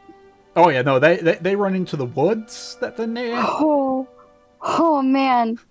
That fucking that guy was about to walk right into you before you summoned Valkyr. I imagine like once the coast is clear, like the invisibility drops and Mev just like drops to her knees. Oh, Yeah. shit. You do hear, you hear like song, like the sound of like bird song above you, but it almost like has the same kind of like rhythm to it and like pitch stuff of like laughter. Fucking Mev will connect to Gwenton. That was very funny indeed. Fucking scared me. Fuck. Oh. She looks to where Havelock is. Want to see what the fuck they had? Okay, but this time my hand's going towards it. Please fucking do. Actually, can you tell the bird to get Aki over here? The leader should be the one to reach in. She rolls her eyes. Valkyr can do it. Would Gwenton have ever heard that? I'd imagine. I imagine, so. yeah. I don't think they're being quiet about it. At which point, when you hear it, like Valkyr, you hear another little bit of bird song from Gwenton, and then you hear Aki just go coming, and he starts walking over. You're not actually sticking your hand in this thing. Yeah, and after like, because how far away did you say it was again? About a mile. Okay, so yeah, probably I about like imagine the rest of the group comes too. 10 minutes later, everyone else shows up, Yeah. and Aki goes, I mean, the rest of the group heard them screaming from here. From yeah, there. Aki goes like, I gotta say, well, chuffing well done, you two. That was absolutely hilarious. She just like puts a hand to her temple. I Insight. just panicked.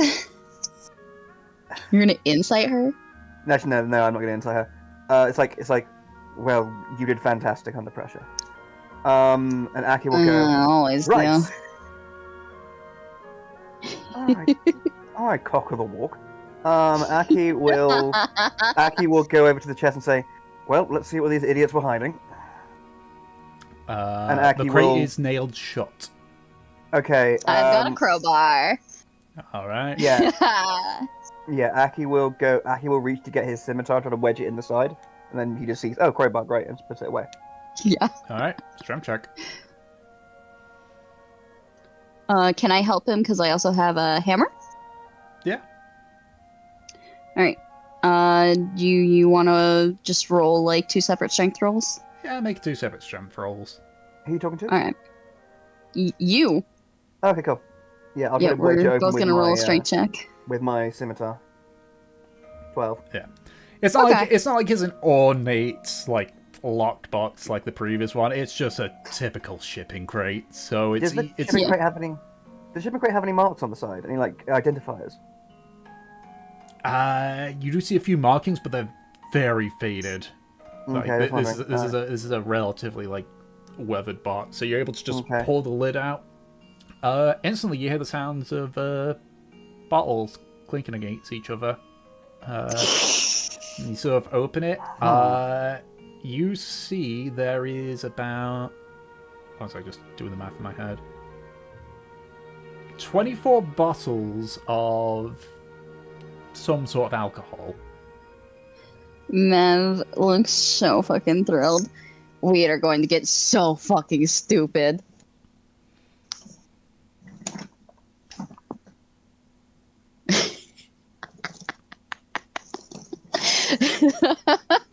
That's going in the notes. Yeah. No, actually, I think her saying that might be the perfect cliffhanger to end this on. If you want to. You know, yeah. Okie dokie. I think that's a great cliffhanger. I had stuff on there, but that's fine. As you say, great cliffhanger. So that's where we're going to call it for this session. I remember, I have to say that all the time. Oh my god. That's the sentence we ended on. Oh, that's We're going to get fucking so beautiful. fucking stupid.